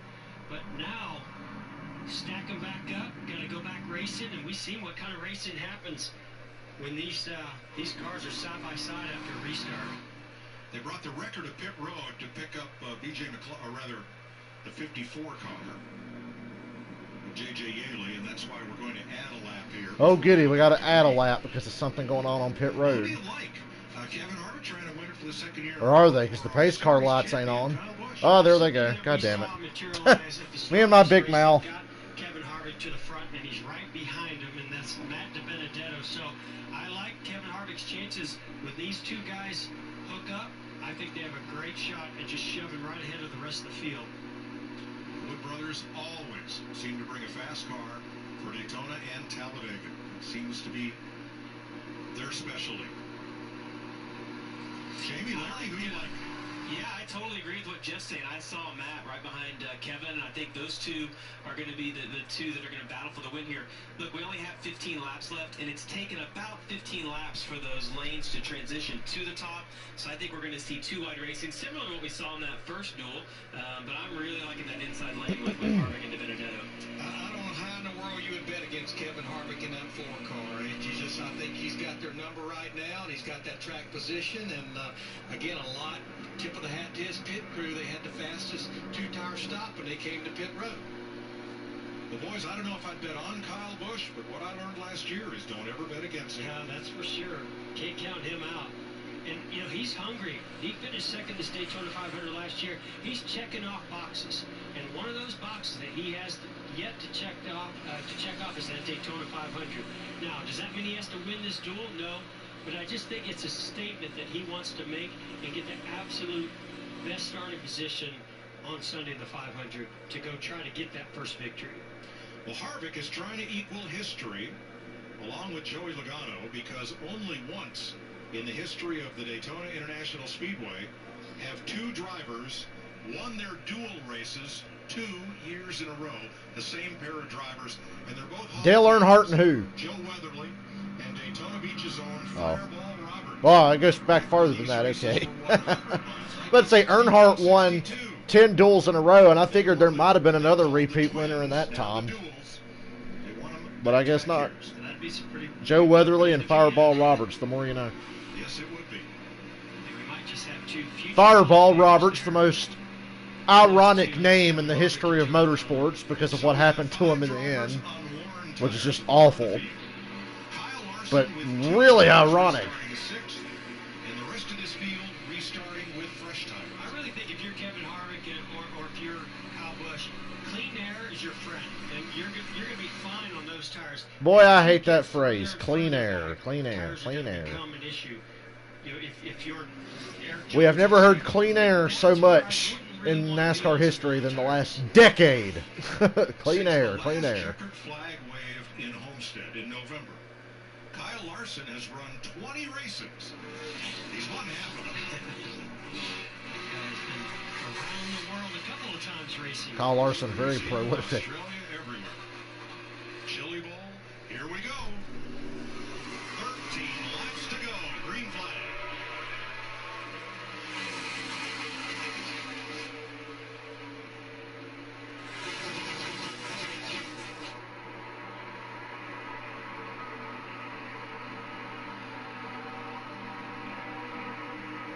All according to plan for Kevin Harvick on that start with a nice push from DiBenedetto, but that outside lane, I felt like formed a little bit earlier than the inside lane, so Kevin's going to have Harvick, stay with DiBenedetto.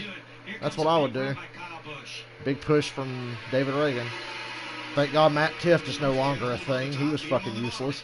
Well, go to the shortest route. Right. That's the best thing about David Reagan being in that 36 right now.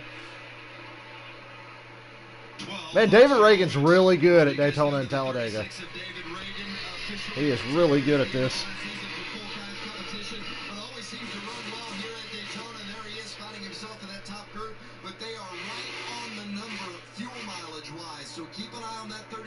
Well, them caution laps were... But they're not quite sure. Well, right now, Kyle Busch is wanting that 36 of David Reagan to close up that gap, and here it comes. But that inside lane right now is maybe it formed up a little bit better. Big push from David Reagan. Man, Reagan's good at this. Reagan got there, and he's going to push Kyle right up even with Kevin Harvick for the lead. Here comes Jimmy Johnson. I see you back there, Jimmy. 11 laps to go.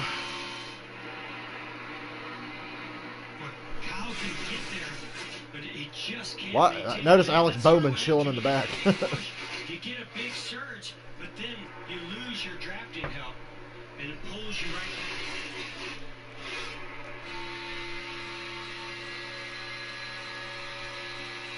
You see Jimmy Johnson trying to slow down that outside. Is that Tyler Reddick 3 wide up there? Oh, please tell me him and Custer are going to wrestle again after the race. Did not pay off. I mean, can you blame him? He went to like Never Never Land out there. Squeezed to the outside. Especially when the guy you're trying to pass is another rookie.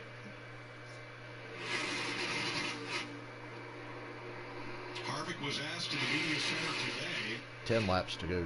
where do you want to be here on the last lap? He said, always out front. Always in a position to try and control your own destiny. Yeah, I mean, you saw right there, he kind of tried to control both lanes when he knew the run was coming up top by Kyle Busch. I would rather... Well, the outside lane is officially dead. Yep, they're all single file on the bottom. McDowell pulled down, Busch pulled down, and that left 3 cars way at the back by themselves. David Reagan, Cole Custer, and Corey LaJoie. So that outside lane is no more.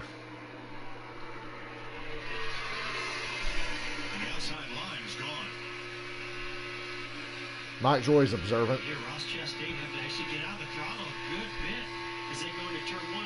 We haven't talked a lot about this. A big rear spoiler in the back of this car with a lot of horsepower punching a big hole, so you get a huge draft. That's why Chastain is getting out of the throttle.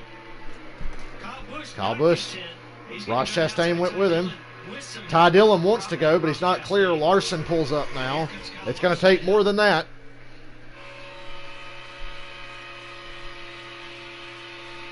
Move by Kyle Busch. Another big run coming. Big run to the outside of Jimmy Johnson. He doesn't have any help this time, so no he's help. Somebody go with him. Ty Dillon's probably going to tuck in with Jimmy Johnson, and he does. Yeah. Here comes Tyler Reddick to the rear bumper, so some Chevrolets lining up. that's going to hurt Kyle Busch. And Eric Jones in third, the other Toyota. He's in no position to help Kyle Busch right now. Manufacturer cuckery, I think they call it. Or fuckery, whichever one you want to use. He's pretty content with where he's at right now, third. This thing comes down to the last couple laps. Maybe he has a shot at actually winning this duel right there. Eric Jones got to win this so he can go for the triple. Win every race he's in this week. Back through the top 10, which is Michael McDowell, then Kyle Busch on the outside, 11. 7 to go. Kyle Larson with those two tires restarted 6th. He's currently 10th. Yeah, I think right there, if they're definitely want to see Kyle Busch go to the inside of Michael McDowell. I think if Kyle would have just been a little bit more patient right there and waited maybe another lap or two and had those cars stacked up behind him, he probably would have had somebody go with him, because Larson and Reddick, these guys want to go. They don't want to just stay in that inside lane. I just think that they want to make sure they clear somebody when they do it. All right, so let's play this game at telephone or group chat or whatever you want to call it. 6 laps to go. How do you get help together to pull out, to pass, and win? Well, at this point, unless you knew you were going to have 3, 4, 5 cars that were willing to take that risk, you have to stay in line until the last, maybe lap and a half, something like that. People will step out to try to win this race. There's points on the line, there's a big trophy on the line, and a lot of pride to walk through the garage area with to get this win. But I can tell you, does that shit really matter though, Jeff? Is going to take the risk. I think he stays with the 4 of Kevin. Do you think the NFL players feel pride when they win the Pro Bowl? Racing spot in 16th, Brendan Gaughan would make the field on time the way they're running right now. 5 laps to go. Everybody else is in the race. It's just a question of where. Single file on the bottom for now. And that'll be based on the finish 5 laps from now. We see David Reagan getting shuffled out. I don't know if that's him feeling like he's low on fuel. Larson there goes Kyle Larson on the outside. with Ross Chastain, but again, I think this is just too early. it's going to take an army to get up to the front. Go, Custer. I saw Custer poking his nose out. He wanted to go. Guys, I want to ask you, I do see the Ford, the Toyota, but what about those 6 Chevrolets lined up right behind them? Are they going to be content just to sit back there? My feeling would probably be necessarily not. No, absolutely not, Larry. But it's just what lap do you start to try to make that move? I think right now with 4 laps to go, it's just still a little bit too early. But look at the bow ties on our scoring pylon. If there's one group that's going to go as a group, you'd think it would be the Chevrolets if they can get that all together. You'll be surprised, especially with this drafting package, how quick those runs can materialize and how quick you can pull back that inside lane. So just keep an eye on William Byron. And Still weird, we're going to have 40 cars Sunday. We think that, you know, the Clash and the Duels are what it's going to look like. It's totally different when you get 40 out there. You almost forget what it's like until the 500 starts and you're like, damn. The key is you want to be the first guy to pull out when you know everyone's going to go with you. You don't want to be the guy that pulls out and no There we go, go, go, go. Pull out, pull out, pull out. Go, Ty. Oh, DiBenedetto tried to cut him off.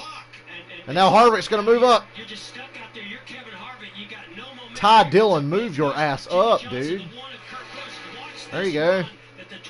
Yeah, now that lane's going somewhere. That was fast. I didn't think it'd be that damn fast.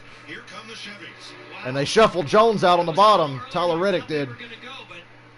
So far, so good. It's worked out. Now, what are they going to do for 2 Work the more lanes, Byron. Work the lanes. 2 laps to go when they cross the line. You want to win this duel. Do you go down and try to block that inside lane of Kevin Harvick? Jimmy Johnson's going to win it.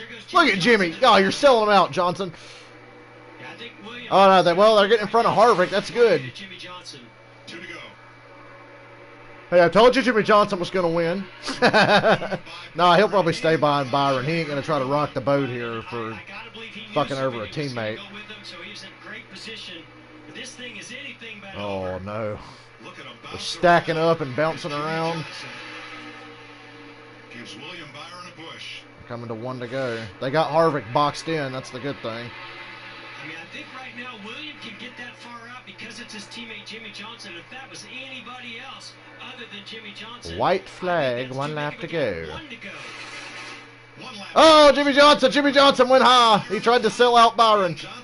God, that probably just gave Harvick the win.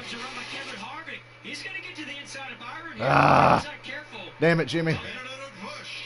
Big push. Harvick's going to win the race. If they don't get a big run on the outside, I think Kevin Harvick's going to get back to the lead. Okay, Johnson, get a run, get a run. Kurt Busch! Ah! Oh, Harvick, get out of there. Oh, my God. Yeah, Byron's got it now. That could have been really shitty. They're 3 wide behind Byron, and he's got like a mile of a lead. Jimmy Johnson's going to finish second. William Byron wins. Boy, when Harvick got blocked below the yellow on the backstretch, I thought that was going to be game over for everyone.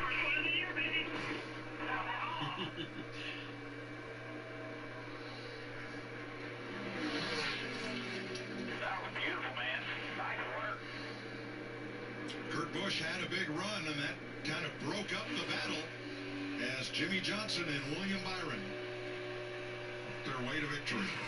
Boy, Jimmy was not going to sit there and help his teammate, was he? Kurt Busch, as those two got side by side, he just takes advantage of that air that's being blocked. Boy, that was so close to making contact. They did make contact between him and Jimmy Johnson, pushed the forward Kevin Harvick below the yellow line.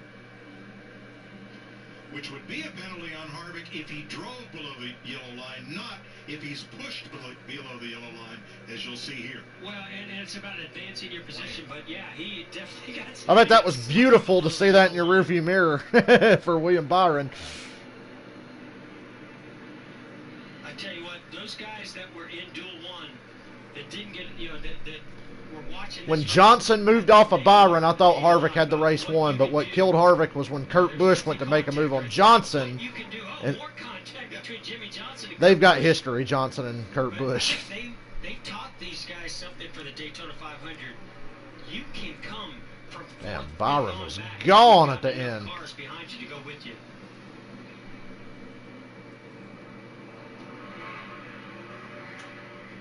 And Timmy Hill made the race. Good for him. And Timmy Hill will be in the Daytona 500. He races his way in, finishes 1 spot ahead of Brendan Gaughan, who makes the 500 field on his qualifying time. Jimmy was going for the win. That was exciting. Yes, all the way to the finish. Jimmy Johnson. William Byron is headed for victory lane in Duel 2. A lot of Hendrick cars up front. Chase Elliott's the odd man out, though. He's going to start way back. Commercial. We're about to wrap up here in a minute anyway after Byron's interview, probably, because I got to go lay down and mentally and physically prepare for work tomorrow. Hopefully I can get through it. I'm hungry as hell right now, so I need to go to sleep so I don't think about it. Sleep your hunger away.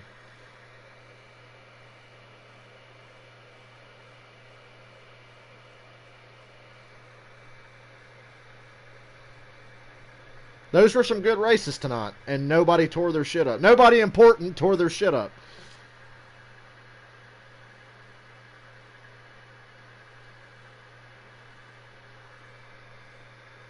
Guys, we're really working hard to win that race, and nobody got junked, so...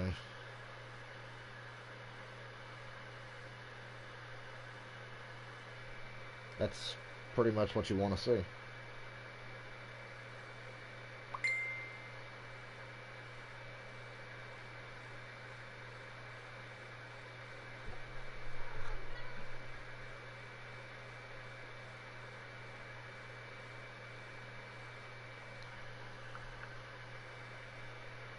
Scrolling Twitter, see if anybody has any interesting reactions.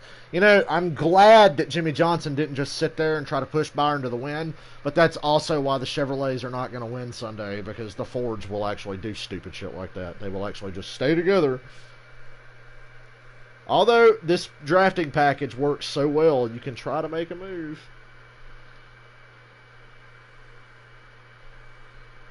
With the previous version of this shit, you really could just sit up there and control the race, but you really can't do that now. It's doable for a little while when you've got teammates and shit behind you, but when the shit hits the fan, you can't tell which direction they're coming from because one push can send a guy out there so far.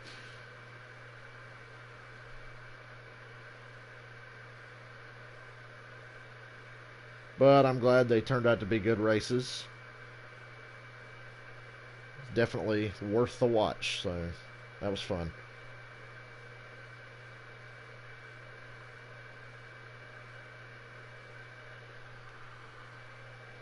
This copyrighted telecast may not be Oh. retransmitted or used in any form without the authorized written consent of NASCAR Broadcasting. NASCAR would like to thank all of our patrons Without the authorized written consent. today's broadcast. There's the happiest driver in Oh, yeah, good for Timmy Hill. Timmy Hill has raced his way into the Daytona 500 for MBM Motorsports. Well done. William Byron gets to celebrate a dual win at Daytona, Matt. Him and Chad Knaus are going to be great together. I know it.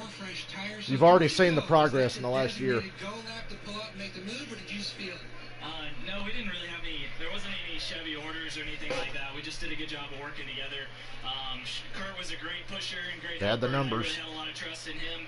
I was really trying to go with one to go, but I had enough momentum out of the trioval just watching old races. That's kind of where the momentum kind of lines up. So I didn't know if I get that same momentum once everybody started pushing with one to go. So just made it there. Got to second, I guess, and then Kevin played really nice and didn't pull a big block. So thanks to Exalta.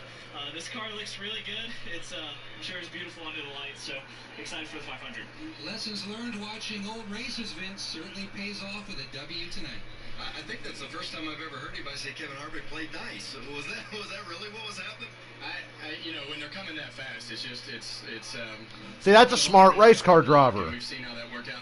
Just got to thank Kevin Harvick. Busch Light and our Pit for Busch Ford Mustang.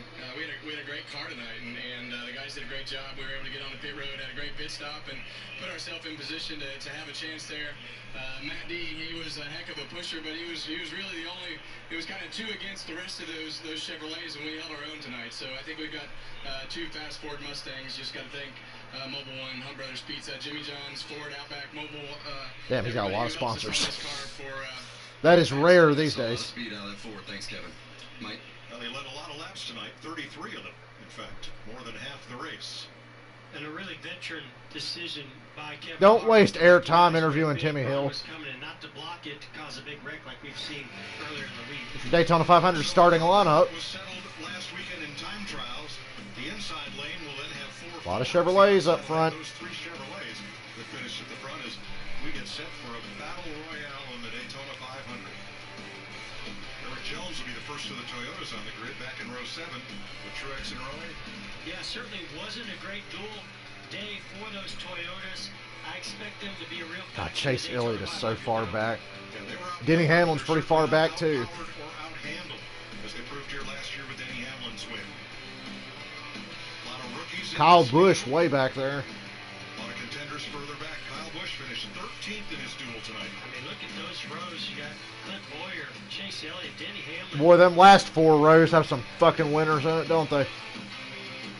Only 2 cautions, one in each race tonight, but each meant that a contender had to go home. Daniel Suarez in race 1, J.J. Yaley in race 2, and Chad Fincham. Vince? Worth Goodbrush, did you make that elusive move to avoid Jimmy Johnson, or were you going for it? I was going for it. My team put me on offense with 4 fresh tires, and I had to run with the 13 car behind me in the middle. I knew Johnson was doing all he could to go with the 24 and to win, but only thing I did wrong, I needed to close the door on Harvick. Everybody started to close up, and I just needed to be more aggressive to close the door on the bottom and have a run in the bottom lane. But I went for it with Monster Energy Chevy. Got 2 scratches on it, but they'll buff it out. Well done, Mike. That flat paint doesn't take a lot of buffing, does it? All right, the Gander Truck There's Alex Bowman. Tomorrow on FS1 is Alex Bowman. Truck Series tomorrow at 6:30. The Xfinity race is on Saturday. You ready for some bullshit tomorrow night in the trucks? Because I sure am. All right, guys. And the Daytona 500 Sunday. It is time to say goodbye. Fox. Coming up next on FS1. because I'm not going to stick around and do a live reaction to the Arizona Wildcats and California Golden Bears. Joey Logano in a Ford, William Byron in a Chevrolet are the winners in the Blue Green Vacations Duel at Daytona. Okay, guys, that was fun. Tomorrow night, truck race. I'll be back on then, so see you later. Thanks for hanging out with me.